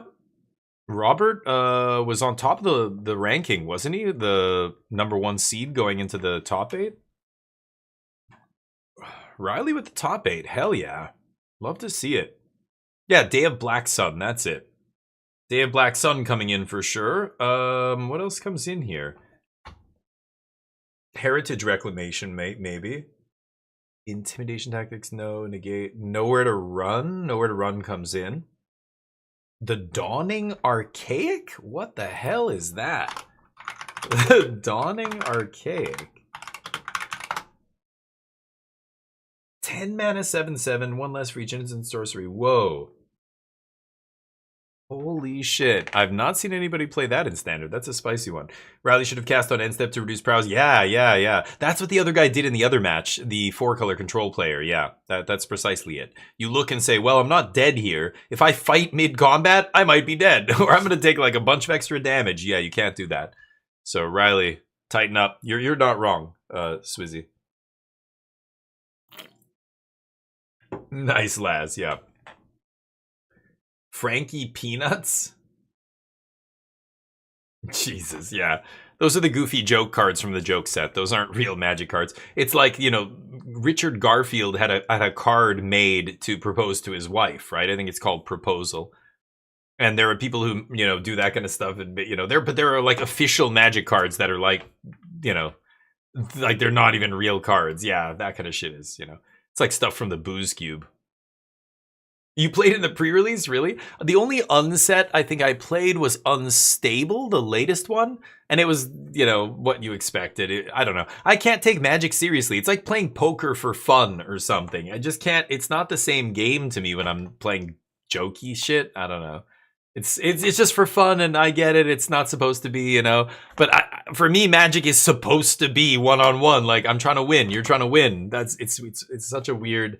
I never liked any of them, really, but I only played one. I've heard of the other ones. People have tried to do cubes and stuff with them, and I'm just like, no thanks. It was awesome? Okay. It was the most fun you've ever had? Really? That's great. I hope he let her win. That would be perfect. Yeah, that's a great one. Yeah, 13-year-old kids at the LGS. 13-year-old girl at the LGS.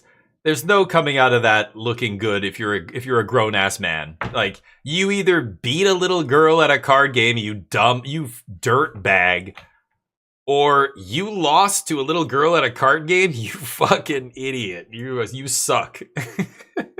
There's no winning that situation. I've been in that situation. I kicked their ass, personally. It doesn't feel good, but kids gotta learn. Kids gotta learn somehow. Anyway, prison magic, prison rules. That's what, you know. It's no holds barred magic, not no holds barred. What's the, you know, no cheating, but at the same time, not giving you any quarter. You know what I mean? Arm for arm. Oh, there might be hyphens, or I don't even know if it has the unsets in there.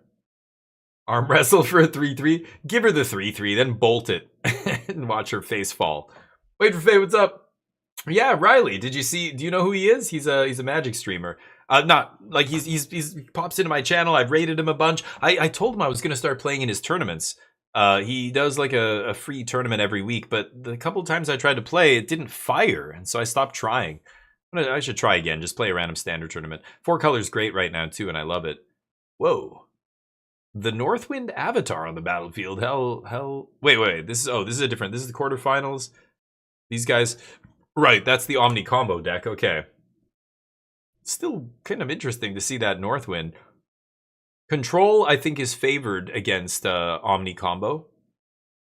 But I don't know. I don't know what this deck's playing that's so different. This 4-color can answer non-creature permanents easily. It can really easily answer a 3 toughness creature. So, you know, as the teamer player, you just have to play that enchantment, hope they don't have enchantment removal, untap Kona, and hope that's good enough. Yeah. You like Big Brain? Yeah, he's a good dude. And I've played in his tournaments before. I got top 8 in one of them, a bigger one back in the day. Bigger, it was like 20-something players. But the last one I played in had like 13 players or 14. It should be more. There should be more players playing in them, but because they only, you know, you can't offer actually cash prizes until you get to a certain threshold, or you're just losing money. Like, you do it at first to kind of promote the tournament, but at some point people have to come out and support it, otherwise it just won't be able to keep going, you know. It's crazy that, you know, Pizza had that Hollywood Pizza had a great tournament series going at that one point. He was part of Team Magic Jank. He doesn't stream anymore or do any of that stuff, but it was kind of just ballooning out of control almost. I think he never wanted it to get that wild. He was capping at 128 players every single time, every weekend. And I was doing commentary for a little bit for a couple of them, and Ham. That's when I first started collaborating with those guys. But yeah, I wish more people played in the little tournaments. Like, even if you're not interested in, you know, getting to the Pro Tour or whatever, free tournaments, you know, yeah, there's like $15 to first place or whatever. Yeah, but that's enough. That's enough to get people to be competitive. That's what I want. I just don't want to play against randos who there's nothing on the line. I mean, free, there is nothing on the line, but people want that money. Like, most people are bringing good decks. You do see some rogue decks, especially Pizza Box. There were some rogue decks, but it was interesting. It was like the Wild West of, like, his results were right up there with like the Magic Online challenges and stuff. People were looking at those top 8s from his tournaments to kind of see what is standard. Mostly it was similar, but you would see more rogue decks and stuff in the top 8s of those Pizza Box tournaments and stuff. Is it him, Big Brain? I don't know what it is on Twitch. He switched it. It used to be Riley LBJ, I think he was called, but yeah. I know, I want to play in them, exactly. So, like, doing commentary, like, when they would ask me, I'm like, I kind of want to play in this tournament. Like, I really like this deck right now in Standard and blah, blah, blah. Riley rocking that fancy breeding pool. That's an expedition breeding pool, right? He's just repping it. Just like, yeah, big money over here. No big deal. Not using the correct duress, however, feels a little bit bad. That's an ugly-ass sleight of hand, but not everybody can have the Portal 3 Kingdoms one. There's just not many out there. Urza Saga Big Hand duress, the only one. Only correct choice. So he's got Boomerang Basics up, Fabled, or Multiversal Passage. You know, being a gentleman here, leaving up the hand after your opponent duresses you. I started seeing that, I was mentioning before, when I started playing in Japan and stuff. That's when I first saw players play, like, actually, you know, very clear and clean play, you know, like very tight, kind of managed, clean board states, not sloppy. Like they would even, like when they drew their hand, they wouldn't just take a mitt full of cards off the top of their deck. They would pick up their deck and go 1, 2, 3, 4, 5, 6, 7, put the deck down and look at you and just wait. They wouldn't pick it up, just 7 cards. And when you'd look at them, they'd go, and the first time the Japanese player did that, like they just gesture like this to their cards. They're like, eh? What they're doing is basically saying, look, 7. I'm not drawing more than 7. 1, 2, 3, 4, 5, 6, 7. And they look at you to like say yes. As soon as you give them the thumbs up, pick up the hand, look at it, well, you know, decide whether you're gonna gonna mulligan. Like every time. And the first couple of times I was like, okay, I'm like, you know, you don't have to do that. Like, it's fine. But no, that's good habits. That's the kind of stuff you know, you should ingrain in your gameplay. Just like when I see sloppy ass play at the Pro Tour, I'm just like, God, the fuck, man. I don't know. I get it. Not everybody's brains work the same. And, you know, some people, they need that chaos to kind of like see everything their way or whatever. I don't know. I'm different than all the other people out there who are different from me. So I can't say this is right. But I feel like that's the best thing for everybody in terms of game integrity. You know, then, you know, you don't want anybody even get a whiff of impropriety. Like, I don't want anybody to think I'm even remotely trying to play something shady here by having, you know, sloppy ass game. Like, did I play land that turn, or is that my graveyard? Was that in the graveyard, the hand? Like, they're so close to each other. And anyway, where's the second otter? I don't know. Was there supposed to be 2? He Boomerang Basics, then replayed? I don't know. Too many tournaments. Yeah, wait for fate. That's it. I mean, but that's what it takes. It's an individual that usually starts it. Like my podcast. I was going to do this podcast. I mean, it wouldn't be mine. I had 2 other co-hosts. It was going to be as much theirs as mine. We talked about any revenue we earned and anything else being split totally evenly 3 ways. But it was my brainchild. It was my, like, I did basically everything behind the scenes to put it all together, and including dragging, you know, one of the guys on board. And the other guy was all down for it, but, you know, yeah, at the end, right before we were about to launch, I'm still pulling teeth with this guy, and I realized, like, do you not want to do this? Like, if you don't want to do this, then I'm going to pull the plug on it, and that's what I did, and I pulled the plug, and it sucks. We could have had, you know, there could be a great limited podcast. I would be all in on limited right now. We'd be doing tons of drafting, way more than I'm doing, so I'm not loving Strixhaven, so maybe that would be a net negative, but I was ready to accept that. I knew before that, you know, that's the part of being a limited content creator. You have some garbage sets that you just kind of have to spend a little bit of time with at the very least, and then, I don't know, figure out something else to do for 2 weeks or 3 weeks or whatever. But I was going to do it, and then one guy, yeah, it was going to be me, DeFore, and Lola Man. DeFore and Lola Man are the... some of the highest ranked drafters on Arena. DeFore played in the last couple of Pro Tours as well. Had a really good limited record in both as well. And he was down, but Lola kind of just, I don't know what his deal was. Just wanted to have nothing to do with it or whatever. That's how he came across. So me and DeFore didn't want to do 2 of us. We want to do 3 people. So we were like, who else can we get? He reached out to Sigrist, Mike Sigrist, which would have been amazing if we got somebody like Mike. I would love to do a podcast with Mike Sigrist, but he wasn't able or interested or whatever. And then we just kind of were like, yeah, if you find somebody, let me know. I'm like, yeah, sure. But in the back of my head, I'm like, no, fuck all this. I can't believe like this didn't come. It's such a no-brainer, and just, you know. But that's how it is. There's the Archaic for 4. It is a 10/10. Is that correct? I looked it up already. I have to look it up again. There it is. It's a 7/7 for 10. Yeah. With reach. Attacks, and you can play an instant or sorcery without paying, and then it goes to exile. Pretty damn good if it gets to attack. It's a 4-mana 7/7. That's something.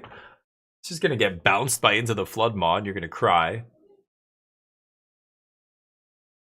But interesting Sultai control deck. It really is like blue-black control, but I don't know what the green is for, I don't know, some utility spells and stuff. Looks like a lot of blue-black spells in the graveyard anyway. Flow state to draw cards. These guys joking around? Riley's laughing at something. Riley's just like, nope, I'm gonna win. He keeps reading it. Yeah, it's a fucking reach randomly. Like, well, okay, yeah, whatever. That's the kind of shit you forget. Some guy attacks into it with flying and goes, what? Right, that stupid thing has reach? Whatever. Alright. Ral ticks up. 7 is scary. You get that thing to 10, and it's not hard to win from there when all your spells have Storm. Storm Chasers takes him to 8. Now, he's already activated, though, so you know that he can't ult this turn. 1 prowess trigger.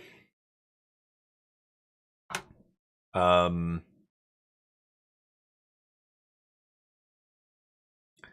right. They're playing a green source in the Izzet deck to play that poison dart frog or something out of the sideboard. Or not poison, whatever it's called. Some frog or something out of the sideboard. I think I saw it, but plot Slick Shot. So that's danger zone. There, get the proper card.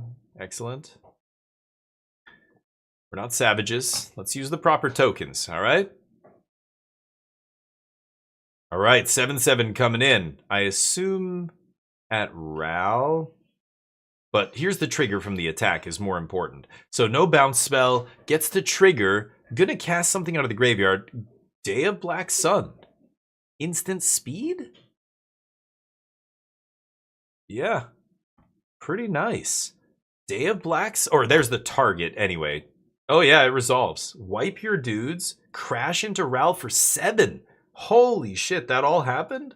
Can't believe Blue-Red had no interaction for that. Mistrise comes down on tap. Nice. 5 mana, cards in Riley's hand. He's got a lot of other spells to flash back. That Archaic is looking really good right now. I can't believe we haven't seen a bounce spell. Opt. Ral takes up. Bottom very quickly. So random card off the top. I think 3 cards going up to 4 in the prowess player's hand here. Yeah. The avatar's colorless, yeah. No, to play the adventure side of Elusive Otter. The second otter.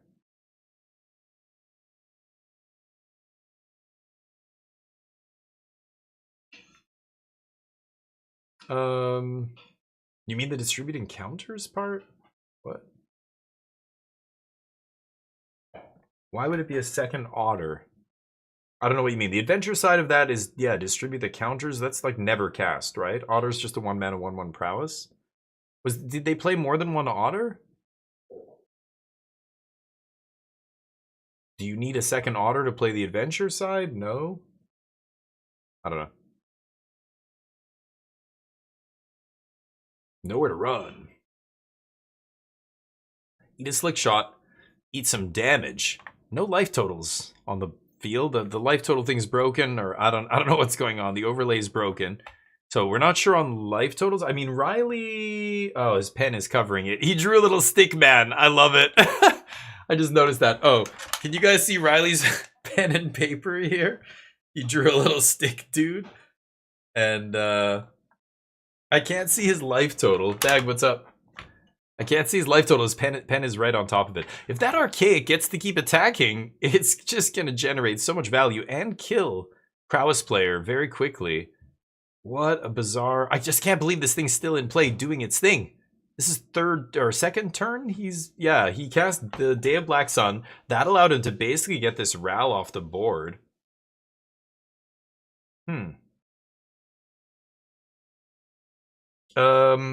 I think Prowess player is at 18. I'm not sure what Riley's at here.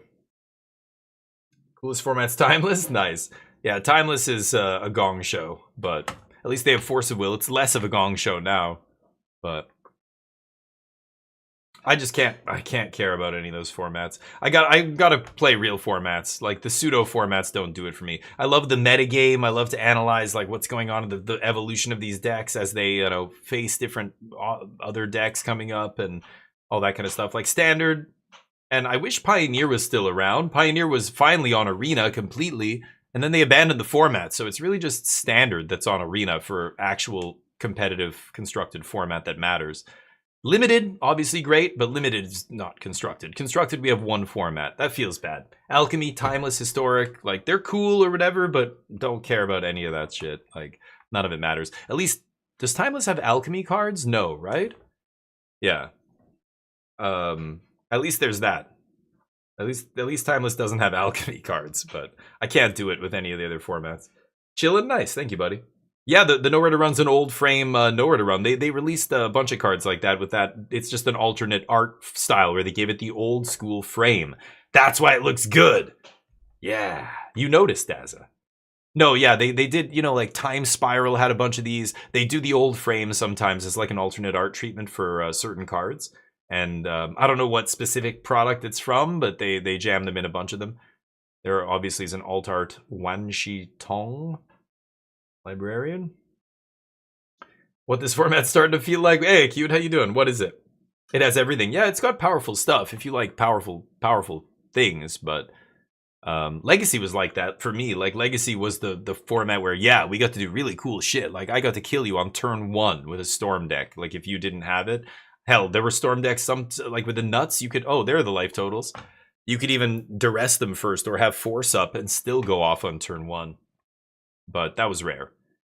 But like Ad Nauseam Tendril days, or I played like some of the show and tell decks, and there was always Reanimator floating around and just really powerful shit. Like I never played a ton of Vintage, but I heard Vintage was really good too. But again, it's just it's a full game of Magic squeezed down to like 3 or 4 turns. Like that's it. And then if the game doesn't end in 4 turns, then it takes 20 turns to end. But yeah, Legacy was my like, yeah, let's do really busted shit, And that's why there's people who play Limited and they're like, oh, I hate Constructed.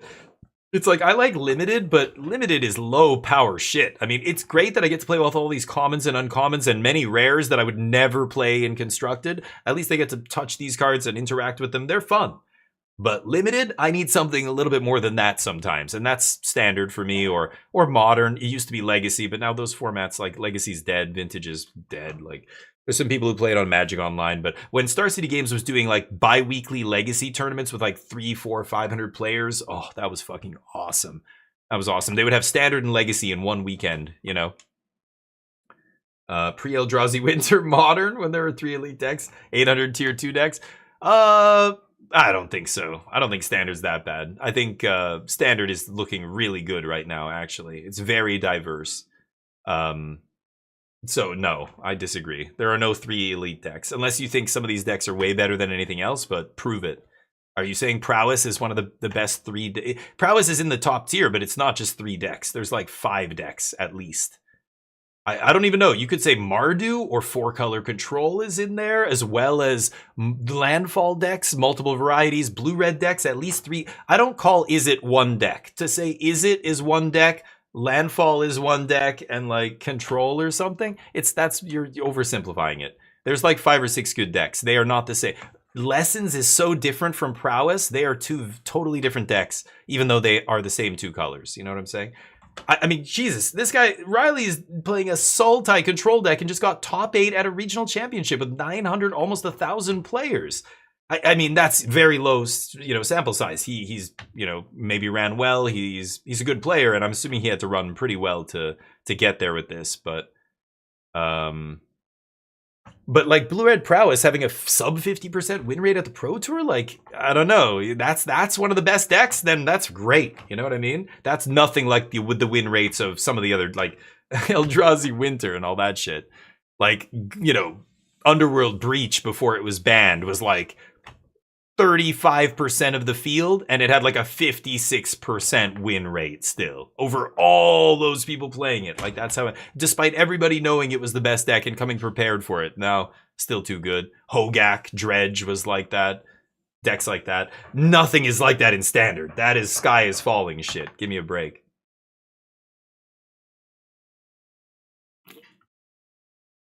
Is it Prowess? And Green-White Cub. Oh, and the two, what's the other Is It deck? Lessons? You could consider Lessons one of the top decks in Standard still. It's true.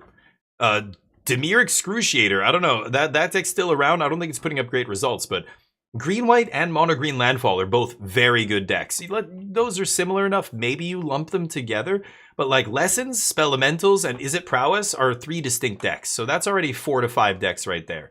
4-color Control or some version of Control, I think, is good enough to be tier 1. I think this weekend has probably proven it. Mardu Discard could be good enough to be tier 1. This weekend might have also proven it. We've got to see how the dust, or after the dust settles, what it looks like. But just see, 4-color Control. So this is the semis. Azorius Flyers, I think, put a copy in the top 8 of this one and a copy of the top 8. Or no, 2 copies in the top 8 of this one, right? The Michael Ma was playing it as well. The guy this guy beat. So Control putting multiple copies in the top 8 of both of these RCs. Control is a tier 1 deck in Standard. So I don't know. I think Standard looks great right now. It looks very diverse. No one deck is better than any other decks. The most played deck was 15% of the metagame in this tournament of 940 players. 15, 15, 10, 7, like that was the percentage of the field. That's a diverse, solid metagame. There's no tier 0 deck. There's a cluster of decks at the top that you could say there's a bunch of decks at tier 1.5 just hovering below. But many of those decks could be the best deck of the weekend if the right things come together. Teamer Omniscience might be the deck of the tournament if the metagame is just right and people kind of discount it a little bit. And, you know, Dimir Excruciator maybe as well, although I think that's less likely. So I think it's good. Anyway. Have you not watched these tournaments that have been happening this weekend? Control's looking great right now. Really good. I mean, here's another... This is the other top 8, and we're watching a 4-color Control deck right now in the quarterfinals. Is it the quarters? I think it is. Yeah, quarterfinals on the left there. So you've got 2 top 8s of 2 big tournaments where Control has put multiple copies in each top 8. Come on, man. There's 2 tournaments happening right now. 300-player RC in Canada and a 940-player RC in the States. Yeah, 2 big tournaments. Control in both of those top 8. So, like I said, I think it's pretty obvious. I'm showing you very strong evidence here that Control is tier 1. The flashback, the tablets have really helped. It just took a couple, weeks for the decks to kind of get honed and figure out how many copies, because there's so many weird cards you're playing. Flashback basically gives you multiple copies of all your cards. And when people were still testing loots and stuff like me, eventually people got off that, and now everybody's on tablet. Like, you're seeing the Control decks. They're now at the level where they're crushing. They're putting multiple copies in the top 8s of these tournaments. I think 4-color Control, once we actually see the data, is going to be... That? Yeah. You sure about that? Want to bet? You sure about that? I would put money on it, and whoever bets against me is almost certainly going to lose money. We could put some gift subs. You guys want to bet? I bet you once all the data is done tomorrow, or I assume by tomorrow or maybe Tuesday, somebody's going to put together a win matrix of all the different archetypes. I bet you Control, 4-color Control at this RC with 940 players was about 8% of the field, 7 point something percent of the metagame. And I bet you they post a over 50% win rate, certainly. I bet you their win rate is like 52% or 53, something like that. That's tier 1. That's good enough. That'll do it. So, like, I'm literally showing you guys evidence right now. Like, again, not even the top 8s. A bunch of people played it, and it did well overall. I don't know how well. Like, again, this is where I could be wrong. Maybe it's closer to 50. But if they post over a 50% win rate and make up 8% of the field, that's solid. That's fine. That's a deck I would be happy to take into a tournament. But anyway, it's good to see, because Control hasn't been great for a while. So, all right, they're just starting off here. Riley taking game 1. with the Sultai control deck. This is a wild ass deck. This deck could just be Riley, you know, with a crazy brew. Like that's nobody else is on this deck to my knowledge. I did see some other Sultai control deck, but it wasn't playing the cards he's playing. He's on like his own personal version of it. Very interesting. No, Laz, you have to win an RCQ to play in an RC. Or top 4, you know, depends on the RCQ you're going to. Some of them give out multiple slots, but some of them give 2 slots, some of them give 1. There's really big ones that can give 4 slots, I think, or 3. I don't know. But yeah, you got to qualify for this one. Smaller Izzet field? No, incorrect. Izzet the number 1 deck still. Izzet Prowess is 15% of the metagame. Twice as many players playing Izzet as Control. That's false. Control share was 7%. Anyway, go look at your information because you're just spewing things that are just easy to disprove. Just look at they posted the percentages already. Go look at my Discord. I think I posted the percentages like a week ago or a few days ago at the beginning of this. Or OK Scoop did. Somebody did. I saw it on Reddit as well. I think they actually showed it at the beginning of the tournament too. But is it Prowess is like 15% of the field? Smaller, I mean, unless you count the Pro Tour was 30%, is it? So is it smaller than the Pro Tour? Well, yeah, but it's still the most played deck in the room. Like, it's literally the most played deck. 7% at start. Yeah, there you go, Swizzy. Yeah, it was 9 point something percent, not just under 10% of the day 2 field. Yeah, so that's tier 1 to me.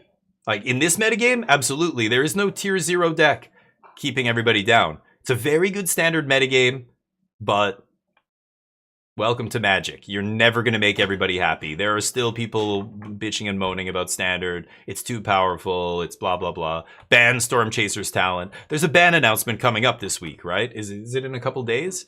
And they're absolutely not going to ban anything. It would be insane to ban anything, but Wizards does insane shit sometimes. I'm not saying they won't, but I think it's very unlikely. But boy, a lot of people are still whining about Stormchaser's Talents and Cub, ban Badgermole Cub, and blah, blah, blah. Standard looks great right now. Stormchaser decks are sub 50% win rate. That's great. Nothing wrong with that. I don't care if they make up 30% of the field. That's why suddenly it went from 30% to 15%. People are like, oh, maybe this isn't the tier 0 deck that we thought it was. Still a very good deck. Put multiple copies in the top 8 of this tournament. That's a great deck, but by no means is it tier 0 or the best deck in standard. A lot of these decks can win a tournament on any given day, right? I mean, green-white crushed the Pro Tour. Mono-green actually did the best maybe overall in the Pro Tour. 55% win rate, and it was the 3rd most played deck, 2nd most played deck. That's actually impressive. Mono-green was the talk of the town. In this tournament, though, now people have adapted, not seeing a ton of mono-green. I think it's the tablet. The tablet allows the control decks to actually be tier 1 decks now, and the control decks beat mono green now because they're not.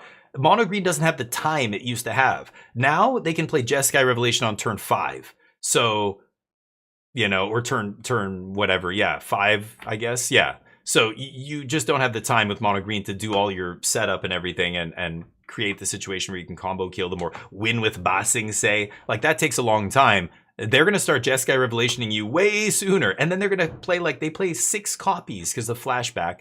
So you just get buried, right? I think that's why you're seeing mono green not do well, because control is now in a really good spot in standard. Riley going for that deadly cover up. Gonna strip the slick shots. Very nice. Just, yeah, the other guy taps out. Deadly cover up. Oh, there's only 2 left in his deck, though. You still, yeah, you got to take the slick shot. It's too dangerous, but it's sucks that there are only 2 because you're not getting. I would be like, I'll take your, yeah. Look through his deck. Look what he sided in. This is only game 2. If you lose this is important information. Any spicy shit? Oh, he's got the horse, Ral. You're counting 2 copies of Ral, 2 copies of horse. Interesting, but ban Jeskai Revelation. Yeah, no, Stormchaser's fine. Nah. You mean Prowess? Who does things slowly and obnoxiously? The control deck? Or prowess? Yeah, I think I just that's why to me, like, this is just me, my opinion, but I think I just explained why Landfall did not show up this tournament. It did. The second most played deck was Selesnya Landfall, but at the top tables, I haven't seen a lot of Landfall. Mono green is like non-existent in the top 20 players. There's one mono green player, I think, in the top 20. That was not even the final standings. I think that was round 14 or something. They were showing us. But I think, to my mind, I think it's because Control's in a good spot, and now instead of Mono Green beating up Control with the boss, oh boy, he just revealed the top card. Was that the Judge? Jesus. Yeah, he's like, shuffle your deck. He revealed the card. What the fuck? It was a Consult on top. I think the Judge just accidentally flashed the top of his deck to the opponent there. I thought it was Riley's hand, but no, it was the Judge is reaching in there doing something, right? Did you see that? I don't know. The Judge reached in there. Card's gonna go to the bottom. It's good to have Oh. feature match area. Very true, very true. I like it. Hakuna Matata, you know? Yep. Okay, so they are It's just... a wonderful phrase. Yeah, I mean, it means no worries, so, like, just... All right. I don't know what the Judge was doing. He was telling Riley to, like, keep his exiled zone further away from his graveyard, which, yeah, it's too close. Keep the exiled zone on the other side of the deck, like a lot of people do. But here's Delian Fell. 3 mana up. We see a Spell Pierce, getting him to tap out here. Double Spell Pierce? No. Delian resolves. Interesting. Just wants to make sure Riley's tapped out here. Delian eats Otter. Riley at 10 life here. Burst on Delian. Okay, Riley. So this is dangerous. Well, we know there's no slick shots though, right? So actually, it's not so bad. Because now prowess player can do whatever they want, but they don't have a haste creature to try and just combo kill. Bringing back, the flow state, getting to play flow state, putting land on the bottom, keeping the 2 spells, I assume. Yeah. Riley's this, yeah. Call the Judge for the Judge, yeah. Ban Kahira arguments. Oh, are you talking about blue-white control with Kahira? Hold on, I don't know what you're comparing it to. I don't know what you're saying though, Acute. What deck are you? You're saying Storm Chaser's talent decks kill slowly? That is false. What are you talking about? Is it prowess can kill you very quickly out of nowhere? You're saying when it doesn't do that, it takes a while because they're like flashing back things with Storm Chaser's talent? Sure, but they can still kill you out of nowhere with any prowess creature on the battlefield if they have enough, spells and stuff. They only need a couple combat tricks and a fling, like the fling versions. The non-fling versions with Draycatcher might take a little bit longer, but even those ones play Wild Rides and all that shit. Like, they can kill you out of nowhere. Anyway, they're not slow, and you're thinking a control deck is slow and clunky, not blue-red, not Storm Chasers decks. This Sultai deck is pretty slow and clunky, to be honest. It's basically a blue-black control deck, splashing green for Delian Fell, and Witherbloom Charm? I have no idea. But most of the deck, the core of the deck is blue-black, good cards. Consult, some sweepers, and is he playing Stock Up? I'm pretty sure he's playing Stock Up as well. Plays another Delian Fell. So Delian Fell's starting to draw cards, and gonna gain him a bunch of life, which is really good. Ooh, the horse? Horse with Ward 1, so can't even Bitter Triumph it or shoot the Sheriff it or whatever here. Yep. 5 or more mana makes a copy of the horse, but not many spells in their deck that can do that. I don't think anything. They're not playing Winter Night Stories or any. Oh, that's not, what am I saying? Yeah, there is nothing, right? Why do I feel like I remember seeing something? At the Pro Tour, some of the lists were different. They're playing horse. Nowhere to Run. Ooh, Nowhere to Run doesn't give a shit about, Ward. Takes out the Otter? Okay. I guess prowess. No, the horse. Oh, yeah, Kestins are, they can pump the horse. That makes sense. Yeah. Has permanent prowess. Okay, opt resolves. Ancient Cornucopia? Oh, Riley? No, I don't think so. Oh, he did. He had... Was that him we were watching earlier or somebody else on Sultai? Because there was another Sultai list that was playing like the Sultai enchantment and stuff, like weird stuff. I don't know if it was Reanimator. Did we see Ancient Cornucopia in his deck? I forget. Is he top deck mode? Ugh, that's not good. Riley's probably losing this game. Yeah, he passes the turn. He's got Great Hall up. But, yeah.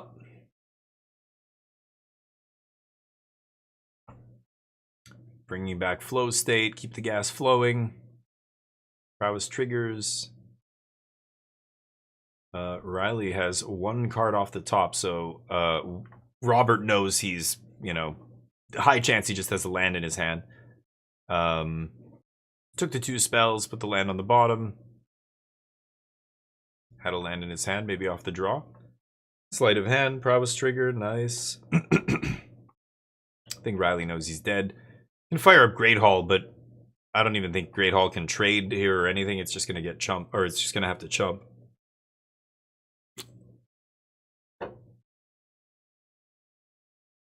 Boomerang basics, nice.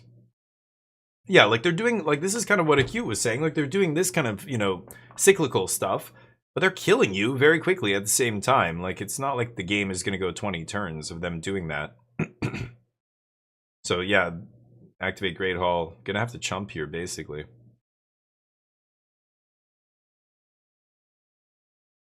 Yeah. Oh. Did the horse... What is it? What does the horse say? I've got to read it again. Does it not get bigger? I guess it doesn't. I don't even know what it's called. The 3-mana 3/3 horse? Yeah, this thing's a 2/4. Why did is it when you cast... It's only when you cast instant sorcery 5 or greater that it gets bigger? For some reason, I thought it had some weird prowess thing. Riley shook his hand there, but that's not the match. Okay.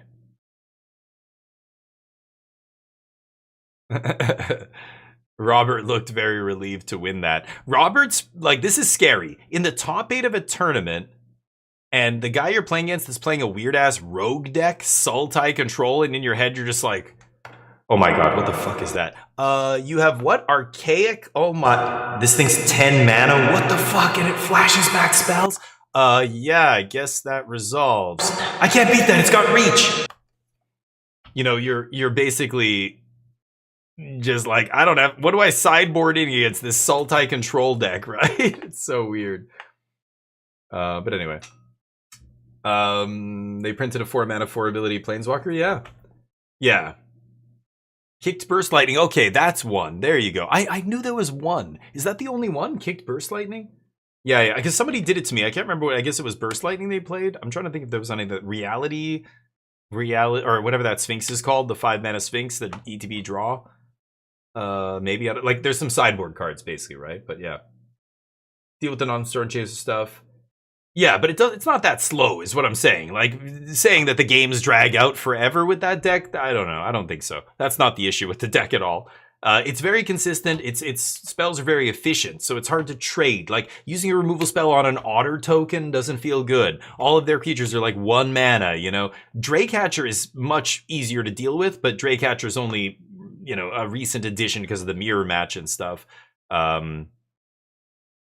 So, the deck's efficient, it's low to the ground, so it's not taking very long to kill you or anything. But yeah, it's got grind. It's got a way to grind. I think it's fine. Storm Chasers is totally fine. The nice thing is there are other powerful things in Standard that line up well against Storm Chasers. Nothing lines up well directly, but the decks that play Storm Chasers can be beaten by a lot of other decks. You saw that in the Pro Tour, right? Like, green smashed all the blue-red decks. The green decks walked all over them at the Pro Tour. Now things are evolving. Control is rising up because there's a bunch of, mid-rangey green decks. Like the Selesnya Landfall deck controls pretty good against that deck. Mono green might be a better match. Like, mono green might be a tougher match for control than green white, but I'm not even sure. Anyway, but I think it's totally fine. Bunch of Izzet decks, but they're all very different. Like, I think Lessons is still a tier 1 deck. I think I don't know if Temur, I don't think Temur Omniscience and the Dimir Demon Doomsday deck. Those are like tier 1.5. But yeah, I think there's at least 5 or 6 decks, if not more, in tier 1 in standard. I think Mardu Discard might be tier 1. It's very close. That's another tier 1.5 that after this weekend might be a tier 1 deck. It keeps getting better and better as more people pick it up. The deck gets more honed, right? It starts to get, better and better. Just like with Control, the story of this weekend, I think, is just 4-color Control coming out of nowhere and being the 3rd or 4th most played deck, and then putting multiple copies in the top 8 of both tournaments.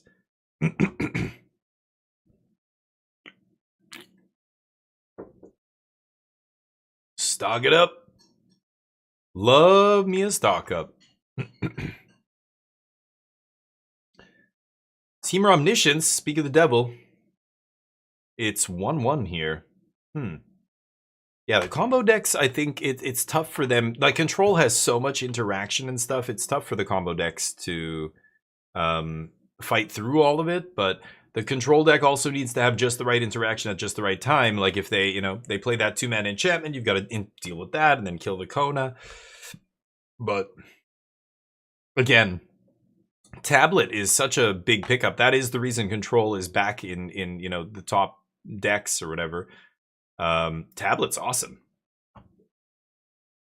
The 4-color deck? Yeah. I didn't say 4-color was a rogue deck. No. Sultai, I was referring to. I was still talking about the Sultai deck maybe when they switched over, but yeah, no. This is the 4-color deck's not a rogue deck. I mean, I've been playing it for many, many months, but it just keeps kind of picking up different stuff as different sets get released.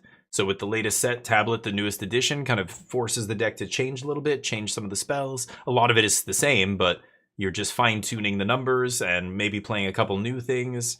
The mana gets better. Oh, we got Great Hall. Okay, that's just a straight upgrade over Starting Town or whatever. Great, play 4 of those. Bam. As these things come out, the deck is the same, but it's slowly getting more and more tight and picking up better pieces, and it's getting honed. That's what I mean when I say the deck, people are honing it. The more people that play it, the more it gets tightened up. It's good. Nice bag. You expect to die a lot? How high are we talking? First of all, I don't know what the maximum fear is. Is there like a 30, level 30 fear? Like, what is the highest? And then what are you doing? I need some context. The Sultai. Oh, the Sultai deck? But no, the Sultai deck didn't do shit at the PT though, right? Like, it was really bad. How many people were even playing it? Any deck in the other category, I just say it's not at the PT. But did somebody randomly play it at the PT and do well? I don't know. I don't remember now. The low sample sizes and stuff, like, I don't even care about other decks. Like, if somebody in the other category makes top 8, like Zevin Faust did one time with that green-black Garbo deck that, like, was playing a bunch of commons and uncommon creatures and things, right away the deck falls off. Nobody plays it and it just dies. So did it do something at the Pro Tour? Yes, but it's because one dude played it and he got lucky. Like, he ran well. His opponents didn't know what to do. Like, he got the surprise factor. Maybe he drew well throughout the standard portion of the tournament. He 6-0'd his draft. That's it. He's in the Pro Tour top 8 and his deck is atrocious and not a deck you should copy, right? So, like, if one dude did okay with Sultai or 2 dudes, like, that doesn't mean anything. It doesn't mean people are going to pick that deck up. But it was like the discard deck. The discard deck is not new, but the previous version was worse than the current version. It took the printing of that Strixhaven Flyer, that white-red creature. Now people go back to that deck. It was bad. You shouldn't have played it. Did it exist? Yeah, but not really. It wasn't a real deck. Now it's a real deck because of that 2-drop. Now Control's a real deck because of that tablet. But it took those kind of cards doing it, right? But the Sultai deck, what Sultai deck did well? None of them. Was there a whole team that did well? I didn't see any high win rates for any Sultai decks. They did horribly. Oh, okay. Present? Right. I don't know. I guess we're saying different things. I'm basically saying for a deck to see a lot of play and people to pick it up, it has to do well. If somebody just randomly plays a deck at the Pro Tour, doesn't do well with it, that doesn't... I don't know. Does that put it on the map? I don't know what kind of player picks up a deck that doesn't do well, that not many people played, and wants to, like, work on it, but I don't know. I think Riley, I don't know if it has to do with that. Maybe he got some inspiration from those decks. I don't know. His version looks, I haven't seen the list, so I would have to compare them. I don't think I've seen a deck like his yet do anywhere near as well as he did here. He lost in the quarters, right? Right. A deck that didn't exist, basically. Yeah. Or maybe that sees no play. Yeah, I could see that. Yeah, that's right. Sorry, I don't know what are we saying? The Sultai deck at the PT was a rogue deck? Yes. You said, is it even a rogue deck? And I think, yeah, if you're referring to the Sultai deck, yes. I thought you were talking about 4-color. But, yeah. No, I don't know. We'll probably see it after the tournament's over, and you know, people will post a link to the deck lists and whatever. It's all on Melee, so you can go check it there, but I'm not gonna go look at it. Not right now, you know. I'll wait till the tournament's over and look at the actual records of all the decks, and it's gonna be interesting. It's cool to see, but you know, there is some time. Oof, goes for the revelation into the open mana here. Bounce? No, kill? You're not gonna bounce that, are you? 13? He might be going for a burn kill here. Yeah, bounce. Okay, get the monks. 4 to the face.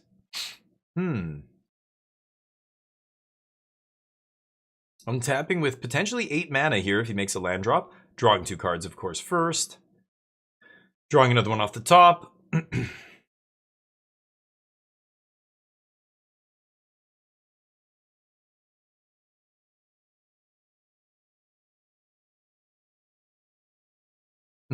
Jake looks so nervous.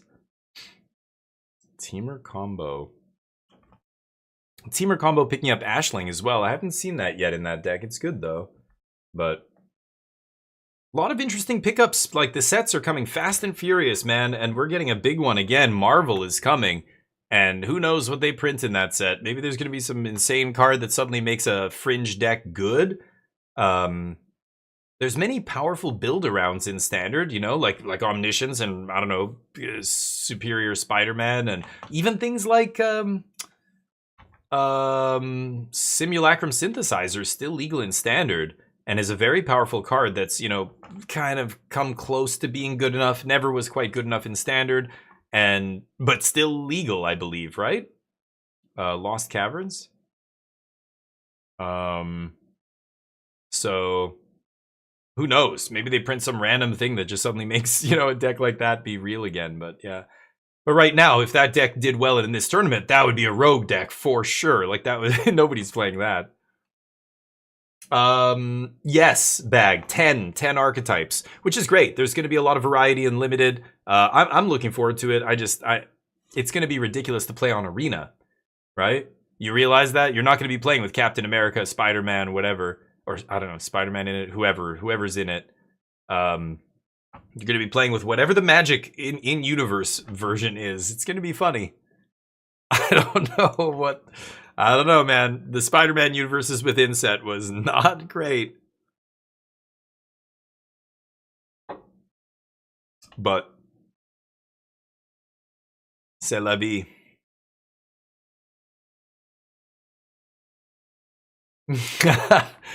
You mean heroic intervention, right? Wasn't that what it was called? Oh, god damn it. Yeah, there we go. Yeah. That's what you want? I played in Standard when that was legal. It was annoying. But even a card like that is not as annoying as like Veil of Summer. That you know, or anything that, like, I just hate hexproof. I don't think they should ever give it anything. Like, they should just kill hexproof as a mechanic and only use ward. Ward is so much sweeter. It allows for really interesting design, space kind of decisions, you know. It scales infinitely, like whatever ward you can make ward do all kinds of stuff. Pay life, pay mana, sacrifice a creature, sacrifice all your permanents, like whatever. It's he's got a Kenny from South Park box. You'll gotta love to see it there. Kenny. All right. What is he? Is he getting? He's getting tokens. I don't know. He's at 6 life.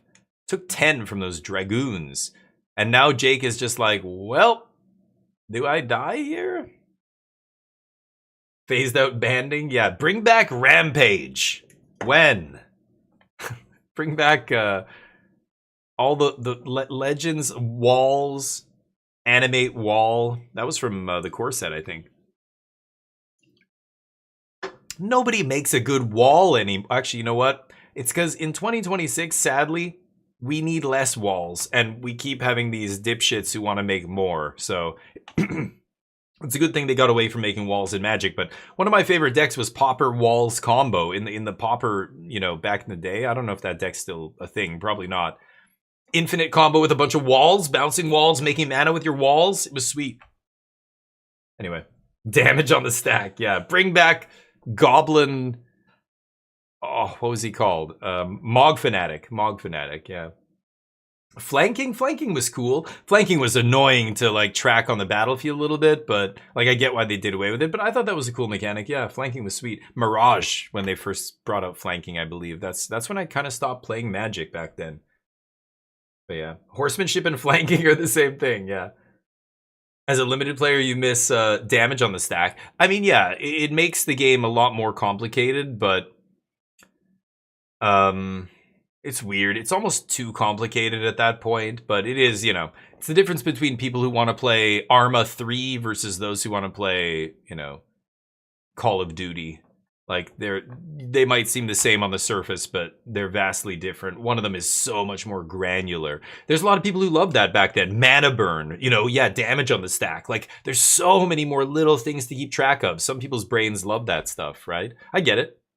But boy, is that like, you got to find the balance between Twilight Imperium 4 and Ticket to Ride. Do we have any gamers in here? You guys play board games? You know what I mean? You're trying to find the balance between Uno and maybe Magic. This is probably this is the other end of the spectrum, Magic the Gathering. So many other games fall between that range. Magic's already the most complicated game. Just look at the size of the rules. If you print out all the rules compared to any other card game, it's not even close. Do you need more complication? Like, this is where it gets weird, right? Okay, go for that inevitable defeat and pray that they don't have Give My Guy Hexproof. Oh, he does nothing. It's over.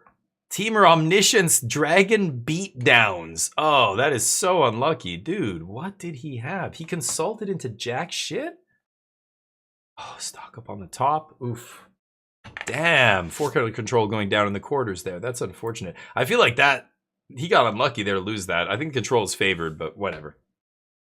I lost a bit? Yeah, so, but that kind of stuff, it's good that they did away with that. You know what I miss? And you're a limited player. You probably did it. I did this more in limited than any other format probably, but blockers, assigning blockers, and then people fucking that up and you getting them with a removal spell or bounce spell because they assigned the blockers incorrectly or whatever, right? Like, they changed that rule very recently. I think it was last year they took that away. So basically now the damage gets distributed however the attacker wants. There is no declaring blockers. You know, that was but you know, and I was like, come on, they're making the game like noob proof. I hate that, like easy mode. Like, I don't want that. I want more granular, like a little bit more skilled than that. Like, can we put May back on the cards? It's all just, you have to do the thing. Oh, he missed his trigger. Let's go back and make him. It's like, he missed his trigger because he fucking sucks. Get good. We can't do the take backs. It's ridiculous. Anyway, but it's really unfortunate when you see it at the Pro Tour in the top 8 with, you know, Seth Manfield or even Nathan Stoyer in the Game 5 of that Pro Tour, you know, did a little take back at the end there and kind of fucked with Chris's head a little bit at the end. He just talked about it on the Jerry T podcast, actually. And he feels bad because he tapped the wrong land, did a take back, and Larson, he was worried that Larson thought he did that on purpose. Like, Larson tanked and then went for it, and, you know, yeah, it's a whole thing. Anyway. Yeah, acute. That's what I thought. Yeah, because I remember seeing there's been a couple, you know, decks floating around, these Sultai decks, but they're not very good. Usually it's just like one dude, maybe got lucky, had a good run, did well enough to get there, made a top 16, top 8 or whatever, but Axis and Allies, I love it. Right, Axis and Allies is great, but compared to Risk, like, Axis and Allies is way deeper. But for most people, like, there's the freaks like us who want the real complicated, real crazy shit, and the and then there's the other people, like most people don't want that. They want something in between. They don't need the hardcore, like, rule set that's this thick game. They don't want it to be baby, like Fortnite, but they want something in between, you know? Oh shit, hold on.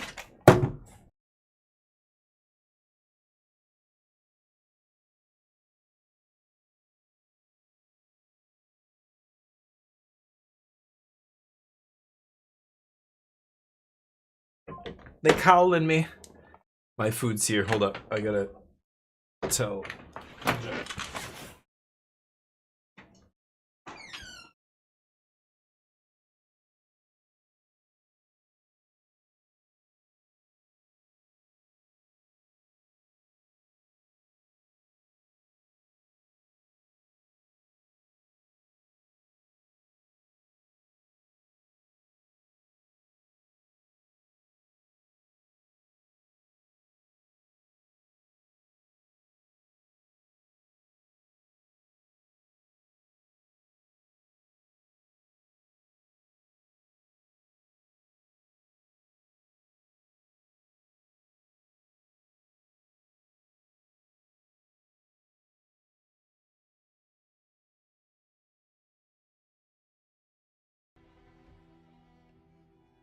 Yeah, so Noah's just trying to decide.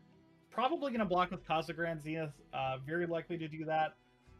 Does Noah want to block with one of the 1/1s? Does he want to block it all? Just takes it all.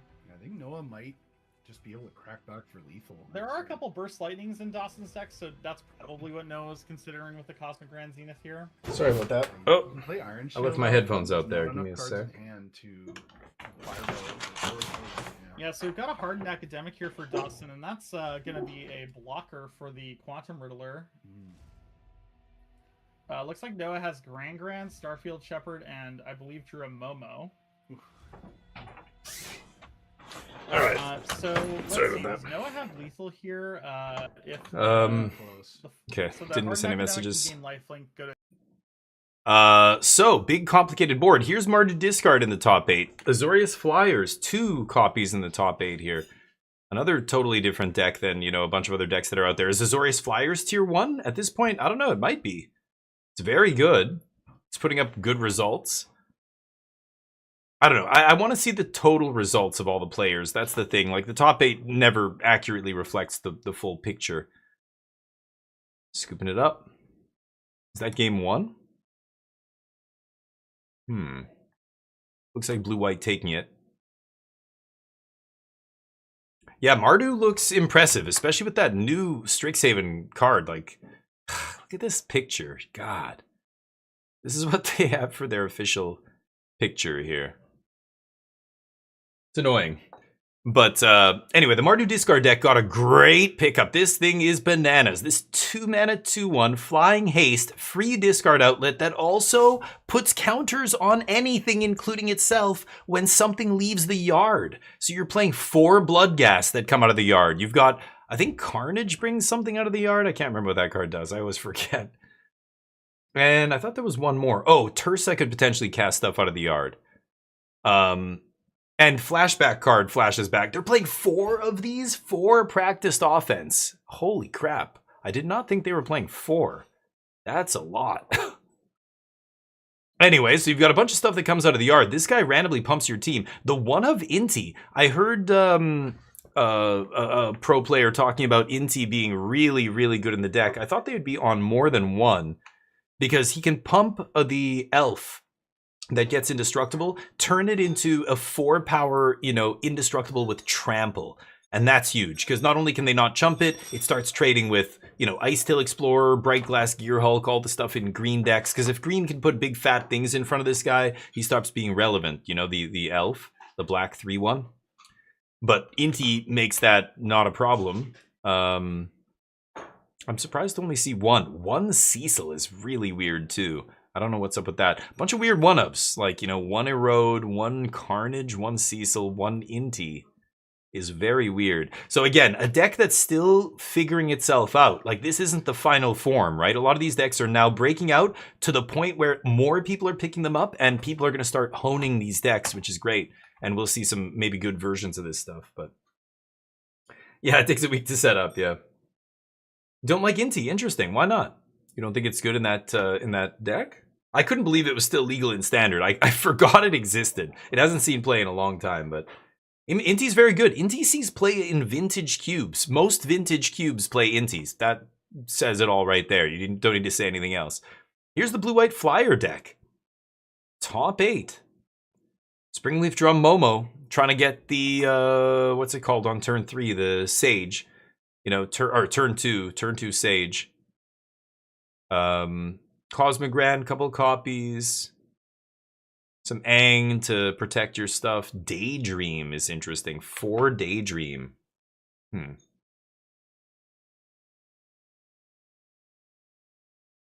Yeah, it's a lot of interesting decks. Like, this is completely different, even though it's blue-white, completely different deck than the Aang, the other bird, Aven, the Aven, and all that stuff with High Noon. You know, they're both blue-white decks, but they're very different. The High Noon deck doesn't play half the cards this deck plays, more than half. You know, that's what gets so weird. People look and say, oh, all these blue-white decks. It's like, they're not the same deck. That is 2 distinctly different decks, just like Lessons and Prowess are totally different decks. When you realize that, you realize how diverse Standard is right now. It's actually quite good. Trample was great, yeah. Is this the same list as London? Yeah, I didn't even get to look. I was on vacation when all that happened, so I posted it, I glanced at it, and that was really it. Yeah, London and Japan happened at the same time, but these are bigger than both of those tournaments. These 2 RCs have more players than both of those. The Canadian RC is just over 300, so it's not that much more. Actually, how big was London? I know Japan was 2-something. What was London? I don't even know how many people came out for that. That was probably a decent one, a few hundred. Was it 3 or more?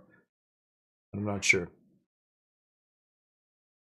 I didn't see it. I glanced at, or I don't know if it was me or OK Scoop, one of us. I think I posted the top 8 of that one, but anyway, Mardu discard, starting with the Shark. So perfect 1/1. That thing's gonna get big, and there it is. So this deck, we were saying earlier, when they have Cool but Rude, the deck looks so ridiculous, especially when your opponent can't interact with it, which a lot of decks just aren't playing enchantment removal.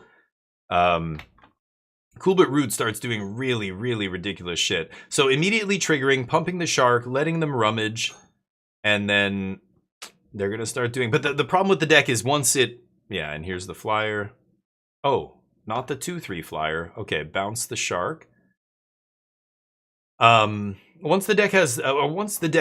or if the deck has no Cool but Rude, it looks way worse. Ooh, nice... looks like a Beta Mountain, but... Could be 4th edition foreign print. Mardu was second. Oh, this matchup was the same matchup. Really interesting. How many people were playing London? Oh.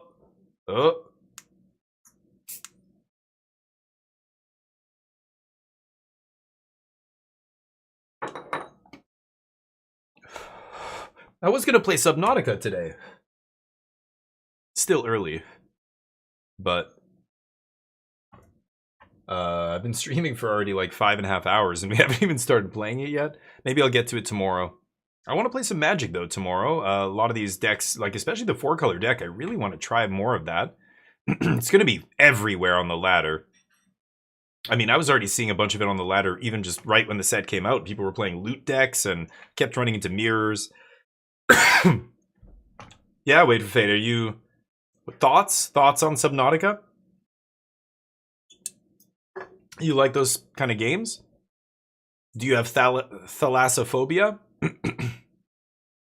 There are people who straight up can't play that game. Same game too, yeah. I like that. Lots of those. Slay the Spire 2, fantastic. Just same game too. You know, even when people say Avowed is just Skyrim again, or Outer Worlds is just Skyrim in space, you're like, great. I know enough about games to know how great that is. Great, more of that. More great games. Even if they're similar, they're different enough that it's a totally different experience, I think. But Yeah, the racing games are different. Sports games are the epitome of same game every fucking year. Call of Duty was getting to the point where it was kind of like that. Like Call of Duty's kind of fallen off. It's too much of the same shit at this point, and I think it's kind of wearing thin. But those kind of games, those like, you know, Slay the Spire 2, Subnautica, you're talking once every 8 years, you know? Here's Hollow Knight Silksong. Yeah, still a great game. Still very similar, some new stuff, you know? Different movement, feels a little bit different, like, but, you know, from a distance, looks almost identical to the first one. Still great. It's okay when it happens every 6 or 7 years, 8 years, 10 years for some games. GTA, guess what? It's gonna be the same. But guess what? It's gonna be the biggest fucking game ever. It's gonna be massive. Because it's awesome and it doesn't come around often. I don't care if they make more of those. What I don't like is the game that comes out every single year. That's a problem. So, sports games. Forza's not too bad. You say 6, but the game's been around a long time. They don't make a Forza game every year. It's more often than like your Slay the Spires and your Subnauticas and stuff, but Cyberpunk 2 or Cyberpunk 2077, I'm about to play a big playthrough of that, and you know, they're making another one of those, of course they are, and they're making another Witcher because of course they are. Those are fucking awesome games that don't come around often. Bring them on. Check out the mod list. This is mods? This is the mod list that I'm going to be playing Cyberpunk with. And it looks awesome, and they put so much crazy shit in that game. Like, the NPCs are so much more interactive and varied and everything else. And they've refined the driving, and there's multiple other systems. I've got a bank in there now, different apartments, properties you can buy and all that stuff. You could do that before, but now there's a much wider range of stuff you can do with them. You can build drones and have, like, robots fight for you and stuff like that. I'm not going that deep, but... it's texture upgrades and things like that. I want to play that game again. It was so good. But if they make another one of those in, like, you know, 5 years or whatever, 4 years, and you know, so it's like 8 years from the first one, that's great. I don't mind that. But yeah, Call of Duty's getting ridiculous. Every year, too much. Sports games they've been the same for so long. Like, the only thing that changes are the players and the rosters and stuff, but the game itself, like what you're playing, I don't know. But again, it depends what you're into. People probably look at a game like Magic and go, it's still just a card game. It hasn't changed in 30 years. And you're like, but what? But all the cards are different. You know, but people will still say, but a lot of them are similar. Flashback, everything has kicker. You know, that's a very common trope in Magic because it's kind of true. I mean, everything just has different abilities, but they all just are creatures with abilities. Like, that's not new. You know, so I don't know. The further you zoom out, the more similar things look. But that's why it's not good to evaluate something at it from orbit. You've got to come in and actually look at from a granular level and be like, you know, or yeah, we haven't. This has been done before, but we haven't had it done this well in a long time. That feels great. I definitely play the shit out of those games. It's an interesting, you know, thing to talk about, though. I don't know. I think it's different for everybody, maybe, but yeah, they're moving over to. It's probably going to be the next UE6 that it'll be on or something. You know, they were already showing like Nvidia hardware that hadn't released, like 50 series cards hadn't come out yet. They're like, we're testing this on a new card that we can't talk about, but it's pretty good. And like, remember that they made like a. Was it a teaser for Witcher? It was like the next Witcher game, and at the bottom it was saying it's using hardware that, you know, hadn't been released yet and all this shit. But really, when they're talking about that, it's like adapted for this new hardware. They're just saying it's got AI-driven frame generation in those new games. I hope it's, you know. Anyway, I'm gonna play Cyberpunk. Let's see how it looks. It's gonna have a lot of mods, so it might be. I hope it's not gonna break. It's been fine so far. I played it a little bit just to test it, and it works. I don't want to play it too much because I want to do that on stream, you know. But anyway. Technical. Oh yeah, I don't know anything about how it works, but I know, yeah, all the different modules. I think the problem with Unreal 5 being very easy to use and very good, like, it's easy to make games look good these days. Like, Unreal 5 can make any game look good. So looking good is no longer a really valuable metric by which to judge games. A lot of games look good. They look expensive, but now they can all look expensive, so none of them do. It's kind of, you know, Unreal 5 makes things look good, but then you look under the hood, like Crimson Desert, it handles like shit, the controls suck, the story, the characters, the world is very thin and it's an MMO, in single player form. The combat is good from what I've heard, and the bosses and enemies and things like that. But, you know, it's a game where, I don't know, a lot of devs just turn on all the bells and whistles and don't optimize anything. Clair Obscur was like that. They basically did that. You know, one of the first patches that came out, or mods that came out for Clair Obscur was, here are all the, you know, here's how to like download this mod. It optimizes all the, you know, the Lumen engine and the all whatever they're called. I don't remember the names of all the, you know, the Unreal modules or whatever. Lumen, not engine, but the lighting like system in Unreal and all that stuff. So I don't know. I find like Unreal being too robust makes devs lazier. It's like AI. Like when everybody's using AI to code and stuff like that and assist with games, it's going to make game developers worse at their job. Like the more you rely on this crutch, the next, like, you know how to do it all without that thing, but the people coming up who are going to take your place in a few years, they're not going to know how to actually do any of this without the AI, you know? I don't know if that's a good thing. Anyway, Nanite, that was the one I couldn't think of. Yeah, Nanite. I don't know. I think it takes a lot of work to go in there and optimize games, but, you know, Unreal makes it so easy that people don't do it. Oh, Mardu took him down. Yeah, Mardu. This is the finals. So Mardu Discard taking down the RC? No way. Damn, I think that's... I mean, it says finals at the top. Are they... Oh, that's just 1-1. They're going to game 3. Okay, that's why the guy's not celebrating, I assume. Damn, all down to this. Mardu Discard versus Azorius Flyers in the finals of this RC. The other RC isn't in the finals yet, but I'll pop over just to see where they're at. Yeah, they're in the semis here. It's 4-color control versus the Teamer Omniscience deck. I want to go back to the finals of the other RC, though. That's more important. And...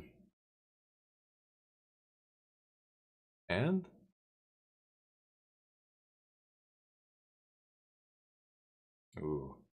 4 mana. Nice. Marang, negate. Hey, I use the same negate. Full art textless. It's the one I have. Hit you for 1. Okay, 4-color. And tapping. And land, I assume. This is game 1. Stock up? Nice. Scary. I mean, Omniscience could win the game here. So to tap out for stock up, you're basically saying, yeah, I can't interact. 2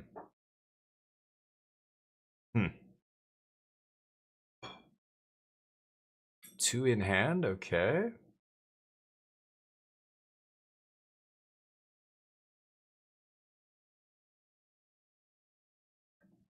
Interesting. I mean, if you tap out like that against the 4-color Teamer or the Teamer Omniscience deck, you're losing the game in a lot of spots, right? Okay, so make 2 mana. He's got 2 mana floating. He flips back. I don't know what he named there. I'm assuming green. Gets to rummage here. He's either... I mean, he has to have Kona and Omniscience, but... just land, go. Wow. Okay.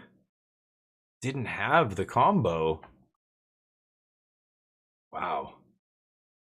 So now the 4-color player probably just breathing a huge sigh of relief. Now you have interaction up at least. Is he going to flip Ashling back? I assume he is. Yep. Make 2. Not sold on Teamer? No, neither am I. I mean, it's just... I think that kind of deck really will suffer from people hating it out if it ever gets good enough. Like, the key to that kind of a deck being good is resilience. And I just don't think it has the resilience to weather the storm of hate that would come its way. Like, the other Omniscience deck that I played, like the RC I played in, it was by far the most played deck. And, or not by far, it was that and Corey Steel were the 2 most played. But I think Omniscience actually had more people playing it. And despite that, like, everybody knew it was one of the best decks, and it is a combo deck you can just hate out, but you can beat them through hate, which was crazy. So, you know, a resilient, like it's just like Underworld Breach in Modern, obviously on a different level here, but, you know, everybody knew that was the best deck, and you could try and side in hate cards, but they could fight through them and still beat you. That's when something needs to be banned. You know what I mean? So Temur Omniscience, I mean, it'll do well. Like, it's a combo deck. You can, you know, you run well, you might just be able to skate through a tournament because you can win just by drawing the right card at the right time. Like, you can just have this deterministic combo in your deck. But the consistency, like, yeah, if you're struggling to find the pieces and it doesn't come together, and then, oh, it took you one turn too long to find that Omniscience. You had the Kona, but, you know, didn't want to expose it until you had the Omniscience, and blah, blah, blah. Now, you know, with 4 mana up, the 4-color control player has a bunch of potential answers, potential things they could do to you. So, yeah, both players making land drops. Control continuing to take damage, but 1 damage a turn is irrelevant here. Temur lazily passes. That's an Abrade. Kill Ashling on end step. Okay. But yeah, this Temur deck, I don't know. The problem with this Temur deck and why this is less resilient, this deck is built around a 4-mana creature that you have to pass priority before it does any. Like, it doesn't ETB and combo. You have to tap and pass priority, like give your opponents a chance to interact with this 3 toughness creature for 4 mana. That is really clunky. It's still so powerful of a combo that it's still a good deck. I mean, this person is in the top 8. They had the highest win rate. I think they were the #1 seed. Yeah, they at the top there. They were the #1 seed going into this top 8, which is crazy. Temur usually doesn't perform like that, but every top 8 has like one Temur deck. Like, one of them just runs well enough that they get there, right? But overall, the players on Temur aren't posting crazy win rates. But way worse against control. Yeah, exactly. Because you're relying on a creature in play, and that's where it gets really rough. So, like, the other version of when you were casting Abuelo's Awakening, it was the graveyard. They had to respond to a spell on the stack, or they lost. And, you know, they could attack your graveyard. They could wipe your whole graveyard. You just bounce the rip on their end step, untap, play a discard spell, there's another Omniscience. Like, you didn't have to keep your graveyard fully stocked like a lot of other decks. Like the Sultai Reanimator deck that Yukihiro top 8'd with in that one Pro Tour. Was it 2 Pro Tours ago? Standard Pro Tours? You know, that kind of a deck needs a critical mass of creatures in the graveyard. It can't just go off by putting the demon into play. You know, the Dimir Excruciator deck can actually still go off through, you know, graveyard removal and can still do the thing or whatever. That deck's a little trickier to pin down. But like a graveyard deck that requires a stacked graveyard, that can be easily hated out. A combo deck that, you know, like, that's a weak version of the combo, basically. You have to rely on this 4-mana creature. That's just going to be harder to protect, harder to win through all sorts of stuff that people are already playing, like creature removal and, you know, whatever else, bounce spells. Anyway, so Temur is good, but it's, you know, it's tough. It's combo is, you got to be consistent and you've got to be resilient once people know your deck is something that's they have to actually think about and you know, try and interact with. What is he doing? Jeskai Revelation. Oh, bounce. Yeah. What a weird Jeskai Revelation. I don't think I've ever seen that art. And that resolves. So this is, yeah. Now 4-color basically going to win this game. I can't imagine them losing from here. They've got a clock now. Sloppy ass graveyard. I wouldn't be keeping life on my phone like that either, because that kind of shit can be wiped. But anyway, I digress. 3 mana. Stock up. Triggers. 5. But yeah, control has the advantage because, you know, they have so much reactive shit. But this person did, you know, yeah, #1 seed going into the top 8 was Temur Omniscience. So, you know, ran pretty well and probably, yeah, made good deck choices, sideboarding decisions, that kind of stuff. Like their deck choice, their specific build of Temur that they're playing Like they're playing 2 Ashling? I don't know how many Ashling they're playing. I haven't seen that enchantment either. Are they still playing the enchantment that gives your guy your tapped creatures hexproof or something? I don't see it. I don't think they're playing that anymore. I see Spell Pierce there. This is game 1, right? Oh, I wanted to go back to the finals. Shit. Let's go back to the finals of that other game. This is the finals of the RC. This is it. For all the marbles. They're 1-1. It's Mardu, Discard, and Azorius Flyers here. Team or no... Okay, Maze. Yeah, the Lost in the Maze or whatever it was called. They're not playing that. Yeah, because I haven't seen it at all. Today or yesterday. Yeah, pump the team. This is a lot of damage. They're both at high life totals, though. But one of these guys is going to get double strike. I'm assuming the elf. Bloodghast picking up a counter here. So elf getting double strike and lifelink. They are going to attack. Discard 2 cards from Cool But Rude. Cool But Rude trigger off each creature? I can't remember. Yeah, just when you attack. Okay, so 1. Discard damage. And remember, can discard a bunch of cards from hand to that elf to do a bunch more damage here. So trigger resolves, and then go to blocks. And oh, what the fuck? Please bring me back. What? Did the stream just shit the bed? Oh, the chat doesn't like it. Really?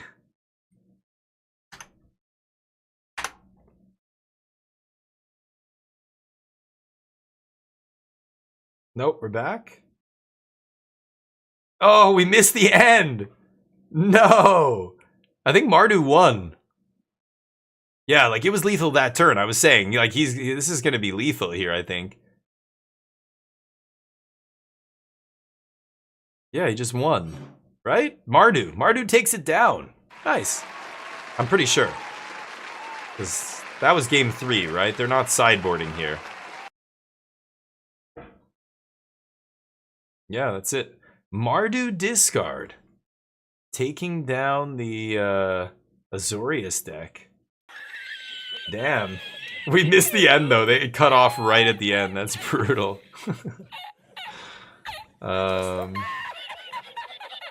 There we go. You can't write it more perfectly. But Mardu won. It was pretty, honestly, like, it would be nice to see it, but I called it. I'm like, I think Mardu kills them here. And sure enough, we come back and they're dead. Canada quality, I don't know. Yeah, that face-to-face has to get their shit together. They're embarrassing my whole country.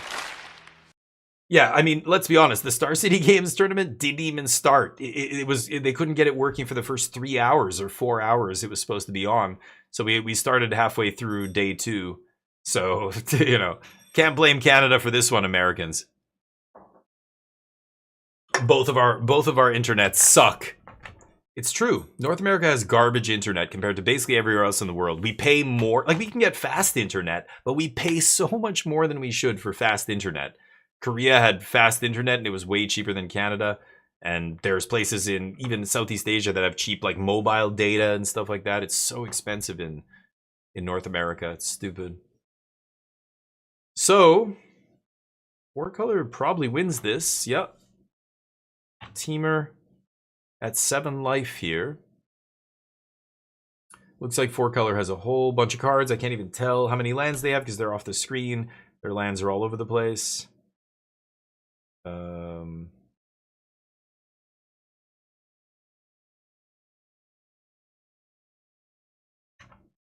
Okay. Pass the turn. Teamer untaps. 7 life. They just did some shuffling there at the end. I don't know what that was, but... Oh, is it? Oh. Person's rearranging their lands.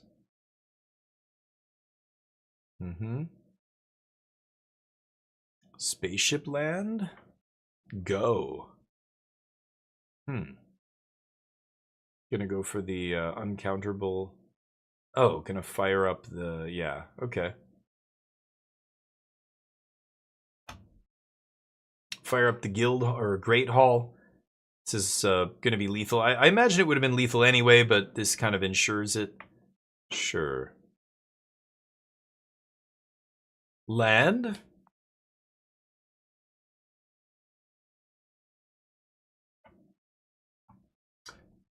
Verizon? Something like that. In the States. We don't have Verizon in Canada, but in the United States, maybe one of the biggest, if not the biggest. Yeah, Comcast. I don't know. But it's a shit show. They need to flash. Yeah, did you see that before? That was crazy. The judge just accidentally to Riley showed the top card. I gotta ask him about that. What happened? What? Oh, they're having some kind of chat with the judge. What?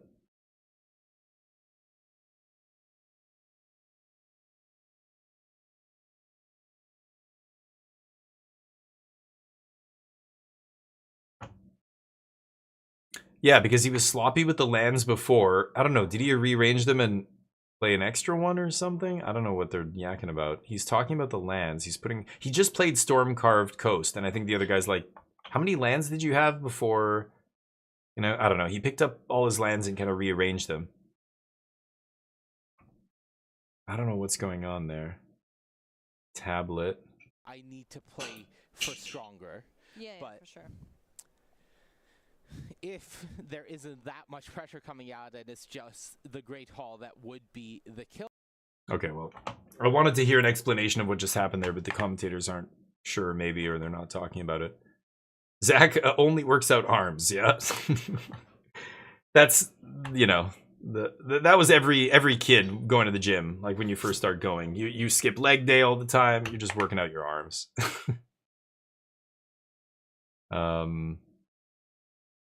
See what he plays here. 3 mana.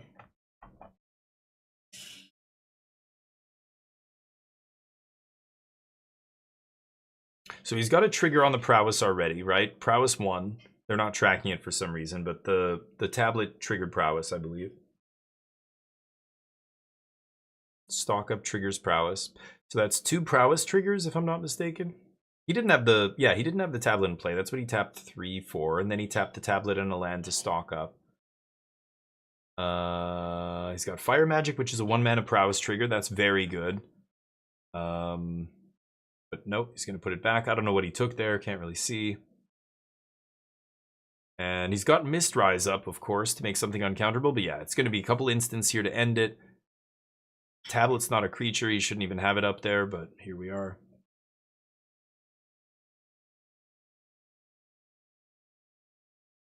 Bounce. Nice. Not the Monk token. Interesting. Okay. I mean, I don't know how big that thing is, actually. I guess it's, yeah, it's bigger than the Monk, right? Okay.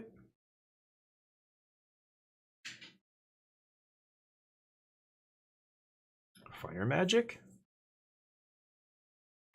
Flashback. Trigger Prowess. That's already lethal. Yeah, Lightning Helix. Okay.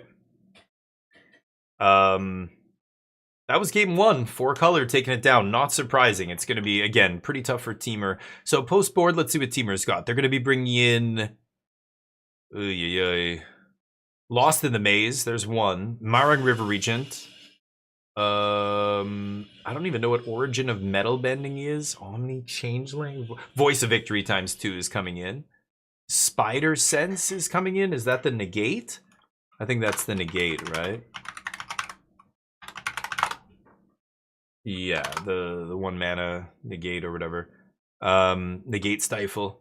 Origin of Metal Bending.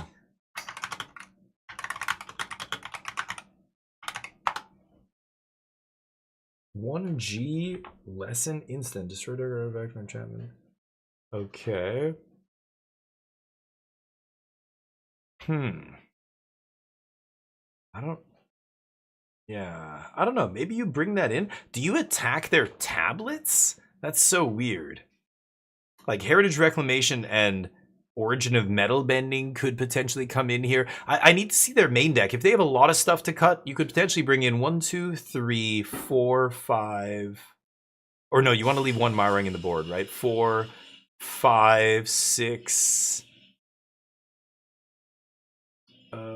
Is that the red cap? What is improvisation capstone again?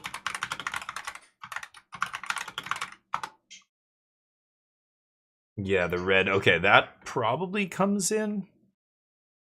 And then for the control deck, you're bringing in Flash Freeze, D-Stroke. High Noon? No, probably not. Not much. Flash Freeze, D-Stroke? Day of Judgment, I don't want. Emeritus, you don't need. Graveyard, yeah, I don't know. Maybe one Shitong or something? High Noon is good? Really?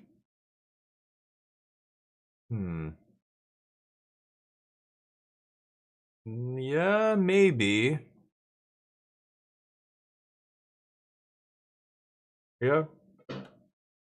I mean, it depends if they've got Kona or not. If they play a Kona trying to protect it, yeah. But if you don't have an answer for Kona, I guess, yeah. But you have so many answers, yeah. You probably just make sure that they cannot back up Kona with a counter the turn they play it, right? So yeah, I could see High Noon actually being good. You're right. Usually I want to bring it in against the deck casting a lot of spells. Like Omniscience doesn't cast a lot of spells, but I guess it does have to play 2 back-to-back, right? You've got to play, like, you can't, like, playing Kona and expecting to untap with it's insane, right? So you basically always have to go Kona into spell to protect it, but I'm worried about Lost in the Maze. What if they just go end step Lost on your turn and then untap into Kona? I don't know. I guess you could counter it, but it's hard to answer both of those back-to-back with a High Noon in play. Maybe you can still if you have both 2 answers there, but could be, yeah. We'll see. Pile shuffling. Come on. Pile shuffling's not real shuffling. Maybe he's just counting, but that is something people do after a sideboard. Make sure you count and all your whole deck is, you don't have an extra card or one less card or whatever in your deck. But I know some people who shuffle like that and assume their deck is randomized. That's not sufficiently randomizing your deck. I didn't see the other guy shuffle at all, but maybe he was. I don't know. I've got my money on 4 colors still. I think this is not a great match for Teamer. And so we're going to see Mardu take down the Canadian RC and probably the 4 color deck take down the... Well, no, sorry. This isn't the finals. The other one was the finals. This is the semis still. I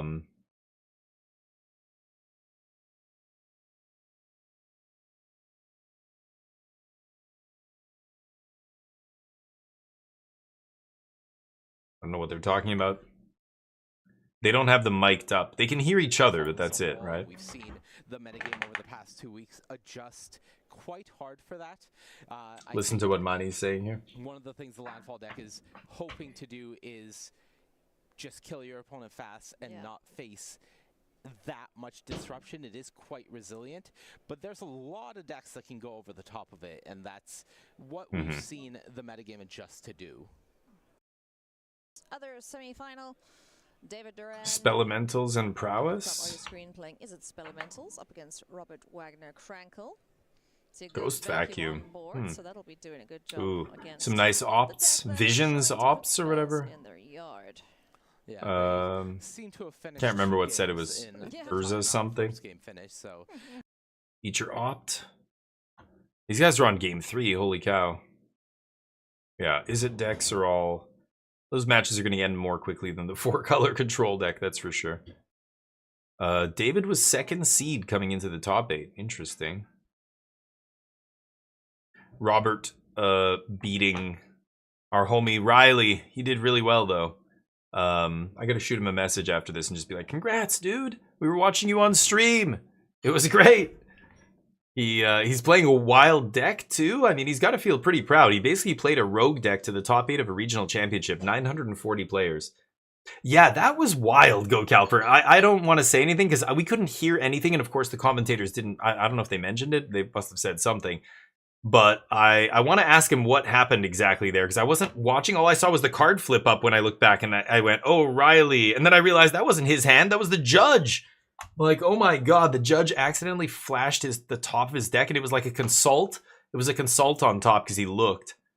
I gotta ask him about that and be like, dude, what the fuck happened? And that is insane. You could like, what the like, ugh, on camera? That the judge has to feel bad, I think, a little bit, but like, you know, it's an accident. I get it, but oh, come on. It's like when a soccer ref is trying to get out of the way and they accidentally like block a shot or something, you know? It's like, yeah, what are you gonna do though? I mean, you know, I don't know. It was obviously not deliberate, but they should have left it. Yeah, so that's like, I don't know what actually is supposed to happen. I'm not a judge. So is there like, you can't give the player a warning. It wasn't the player who did it. It's obviously not to his advantage, but your opponent saw the card. I think it's up to Riley whether he leaves the card there or not. They probably left him the choice. His opponent probably just said, I'm not going to tell you what it is. So do you want to leave it on top? You know, that's what I would have said as the opponent. And then Riley goes, no, I'm going to shuffle it. And then they look and it's a consult and he goes, fuck. You know, I don't know. Maybe, I don't know what the ruling was there. I don't know. Because again, the player didn't do it. It was the judge that did it. So like, you can't punish the judge. There was no advantage given by the judge wasn't trying to give this guy an advantage or whatever. So what do you do? Like, normally they leave it up to the player whose trigger it is to decide. Like if or the opponent, for example. Like if somebody misses their trigger and it's a beneficial trigger, I get to decide after the fact if they're allowed to have it or not. That's how it worked for me, you know, in the Pro Tour or in the regional championship that I was at most recently. That, like, I can only use a recent example of competitive Magic because the rules have changed so many times over the years. The most recent example, it basically goes to your opponent. If it's beneficial for you, they can decide whether or not to allow you to have it. In a lot of cases, of course, there's corner cases and things that could be exceptions to this. But if it's a trigger like that, you know, like that's the opponent getting information there, not you. It's going to be up to you whether or not you do that, I think. I don't know. I don't know how they resolved that. I got to ask Riley, though. It's kind of insane that happened on camera. But judge has to be pretty embarrassed. But I don't know if you can leave it when one person knows what the top card is. I don't think that makes sense. I think Riley, you know, if they did offer him the choice, I don't know if they forced him to shuffle or if they offered him the choice and he chose to shuffle. If he chose to shuffle, that's probably correct. Like, I wouldn't leave a card on top that my opponent knows about. Like, that's probably going to end up worse for you most of the time. I mean, sure, there are good cards in your deck, but you're just as likely to get a bad card. It's not, like, I don't know. What if the card on top's a flash freeze or something? Or I don't know what he had sideboarded there. You know, that's so much worse than just, like, I'll take a random card. Because a random card is as good as the card on top. The card on top is effectively random for all intents and purposes, except your opponent knows about that one. So do you want that random card or do you want a new random card? You always shuffle there, right? So I don't know if they made him shuffle or if he chose to shuffle. I think either way it ends up in his favor is kind of what I'm saying. But, ooh, Dragoon. Dragon is good on turn 1 Cavern. But playing an Elemental, knowing he can't get countered, he knows this deck doesn't play spell stairs, you know, open deck lists, etc. But definitely, you know, these judge calls are always so interesting. Did you watch the finals of the Pro Tour, Calper? Did you see? Oh, you changed your name back. I just noticed. Hey, welcome back, Go Calper. There, he's back. I just realized that. What was I saying? Oh, the finals of the Pro Tour. Nathan Stoyer said, you know, tap, cast, erode. And then he goes, wait a second. Was it erode or he cast something? And he goes, wait a second, I tapped the wrong land. And he goes, can I talk to a judge? He calls a judge over. He says, I want to speak to the judge away from the table. They go away from the table. He tells the judge, I wanted to tap a different land. Can I go back and tap a different land? The judge says, well, no information has been gained or given, so sure. So they allow him to tap a different land. He passes to, what's his face, the other guy, Christopher Larson. Christopher Larson could go for the kill here, or could wait a turn and guaranteed have a good kill, like almost guaranteed kill, like a much higher chance of guarantee. But because of the way Nathan asked to have his land untapped, it almost looked like a mental ploy to convince Christopher that Nathan had a removal spell, had erode there. Something like that.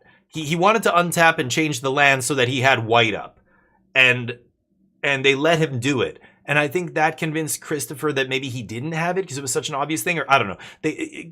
Nathan said he reached out to Christopher after to talk about it, or they talked about it after in person or whatever. And Chris said, no, like that wasn't a factor. I just went for it because Nathan ended up having the erode, stopping himself from dying, and then winning the whole thing. Like that was game 5. So, you know, if Christopher had waited, he could have won that and been Pro Tour champion. But, you know, how much of that factors? That judge call right on the penultimate turn, was that a factor in the outcome of that game? Because it almost like appears that Nathan did that. Like that would be such a next level, you know, sneaky play. But do that just to convey misinformation. Like, so even though no information was gained, that's not true. Christopher definitely had to rethink that situation in light of the fact that Nathan wanted to untap his other land so badly that he called a judge aside and made a big thing out of it and untapped the land. You know, like that's such a level of like psychological warfare that, you know, do you allow the take back? Should we allow take backs for, you know, even though no information was gained? That's not actually true. The game is still being impacted by those actions, even if no explicit information has been gained. Do you know what I mean? There is an impact still there. So you can't say it's 0%. It's an interesting thing to think about anyway. A different land. Yeah, so maybe they shouldn't have allowed him to untap it. I mean, look at the previous Pro Tour with Seth Manfield and his sloppy play on the way to winning the whole thing. Winning Worlds, I should say, right? That was Worlds. Absolutely wild. But you know what? He points to the rule book and says, they allow you to do this.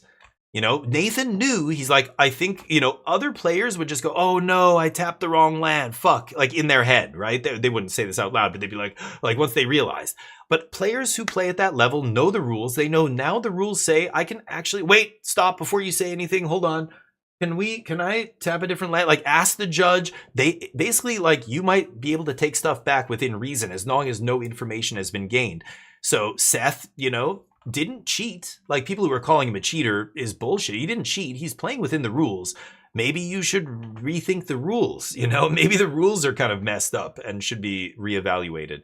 But, you know, these players are not breaking the rules. They're not cheating. Yeah. Are the rules good the way they are? I don't know. It feels weird. Again, Nathan in the finals of this, Seth in the top 8 of the other one. Like at the highest levels of play, when players see that,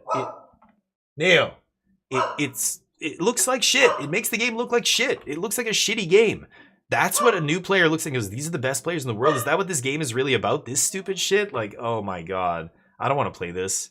You can get into these like takebacks and lawyering and like no information was gained so I can take back. No, man, you made a mistake. That's the difference between great players and bad players for decades until very recently, right? But yeah, it's tough. I don't know. Rules need to be tighter. Yeah, I can definitely get behind that. I think right now it's a little like it's this, you got to find the balance. The other extreme is not good, right? Yeah, Morgoth, you heard him. Should I get him a treat? I have to plug in the camera again, but the rules I think around that need to be a little bit more the other way, but if you go too far the other way, it's also bad. The reason the rules are like that is because it used to be very far in the other direction. They don't want to have like cutthroat magic, like you miss any little thing, too bad, you can't go back ever. Like, because we had high level tournaments where the champ, like the difference between winning and losing a lot of money and prestige and whatever, winning and losing the tournament hinges on some like rules thing where it's like he named the wrong card, remember? Or Boroborigmos, remember? Like there's those kind of incidents. There's been so many like that are just like, oh wow, that is a really fucked up way to lose. Like that's just as bad as letting Seth take back his play and going, oh man, that's a really bad way to win. You know, both of them are bad. They're on two extremes of a spectrum that, you know, Wizards is trying to find the middle ground there. But it's very hard because it's, you know, these things aren't an exact science. So, you know, that's it. The rules need to be tighter, but you can't go too tight. People are like, there's people who want to make everything hardcore and be like, no takesies, backsies. That is not good for the game, even if you don't realize why. It is not good for the game. Like, you can't have big titles and big money tournaments and stuff being decided by shit like that. That feels just as bad as somebody taking it back. Like, you should be allowed to take back within reason, but it's got to be a little bit tighter. Like, right now it seems a little sloppy, or I don't know. Playing the wrong land. Oh, no, I want to play a different land. I think that's fine. I think that's fine to do. Most players are not trying to get a psychological advantage by like, oops, I played the wrong land. Whoa, I'm going to play this one. You know, that's not Magic. That's people who don't know anything about Magic thinking it's about that or something. It's like people who think poker is all about bluffing or whatever. It's like, no, people are usually pretty clear about what they're telling you with their bets and stuff. Some people will do crazy stuff. Some people are straight up maniacs, but that's rare. Most people are rocks or trying to be rocks, you know? Anyway. Comes to the wire, there should be no flex. So what is the wire? Where's the wire? That's kind of what you have to decide. You know, what is too much? Where's the red line? I think that's what you mean by wire, right? Like, nothing past the wire, nothing past that bound. Like, yeah, where's the limit? That's what we need to know. Right now, the limit, I think, is too far in the I can take back a lot of shit category. Like, I was even shocked when Seth did that. There were a couple of them that I still defend it, you know, because again, technically, it's like being a lawyer. You like, within the law, it is the law. That's it. It gets really technical and specific, but if that's what it says, that's it. That's what it says, you know. He did not break the rules, technically. Did it feel bad? Like, did he come so close to breaking the rules? Yeah, but he did not. You're allowed to ask for a take back. No information is gained is the part that I have a problem with. That's too nebulous. That's too, like, that, and that's the issue. Again, I brought up the Nathan Stoyer example because past turn 3 in standard? As long as, yeah. Past, at any point in the game, yeah. But anyway, I feel like with Seth and stuff, it was past the point where I don't know. I feel like some information is being gained here, because otherwise it encourages people to just jump to the next step. Like, as soon as I say, okay, go to blocks or block or whatever, now my opponent goes, wait, I want to change the attacker. And I go, well, I said block though. You know, that's where you end up. You end up with players now having to like quickly do this. And that's not good either. You know, none of these scenarios are good for the game. They're not going to create good games. They're going to push people away. What is happening right now? The judge. Marshall and Paul. And every time I put the headphones on, Corey blows my eardrums out. Because he is so freaking loud. No, that wouldn't happen. That wouldn't happen. They're making fun of Corey. What just happened there? All right, so Robert has emerged victorious against David Duran there, so... Yeah. I don't know what's going on. Okay, High Noon in play. Yeah, it did side in the High Noon. You guys are right. Oh, what am I saying? Omni combo. Of course, High Noon. I'm an idiot. I was thinking about the Kona interaction with High Noon. But yeah, of course, they're casting a million spells once they play Omniscience. Yeah, I totally forgot about that. I was thinking just about the one interaction about Kona. I don't know why. Of course, yeah, you guys are absolutely right with the High Noon. Yeah, Calper, I agree. It felt shitty. It looked shitty. It's a bad look. It makes the game look like a fucking scummy game. You know, I was talking earlier about scooping to your friends and stuff in tournaments. Like, things like that are literally collusion. That is the definition of collusion. Magic is very specific about, you know, anything that looks like collusion, and yet they allow people because you don't really have a choice, you know, so people can just scoop to each other, intentionally draw into the top 8. Like, I remember being in a tournament and doing relatively well and going, man, if I win my next game, maybe I can, you know, get in the top 8, and then all the people above me ID'd. And, you know, I was just like, oh, no, I guess I can't. Or they scooped their friends in and that was it. And I end up outside the top 8 and I'm like, oh, that's a shitty feeling too. Like, that's kind of stuff, you know, again, these are games, but they're games that are being played for a lot of money, or at least the path to more and more money. So, oh, they're fighting over the High Noon and who cast what. I think he wanted to do something before playing High Noon. Yeah. Look, this is... Oh, here we go. This is a good example. So he played High Noon, then he played something else, or he wants to play something else, and he's like, I want to take High Noon back. Wow, this is exactly what we're talking about right now. That's so funny. Have one wrong thing snowball Yes. into multiple wrong things. Yeah. I need to hear what are the judges saying. Not just for this game, which admittedly is not looking great, No. but I- also for the potential of a third game, because this game is not looking great. He needs to find a way to reset here. Yeah, absolutely. You know, I know he's got So- he's standing on the They might be asking, you know, your opponent, like they'll ask Jake here, the teamer player, do you want to let him take that back? Like that's what they'll do in a lot of situations. Like that's how it should be. It should be up to your opponent. And of course, in a lot of situations, your opponent's going to say no. Well, then it's no, and that's it. You know, you fucked up. Reset whatever But- is happening around me. yeah. But he's played fantastically all weekend. Yeah. Getting to the top 4 in a Come on. 1,000-person tournament is no small phenomenal. feat. Judge is telling them. Any capacity. Yeah. Kudos to all of our players here this weekend for, you know, show an excellent showcase. The top 32 make it into the Pro Tour? Is Top that correct? 32 make it into the Pro Tour. Hell yeah. I believe there was at least one. Okay, pass so they down. say no, you can't take that back. I don't know if they offered it to For Jake. top 8, unfortunately, so didn't get to compete. I would love to hear the for commentators invite. mention what just the resolution of So that was, there but would be a pass down from his maybe they don't know yet. invite to the 33rd place person. All right. Okay, tell us what happened. For those wondering, we're still letting everything get sorted out at the table, but it looks like High Noon has resolved, and we have gone back Jake Bailey's way. Okay, I don't know. So High Noon resolved. They said he wanted to take back the High Noon and play something else first, because as soon as you play High Noon, you can't play another spell. But I don't think they allowed him to do it. I think it might have been up to the opponent whether they allowed him to do it, and an opponent said no. Again, that's how I find they resolve a lot of these conflicts now in competitive REL, you know, Magic rules level enforcement, rule enforcement level, whatever. They often will say, well, it's a beneficial thing for you. You know, your opponent can decide whether or not they want to let you take this back. And of course, you know, a lot of times I've had it against me and limited and sealed and, you know, things like that. It's like, oh shit, I forgot, you know, new card, right? I forgot it has this. I didn't gain the life on that on my turn. I know it's your upkeep now, but you know, and the judge will say, well, like now the game state has changed or whatever. It's up to your opponent. Will they let you take this back? And of course, a lot of time they say no. Yeah, Morgoat, basically that's what you're asking. Can I undo my misplay? And you know, there are people who they want to treat it like the death penalty. Like as soon as you make any mistake, that's it, death. You're like permanent. You know, Iron Man. You can't no save scumming.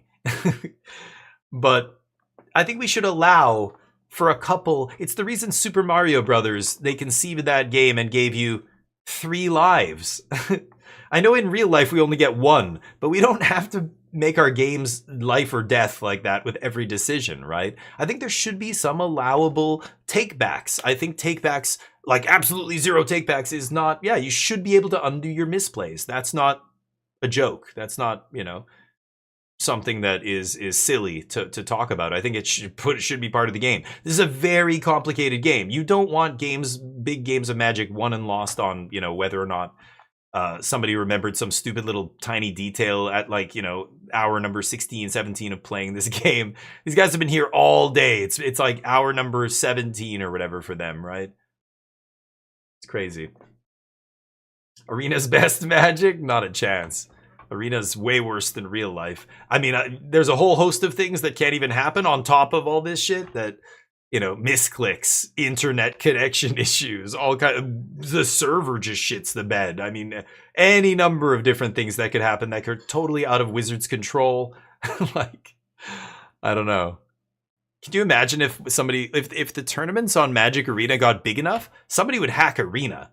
It's garbage code. I bet you somebody out there could easily... There's already been people who did give themselves infinite gems and stuff, and they reported the bug to Arena, and Arena, you know, patched it and closed the loop. That guy made a YouTube video about it. But, you know, like, let's be honest. People are worried about real life cheating. Give me a break. You think digital people wouldn't be cheating? Have you never played a first-person shooter? People hacked, like, a live Valorant tournament. Or was it Valorant or Overwatch or something? I think it was Valorant. They hacked it live in the middle of the tournament. Like pro player on stream, commentators are talking, and then suddenly his screen lights up with everybody on the map. Like he can just see everybody and they're moving. And he's like, what the fuck? He's like, I'm not doing this. He's like, I'm not doing anything. They literally live hacked this tournament. Can you imagine Magic? That would be so funny. Somebody just like hacks it live. But yeah. Arena has all kinds of problems, so it's no better than Paper. Paper is better in the end. But on Arena, a judge can't reveal the top card of your deck to your opponent.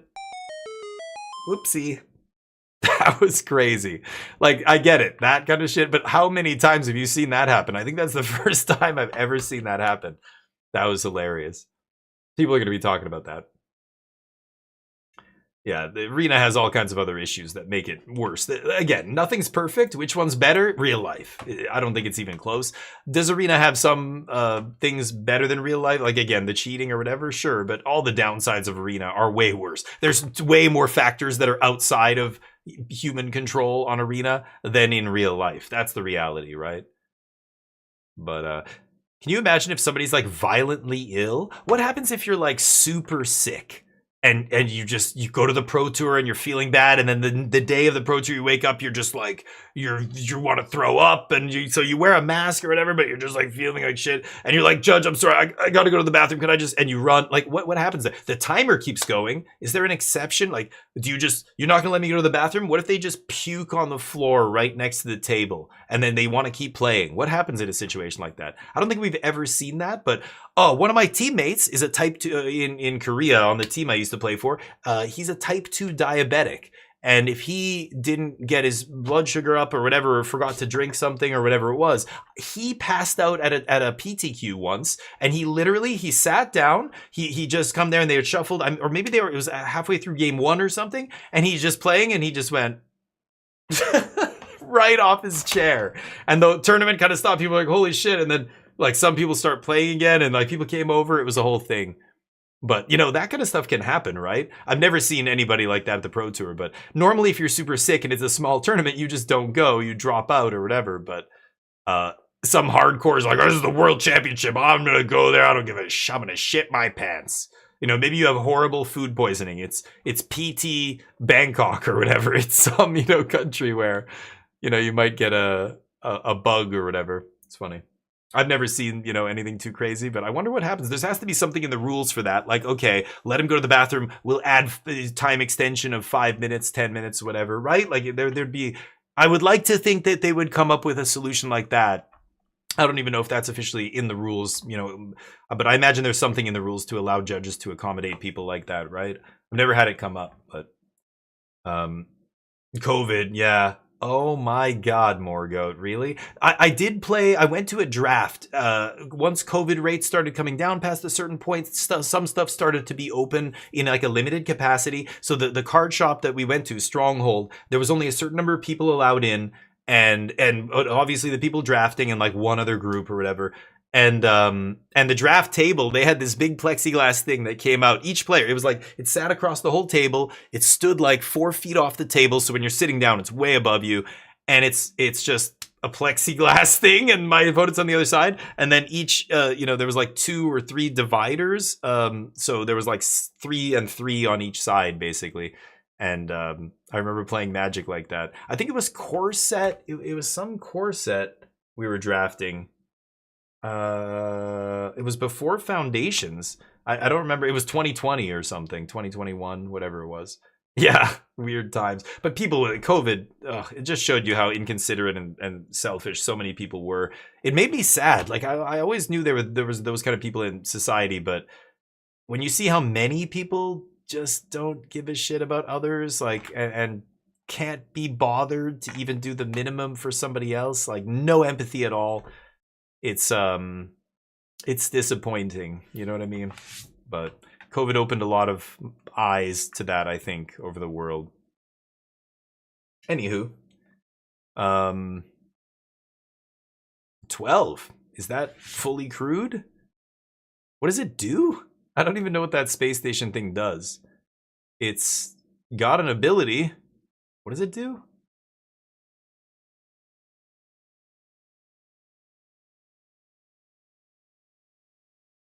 What? It sacks a land to draw a card or something? What? I don't know the name. I can't even look it up. Those spaceships. There's precisely one deck that plays. The reason I've never played Temur Omniscience is I don't want to craft. I have to use like half my mythic wildcards to craft those space stations that I will never play ever again in any other deck. What did it just do? Did it make a robot? What the fuck? What is happening? I don't know what's going on right now. This is all under the high noon. Damn. Temur. Plan being the shit out of control here. I see an Omniscience in the yard, or a Kona in the yard. Huh. Anyway.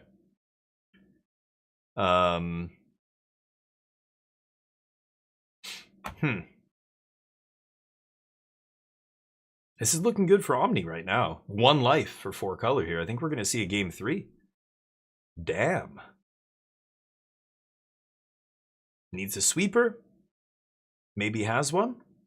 Pass with something up. What is this? 5 mana? 5 mana. 7 off the tablet. Revelation?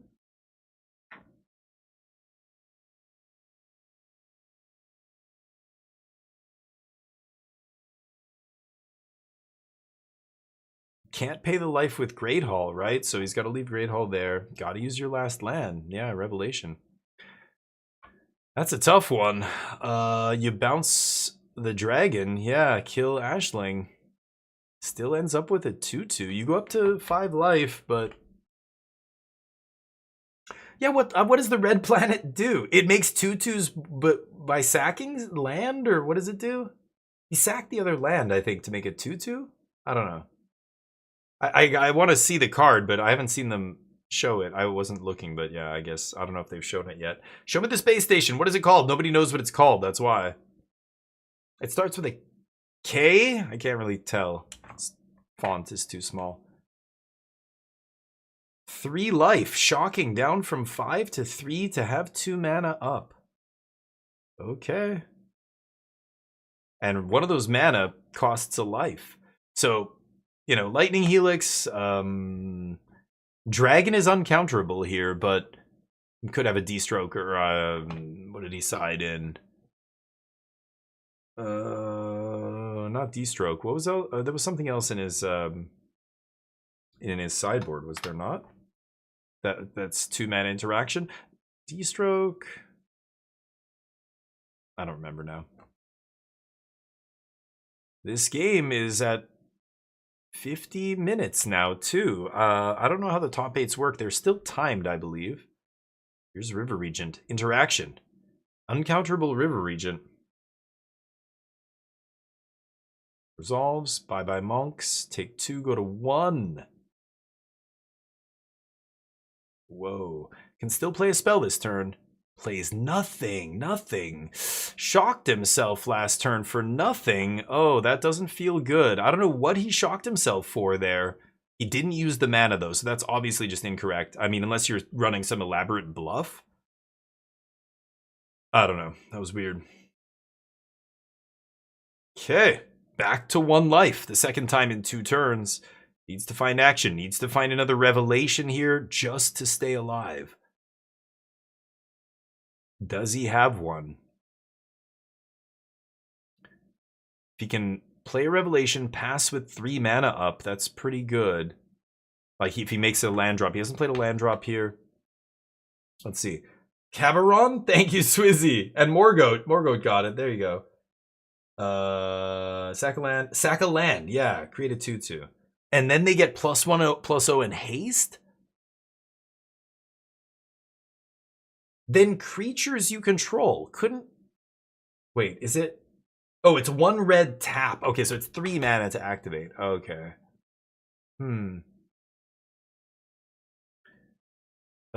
Stalking up here. Okay.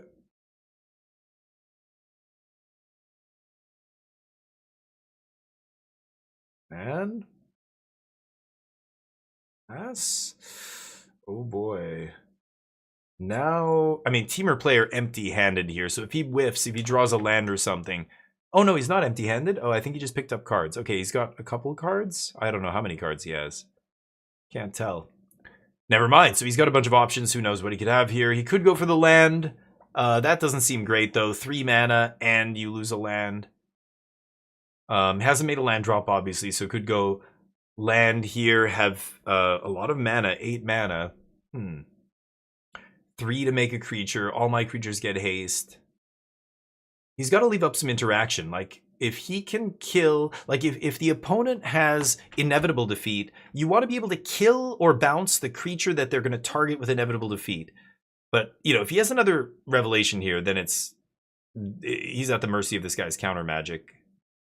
He activates Great Hall? Oh, wow. That is not good for the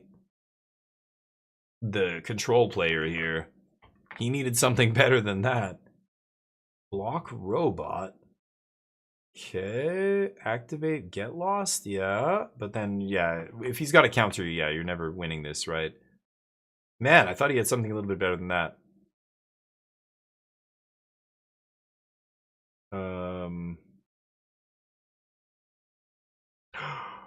No way. Oh my god. Teamer has no... Wow, so if he went for the robot, he wins. Why did he not go for the robot if he had nothing else? I assumed if he doesn't go for the robot, he's got interaction, right? No? Oh my god. Can he just... What? I don't know what's going on right now.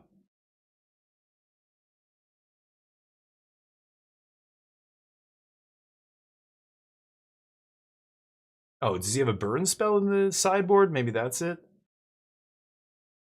That's crazy. If he just activated the space station, he would have won there. He didn't know what the other guy had, but I assume if you don't have anything else, you gotta go for space station there, right?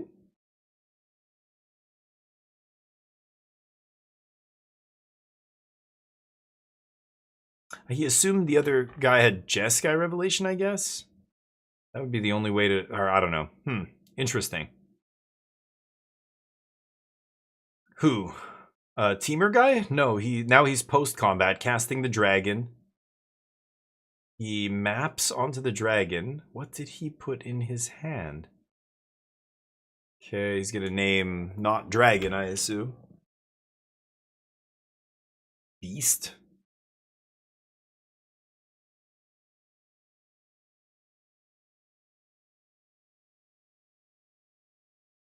It's gotta be Beast, right? And then, boy, I thought 4-color controlled player was gonna lose right there on the spot, but apparently he gets to untap. That is crazy. Yeah, Beast, map, land in hand. Jeez, 2 lands off the top. At least they're not on the top of your deck anymore, but...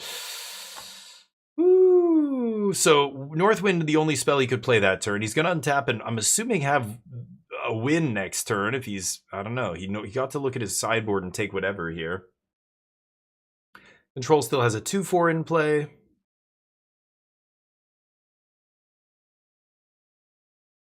Consult. That's just a consult for 2 mana. Floating a red. Because he's looking for a revelation. He can't go for 4 mana consult and cast revelation here, right? So he gets to look at a ton of cards. 9 cards. And has to find revelation, right? Can take 1 here. Has a red floating, hasn't played a land drop yet. So can go Jeskai Revelation, play untap land, have 3 mana up on the other guy's turn to interact with dragon.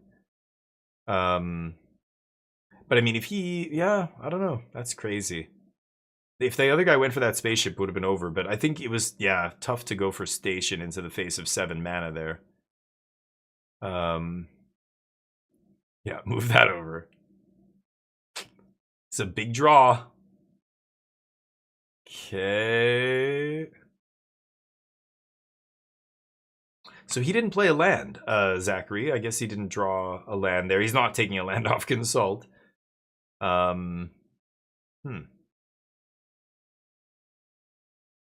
Grape shot, yeah. Players can cast one spell, right? Yeah. See if he's got it. I mean, he just has to attack with Dragon, wait for Zachary to blink, and then respond, right? The best thing Zachary could have here is uncounterable thing, but what if he just fires up a land and swings? Oh no, but then that doesn't do it because of the Great Hall.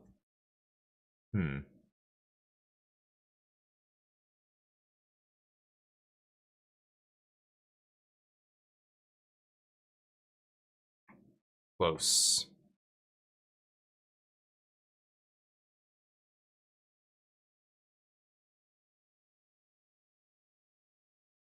Okay. Dragon coming in. And there's the Jeskai Revelation. Bounce, shoot you for 4.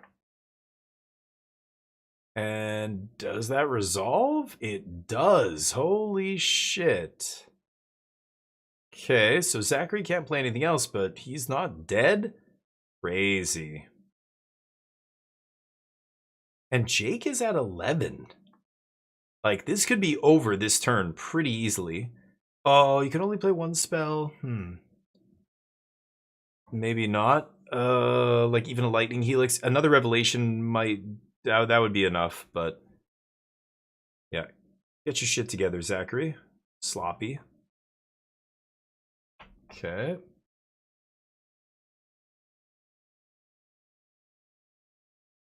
They're like, please tap your lands 90 degrees. Thank you. This isn't 1994.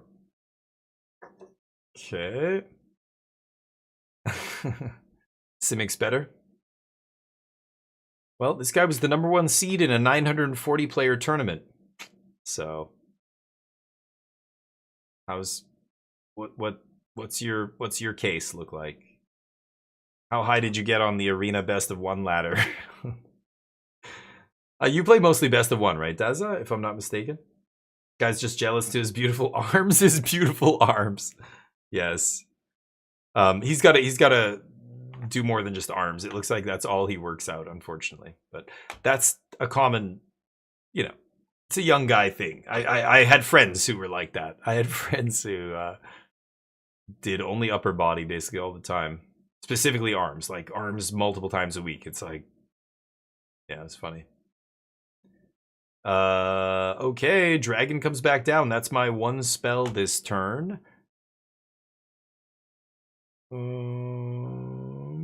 Yeah. Okay.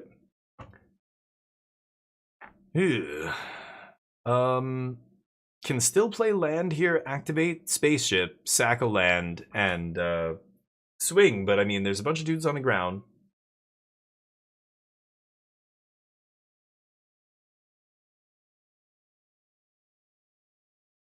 Oh, what am I saying? This is post-combat. Yeah, he bounced the dragon. Right.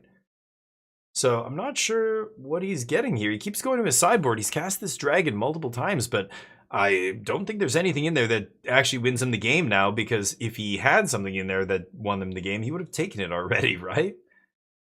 I guess he sided in his enchantment removal, so it's High Noon. He has to draw something to kill High Noon here. He can't go find a thing, because he had a couple ways to kill High Noon in his sideboard, but I guess they're not in his sideboard anymore, or I don't know what. It's interesting. Get a bigger shirt. Legion. Yeah, he had Legion in the sideboard, right.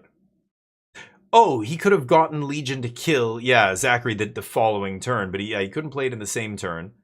Yeah. Because I think he had already played a spell. Like, if he plays the Stormwind whatever to go get the Legion Extruder, then he can't play Legion Extruder. Zach untaps. When the turn goes back to him, Zach casts Jeskai Revelation, and now Extruder doesn't. He Jeskai'd back-to-back turns there, right, to stay alive? Or no, he just did 1? I thought he did 2. Oh no, he just did the... Oh yeah, earlier he played... Yeah, there's 3 in his yard, right? Zachary, he's barely hanging on. Needs to find a flashback here or something. The swing.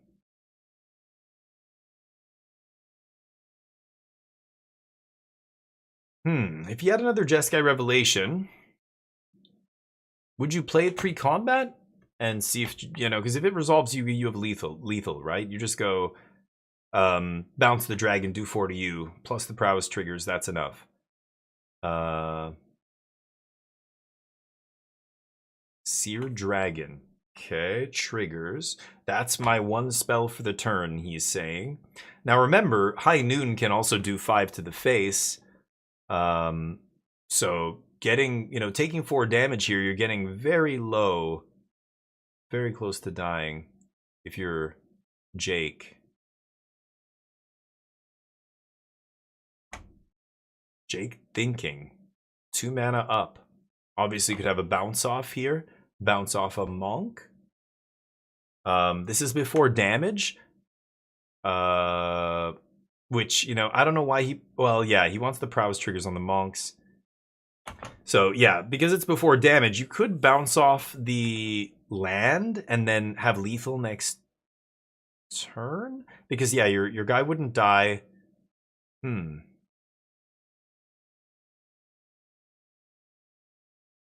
Yeah, I think I would bounce off the Great Hall, and then the dragon takes 4. Your opponent can't play any more spells, so you take 4.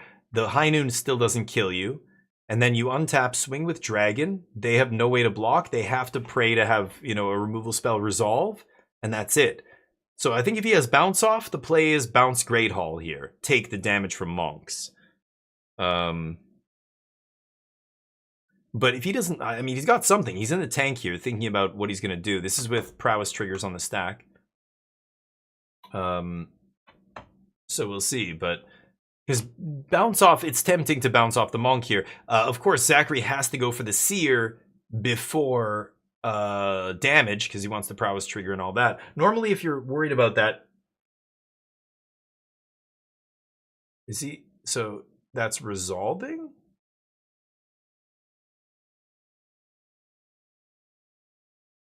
Oh, it's in the Floodmaw and he bounces a token.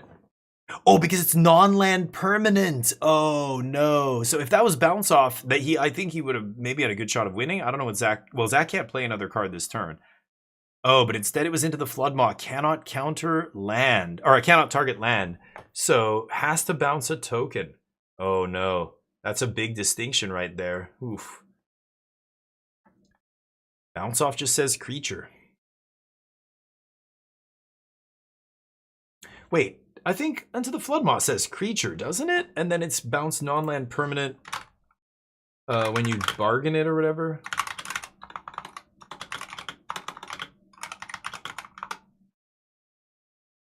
Oh, never mind. They could have actually bounced it. So wait a minute.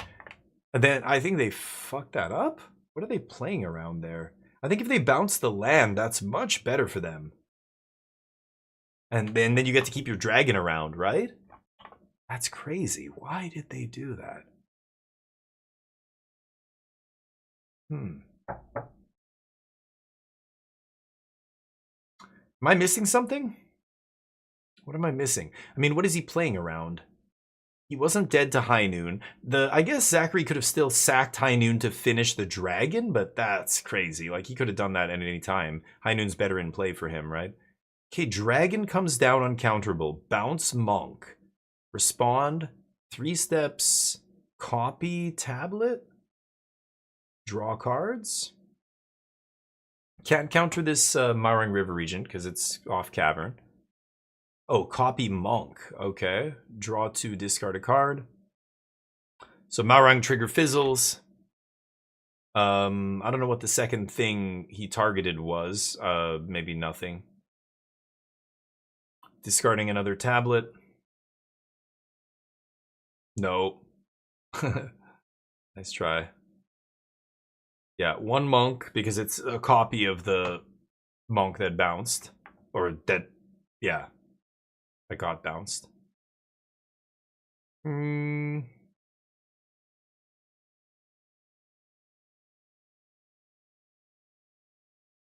to finish it here. It's a Revelation number 4 or a flashback for Revelation maybe? No? Is it Inevitable Defeat? Thunder Magic. Thunder Magic for 6? So 8 damage.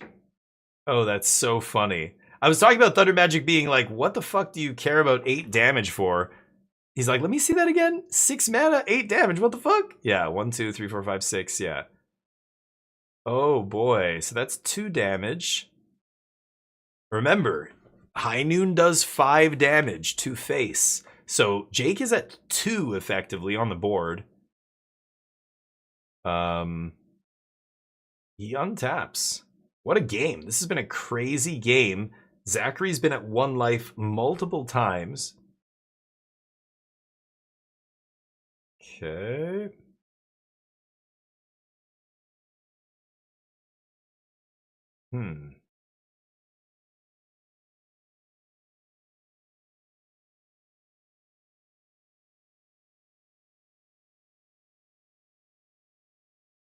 Just thinking.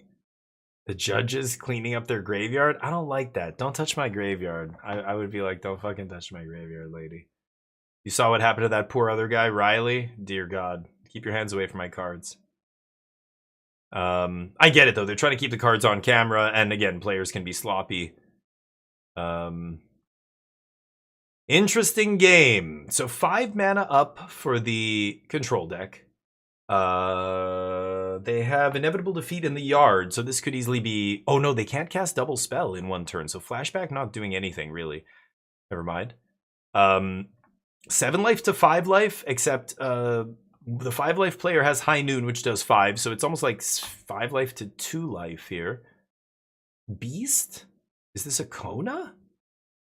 Kona here to save the day? Can cast 1 spell this turn, though. So, I mean, Kona could put Omniscience into play, but you can't cast any more free spells, right? Okay, Dragon instead. That makes more sense. 1, 2, 3, 4, 5. 5 mana? Okay, yeah. Northwind uncounterable. Go to my sideboard. Get spell I can't cast. And then I think we might see an Inevitable Defeat or something here. Something to get rid of that Northwind and maybe, allow Zachary to kill. Because if the Monk gets in for 2 damage, that plus High Noon is lethal. So he just has to remove this blocker. The control player has to remove this blocker on the teamer player's end step. And teamer player can't play another spell, can't interact. What is this? Oh, they're going to fire up the... Oh, yes. Gives everybody haste. Oh, very nice. But Zach's at 5. Yeah, +1/+0 and haste. Oh, did he not consider that? Yeah, I forgot myself, actually, because yeah. So now the Northwind has haste. So you can pop the Northwind. I think he does have a removal spell for Northwind here. But doesn't he attack with the robot as well? You got to be kidding me. Oh, he has to sack High Noon to kill it. Oh, no. Why didn't he attack with the robot? He doesn't want to die on the backswing, maybe? Because it gives the robot haste as well, right? Make a robot, then creatures you control gain haste. Wow. I guess 2's not 0, and then, yeah, if the Monk comes back with lethal... Oh, very conservative play there from Jake, but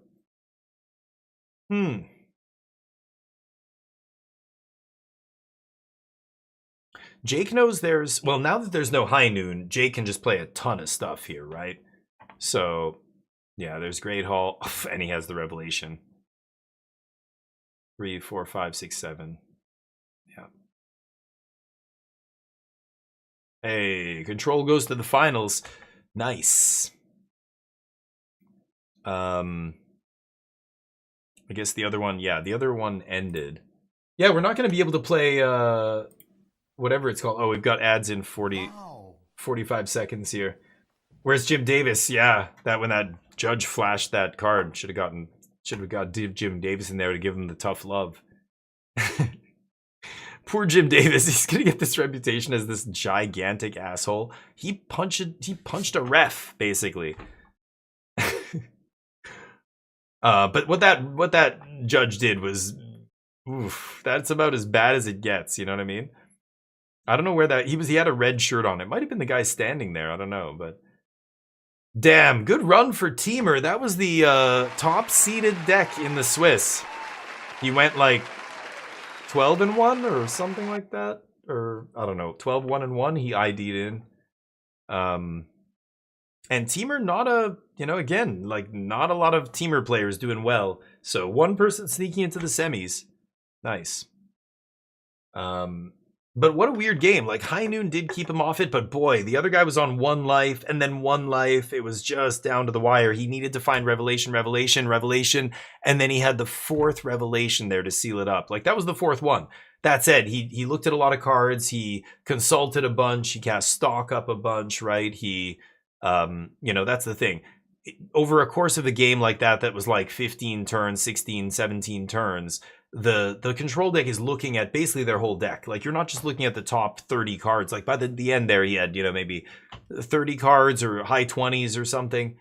But he had seen the entire bottom half of his deck already. I mean, I think there's probably only 5 or 6 cards left at the very, well, it would be the next 5 or 6 cards that he hadn't seen. Everything else was, you know, stuff he had looked at and put on the bottom with consult or stock up or whatever. Like that's the other part that, you know, stock up's great, consult, you're putting these cards in your hand, but the other bad cards are going to the bottom. So, you know, yeah, you find, like he found all 4 copies of his Jeskai revelations, you know, in the first 4 or in the first half of his deck.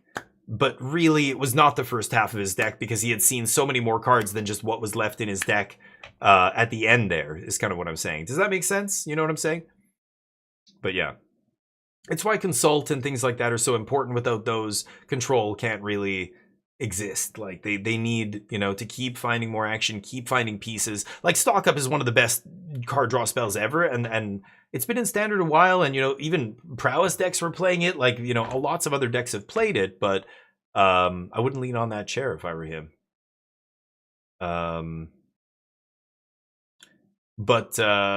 But it's so good in the control decks. Like it really is just the glue that holds it all together. Yeah. Sultai control, blue-black control, Jeskai, 4-color, like all of them are playing stock ups, consults, things like that. Anyway. Getting to the finals here. Jesus, yeah. No Subnautica today. That sucks. I guess we'll play tomorrow. Forza's coming soon in a couple of days. We'll be playing Forza as well. I'm going to be playing Magic too. There's just too many games. They're all great. And then Cyberpunk, baby. Lots of fun. Hopefully this week. We'll start off with Magic every day, play some of these decks, and probably just play a bunch of Control. I'm kind of done with Limited for now. I'm going to wait for the next set to play more Limited. Of course, we're going to be doing that 24-hour stream during Early Access. I don't know when that is. I don't think they've announced Early Access yet. So yeah. Still waiting.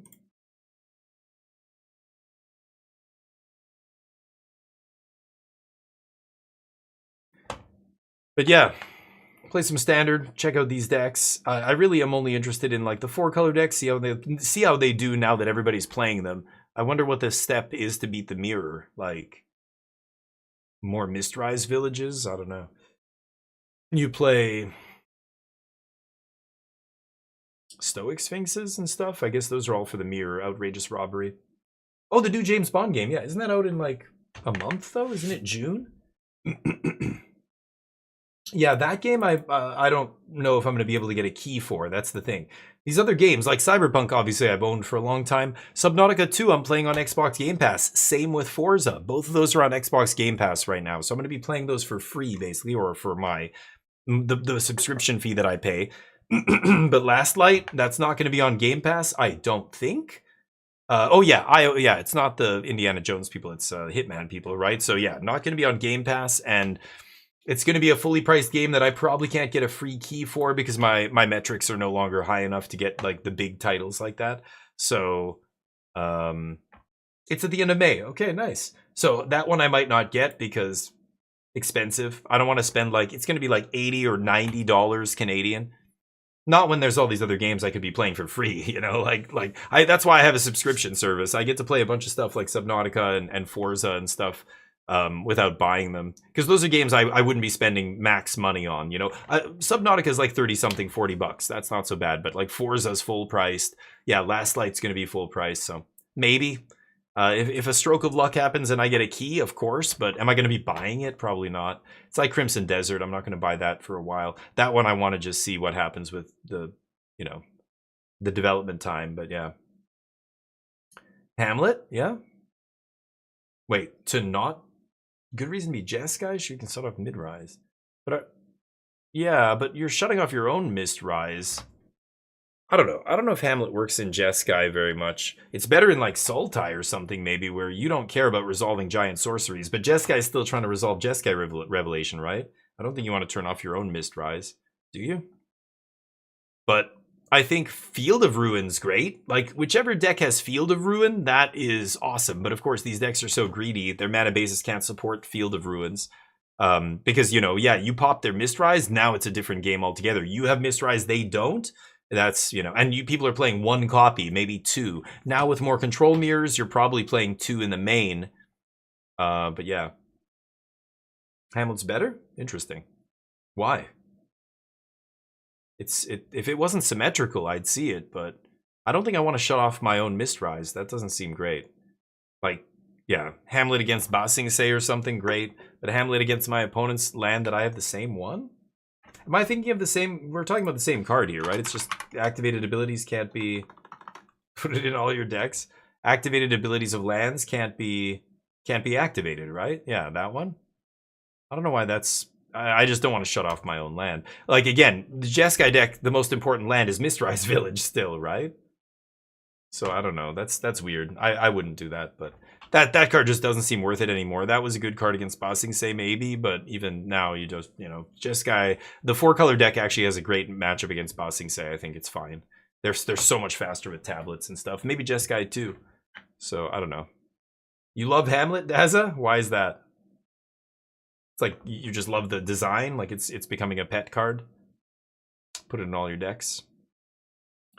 Except your decks where it shuts off your own land. That's why I don't know. I need to hear some kind of explanation why Hamlet would be good in the control mirror. If you're the control, like Jeskai control deck. But waiting for the finals here.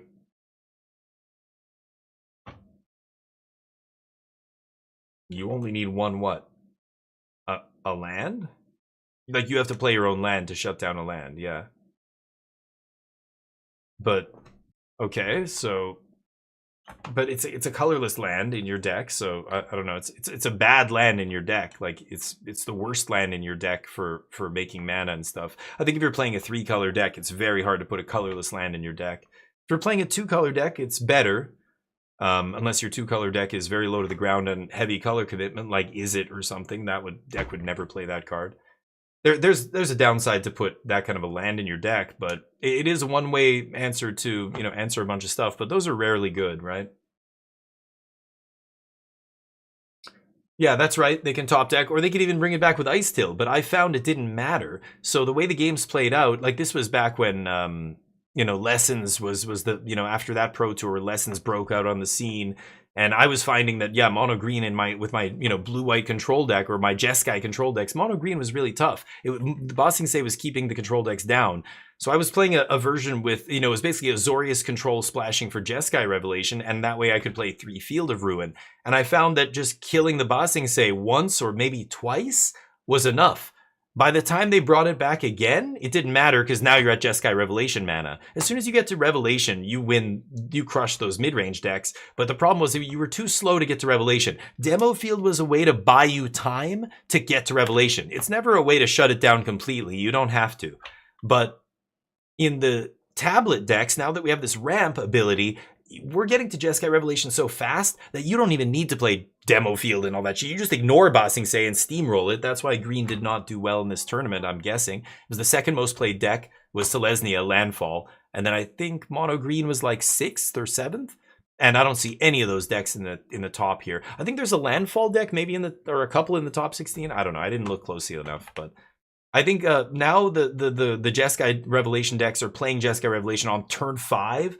They actually have the edge now in those Landfall mirrors. Ba Sing Se slow as shit. It's not fast enough to beat Revelation on 5. Like, that's it. So Demo Field was actually a way to just buy you time. So you don't need to shut down all their Ba Sing Se's forever. You just need to stop the one that's killing you right now until you can find a revelation, and now you pull ahead, and that's it. But yeah. Utility land, Jund Commander. Oh, Commander's a different story. Yeah. Commander's on a different... Yeah, Glacial Chasm, yeah, sure. You could play a land deck in Commander where it's all just lands and fetching lands and crop rotations, and you can tutor up these, like, hate cards and stuff. That's a completely different thing. But in Constructed, no, I don't think the Hamlet's great. It's probably some decks might want it, you know, sure, but in a control deck, I don't know. I don't see it. Yeah, I don't know, maybe. I think in the control mirror, Mistrise is the most important card. So shutting off your opponent's Mistrise is good, but if you at the expense of shutting off your own Mistrise, that just ruined it for me. No, not good enough for me now. Anyway, you try it, let me know. I don't think it's worth it. And we're talking about a 4-color control deck. Jeskai actually is the one you mentioned was Jeskai though. Okay, in Jeskai, maybe you get away with a colorless land. It's still painful in that deck. Like even like the full Jeskai version that's playing like No More Lies and Lightning Helix and all that shit. They are not playing many color. Like you can't afford Demo Field, so playing a colorless land in that deck. I mean, Demo Field is better than a colorless land because it turns into a color, right? When you fetch a basic with it, but just a straight up colorless land, like that's tough in a 3-color deck, right? I don't know. Maybe they played it. You've played it. Those don't exist anymore. Is blue red splash white now? Oh, okay, sure. No Helix. Oh, good. Yeah, I would assume so. Yeah. But I have no idea. I haven't looked at a Jeskai list. I mean, we're talking a week, you know. In the Pro Tour, there were people playing Jeskai Revelation with Helix and No More Lies and all that stuff. So in the last week or two, maybe it's changed. Now it's more blue-red. I don't know. But either way, irrelevant. Semantics. The point is the land's not good. Don't play it. That's my point. I don't know. Are these decks playing that land? They might be trying it out, but I don't think that land's the right choice. I think people are, if they are trying it out, they're going to be off it quickly. Especially when they realize landfall's not a thing they have to care about, because they're, again, Revelation quickly means I can ignore your Ba Sing Se. I just don't care about your Ba Sing Se. Don't have to play a land to deal with it, whether it's Demo Field or Hamlet or whatever. I can just ignore it. It's not fast enough. The land is the reason to go Jeskai, really? Are they playing 4 copies? What the fuck? You're telling me 1 land in the sideboard is enough to play that deck? That's why they're playing Jeskai? Interesting. Okay, we'll see. Well, these are way bigger tournaments than Japan, and I don't know. We'll see, I guess, once the dust settles. Has there been any lists playing a bunch of Hamlets in this RC? I haven't seen any. I saw a couple Jeskai decks. I don't know if one of them... I think I saw like Hamlet floating around like 1 copy in a couple sideboards. Like I've seen it today, I think. Was the Sultai deck was playing it. Riley's deck, the Rogue deck was playing it, I think. But I haven't seen it on camera or anything. But yeah. Huh. Anyway, we'll see.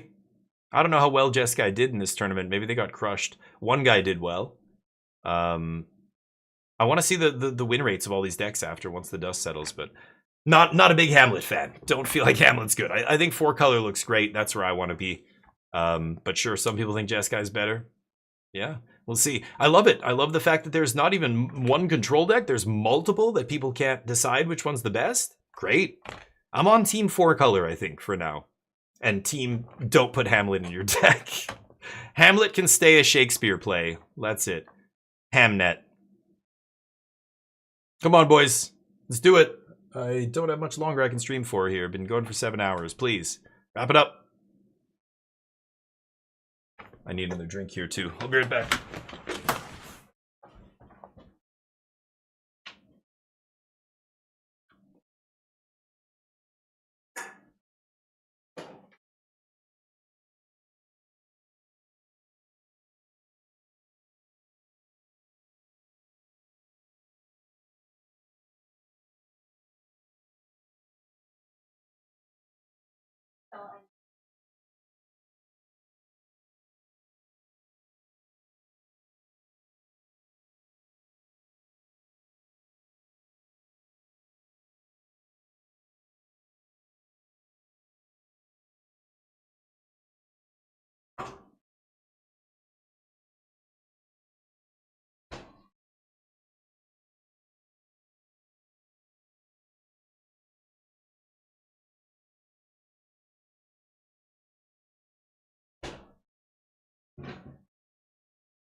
Oh, should have given you guys the commentary. Sorry. I'm going to run to the bathroom real quick. Game's still not on. Matchup. However, both players have played the matchup going the other way twice so far this weekend. Both players are 2-0 in the matchup so far this weekend. Okay. So for both of them, So it's going to be a draw. they're undefeated in the matchup. Well, they already did that. They drew against each other in round 15 to make it into the top 8. Okay. So really nice for them to settle the score here Yes, once and for all. and decide it in the final match possible. Let's see who's going to go home with that trophy and a big old chunk of change. Our players, like we mentioned, Zachary Amy versus Robert Wagner Krankel. They are ready to rock and roll, so let's jump down and see who goes home with all the marbles. There's a lot of money on the line here, but again, the World Championship invites, those were decided. Both of these players, you and I will be seeing them at the World Championship at the end of the year.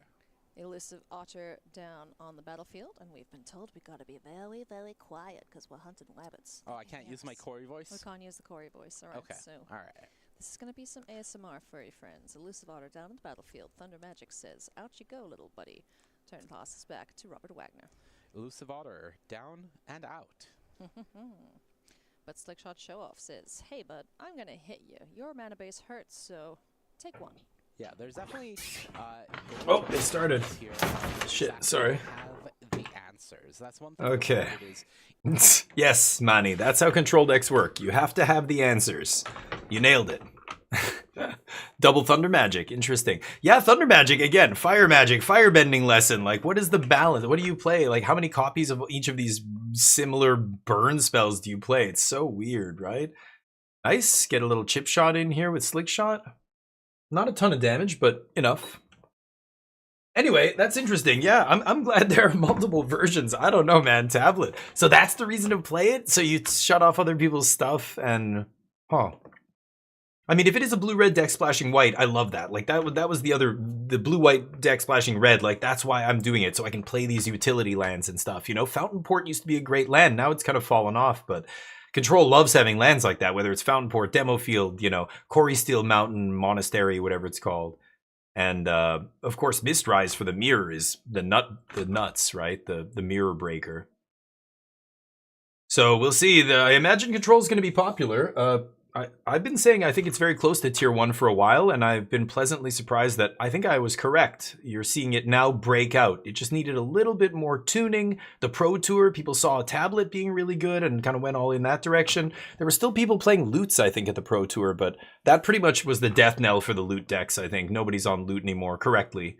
So it took a little bit, figured it out. Decks are getting better. Now Control putting up really good results. Multiple copies in 2 top 8s here. Love to see it. And the Japanese tournament earlier and, you know, on and on. It was in a couple challenges as well. The first 4 color list I saw after Strixhaven came out made top 8 in a challenge, and it had, you know, Flashback, and they were playing the capstone thing, and you know, but that's been done away with, maybe in the sideboard only or whatever. Actually, I saw it in the sideboard of the Teamer deck. There's Day of Judgment. Sweep it up. Love me a Day of Judgment. Not many, only 2 in most of these lists. Some lists are only playing 1 plus an ill-timed explosion. I like Day of Judgment too much to play less than 1. Ill-timed stinks, I think, but I like Double Day and 3rd one in the board maybe, and then that gives you basically 5 or 6 with flashbacks, right? Or a 5, I guess, with 2 flashbacks, yeah. Sleight. Those are such weird sleight of hands. What is that from? I have no idea.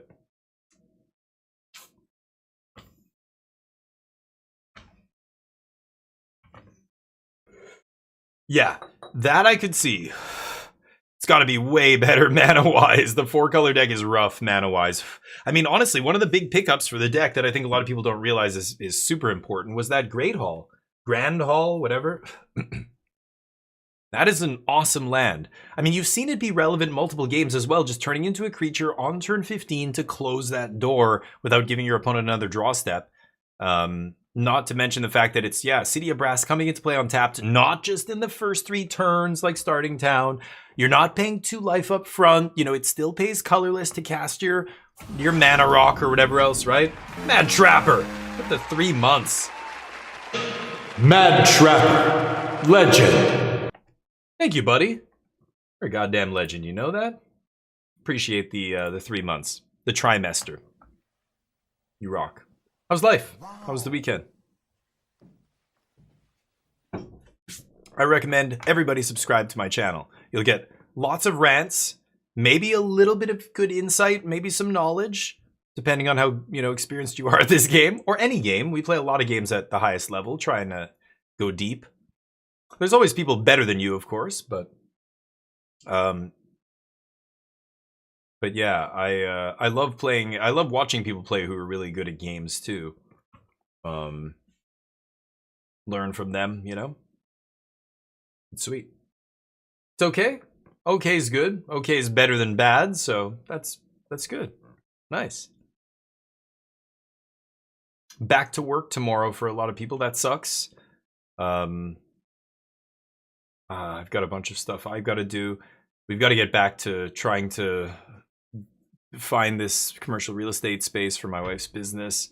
Going to be dealing with a bunch of people. I learned a bunch of stuff about zoning and all this kind of stuff. There's a website I didn't even realize existed where I can go and look at the city map and like see all these details. Like there's different layers. I can see like the way it's these districts and zoning and geographical, topographical things and like where sewer lines are and like all this other stuff. It's really fascinating. And watching like the local like city council voting on bylaw restrictions and which way that the wind is blowing and going, oh, in like 2 months, this thing is going to change from that zone to this zone. And now that's a viable place. But maybe the building owner doesn't know that the law is going to change in 2 months. I wonder if we can get them to sign a contract. We move in August. The law changes in July. Like that's what we're literally juggling right now. It's really complicated and annoying, but kind of fun in a way. I didn't even know, like I can go and watch. I watched the VOD of the city council meeting and saw how they voted, and they voted like 6-1 to pass this zoning law, and then they set the date for July 1st. The date could change, but the law is pretty much gonna pass. Like it's done. It got through the vote. So how many people follow that? You think really good, like shrewd real estate investors and stuff would be on top of that kind of stuff, but it turns out I think a lot of places don't do that until after the law changes. They get some kind of notification. They go, oh, the law changed. Okay, we should raise the rent on this place. What? A tenant just signed? Oh, right. Like that. Yeah. Ultimate min-max. It's like min-maxing, Mad Trapper. That's kind of what it's like. Yeah. Because yeah, it's tough. I mean, we were negotiating for this other place and it's owned by a massive, like multi-billion-dollar real estate conglomerate. This is the problem with a lot of property, especially commercial real estate. This Omni group, ONNI, they own like, half of these skyscrapers like in this entire city over here. Like they own huge swaths of real estate, like skyscrapers and shit. They're building. They've got like multiple projects in development that are like multi-million-dollar condominium high rises and all this other shit. And that's also who happens to own the building where we're trying to rent this thing. So we're like, well, we want to pay this much. They're like, no, you have to pay this. And we want to have access to this and we can change the contract anytime and blah, blah, blah. All these things they try and sneak into the contract. We literally have a commercial real estate broker who breaks it down for us and says, look, like this stuff is... this is what they're saying they're going to do. This is stuff we have to force them to remove from this contract. Otherwise, you're going to be liable for everything, like on and on. There's all these stipulations, right? Like we sign a 5-year contract. Let's say our business goes out of business in 3 years. We're obligated to pay the last 2 years of rent, no matter what, even if our business goes under, or we can't sublet our business, sell our business to somebody else without their approval. Like all these things are in the contract. And if you don't have somebody who knows what they're doing go over it, you're fucked. But fortunately, yeah, this is why the laws in Canada, allow for us to get one of these guys to help us for free, a real estate broker. Our guy is really good. He knows his shit.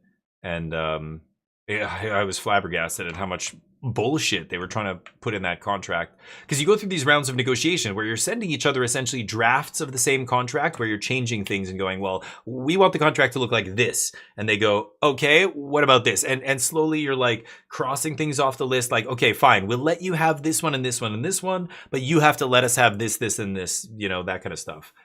And at some point, they're just like, yeah, no, this is as low as we go. And we're like, fuck it. And I bounced. But anyway, we have another, we're looking at like a bunch of units, 3 units on Thursday. And they are currently not zoned for our type of business. So essentially, if we go to get a business license from the city, we would not be able to get one, I think, currently. But I know that the council just voted to change that, and it's going to change on July 1st.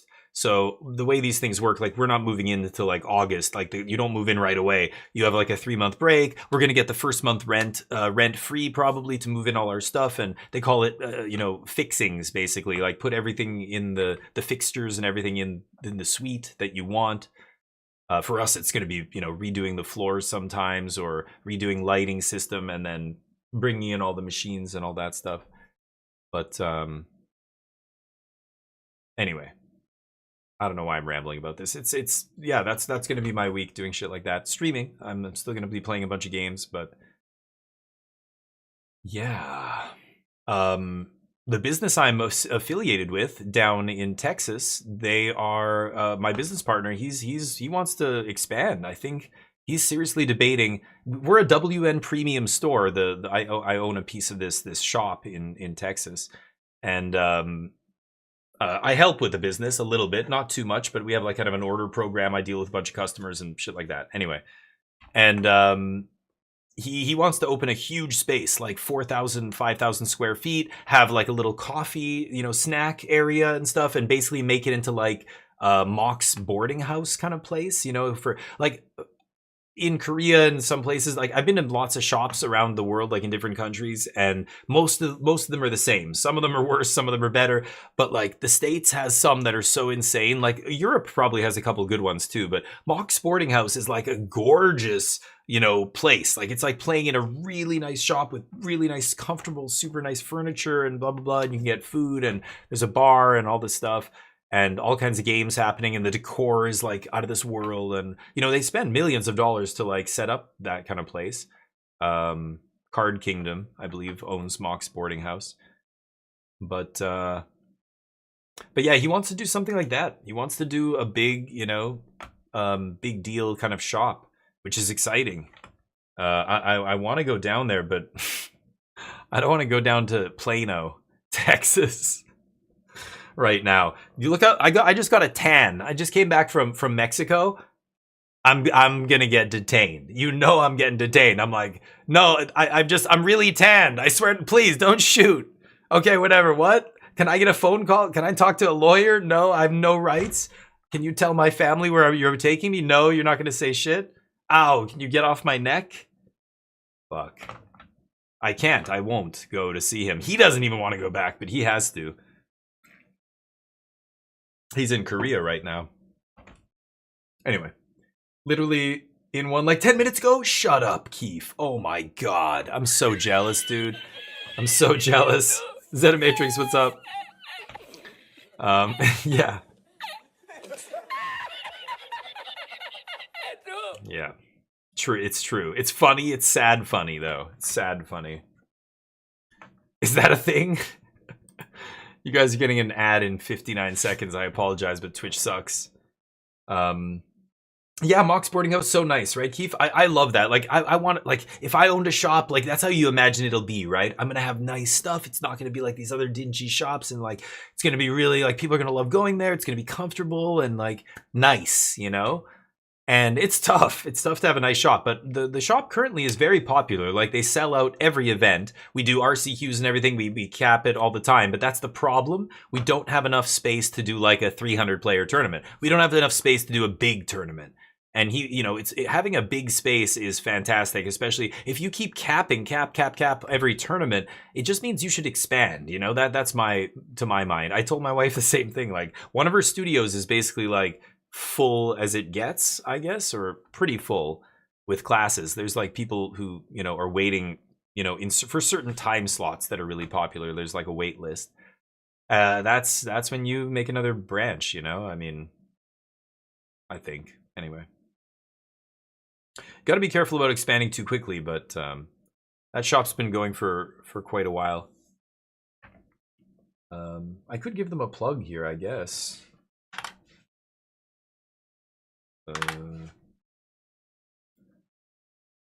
Mystery MTG.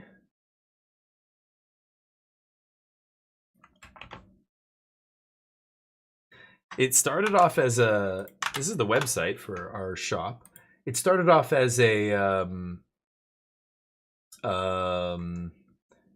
mystery box site. My business partner wanted. He just loves opening packs. He has a YouTube channel as well, Mystery MTG on YouTube, where he opens boxes and stuff like that and like high end shit. And he wanted to have a service where you just get like a, you know, one of those subscription services. You sign up, it's like $40 a month, $50 a month or whatever, but you get every month you get a curated package of good, you know, sealed Magic product. So the value of the Magic product is always going to be at least what you pay or more, market value, and then whatever you open, you know, maybe you open. So people love gambling, let's be honest. So having a service that basically sends you booster packs every month, you gift it to a friend who loves Magic, like I'll get you a, you know, 5-month subscription to this thing, right? Or whatever it is. And then he ended up doing crazy ones. Like around Christmas time, he would put together a Christmas crate that had like a chance to have Power 9 in it and have a chance to have like a revised booster pack or some crazy shit, like something insane in it. And he gave away, like I remember when he gave away the Gaia's Cradle, that was a big deal. He's got a bunch of power now because, you know, buy a lot of collections and stuff, sell a lot of stuff on TCG, and we have a, you know, a Shopify account and all that stuff. Most of all that stuff goes through Shopify, but anyway, it's a whole business. Mostly my business partner runs it, but I help him. He tells me about all the things that are happening, and you know, gets my input and we talk about stuff, but he's doing everything basically. I only own, you know, 10% of the company or whatever, but he owns the lion's share. But we're gonna bring on another guy and try and open a bigger shop, and it's gonna be interesting to see what happens. I think it's going to be sweet. If you are in the area, like go, I don't know, you can look it up on Google Maps or something, I'm sure. The address of the shop, go check it out. They're awesome. It really is like the best shop in the entire area to go to. But yeah, well managed, you know, good environment, lots of product, like basically everything you can imagine. Board games, we have partnerships with Lego and stuff like that, selling different stuff. Like there's so many. The distributors you partner with, they carry so much shit, you know. Asmodee has like, they're always trying to cram new games down your throat though. That's the thing. You've got to be careful about what you buy off them. There's product that we got burned on because, you know, you buy a bunch of it. I mean, your distributor says you have to buy a bunch of Commander Masters, and if you don't, you're not going to get a bunch of Lord of the Rings when that drops later this year. And you're like, fuck, Lord of the Rings is going to be huge. Okay, fine, we'll buy 250 cases of whatever. And then you can't sell it because nobody wants it because Commander Legends sucks. And, you know, like that, you're just like, God damn, what do we do with this? We just eat this. Oof. You know, it's like, it's rough. Right now, the shop's going great, though, because we've been doing it for a while. So eventually it smooths out, but the first couple of years are rough. You have to kind of establish these relationships with these distributors. It's a whole thing. It's a shit show. Frankly, they just extort you, essentially. Like, okay, not paying the ward, of course. Good Night Horse. That's exiled, I believe, but whatever. High Noon, go. Did it in the right order this time, Zach. Good one. All right. No judge needed. You love Commander Legends, yeah. I'm sure there are people who love it, but it did not, you know, it was not received well. Some sets are not received well, you know. Some sets sell like crazy. Like Universes Beyond sells like crazy, and as a shop owner, it's like, okay, people literally can't get enough of this shit. All right, we'll take as much as we can get. And now, you know, once you have a good relationship, it's just this you scratch our back, we'll scratch yours thing where, you know, they basically imply that if you don't buy the shitty sets that are not super high demand sets, we will not give you enough of the high demand sets when those come around. So it's this kind of like they hold you over the fire all the time and try and get you to buy all this shit that you don't really want to buy. And they keep promising, they dangle this carrot. They go like, yeah, but if we'll get you tons of Marvel when Marvel drops. It's like, will you though? Some places get way more than others is the reality, right? Like distributors get to just decide how much allocation they're going to give to each individual shop that buys from them. We're just one of their client accounts. We spend millions. We spend millions a year with distros, basically. It's crazy when you think about it, but yeah, even just one order can run, 6 figures for a huge set. You're ordering lots of different stuff, right? You're not just ordering the collector boosters, which is already crazy.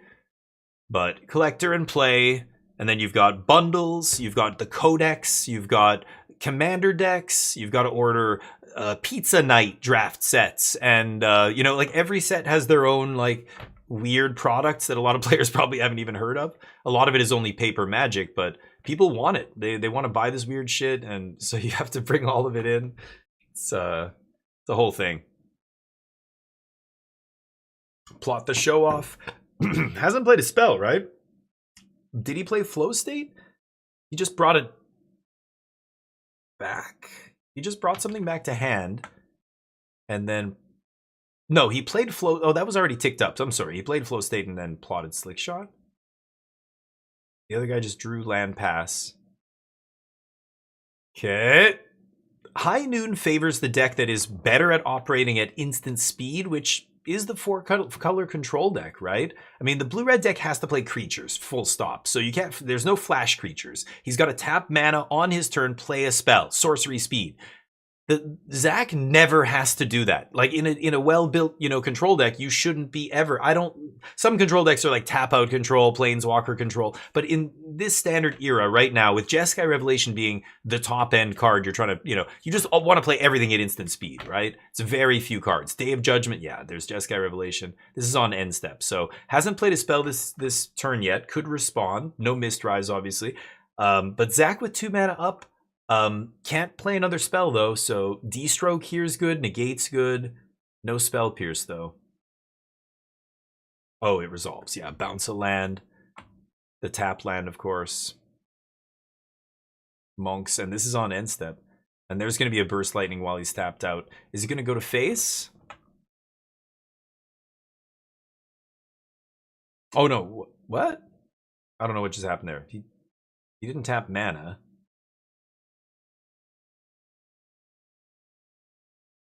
I don't know. Okay.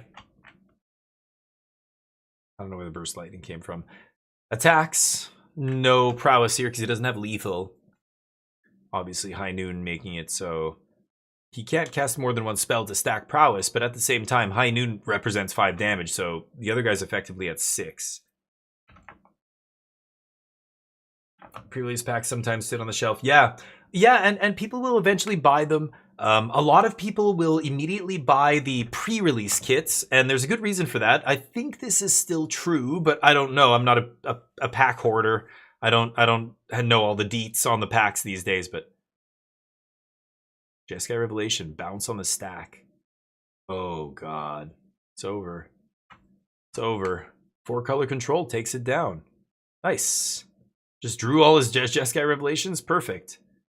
Multiple versions, though. Multiple versions. Yeah, this game's over now. Any spell here does it. Yeah. GG. 4-color takes it down. Sweet.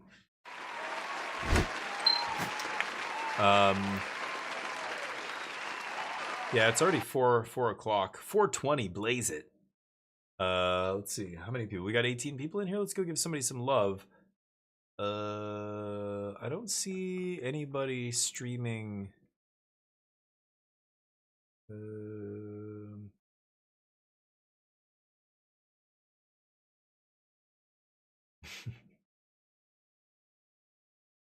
Rigsrec doing a multi-stream? Nice. Let's go give Rigsrec some love. She's rated me a bunch of times. It's so low. Okay, there we go. She's good people. Give her some love. They're playing. I'm not sure what this is. A submarine? Keeping a submarine going? Maybe it's like Among Us or something. Oh, I think she just murdered somebody with a wrench. Okay, that's the message I'm gonna post in their channel. Wait a minute, what?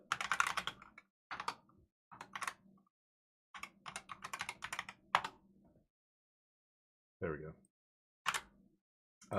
I'm gonna post that and bounce. I gotta get dinner and whatnot going here, but I hope you guys have a great rest of your weekend. That was fun. We basically watched this tournament all weekend, and it was good. Yeah, I don't know what this game is, but we'll be back tomorrow. We're gonna be playing some 4-color control and maybe some other standard decks. We'll see how the data looks. I'll try and get a copy of the actual like win matrix before we start the stream so we can talk about it. But thank you everybody for watching. Have a great rest of your evening. Say hi to this person, give them a follow, and see you soon. Peace.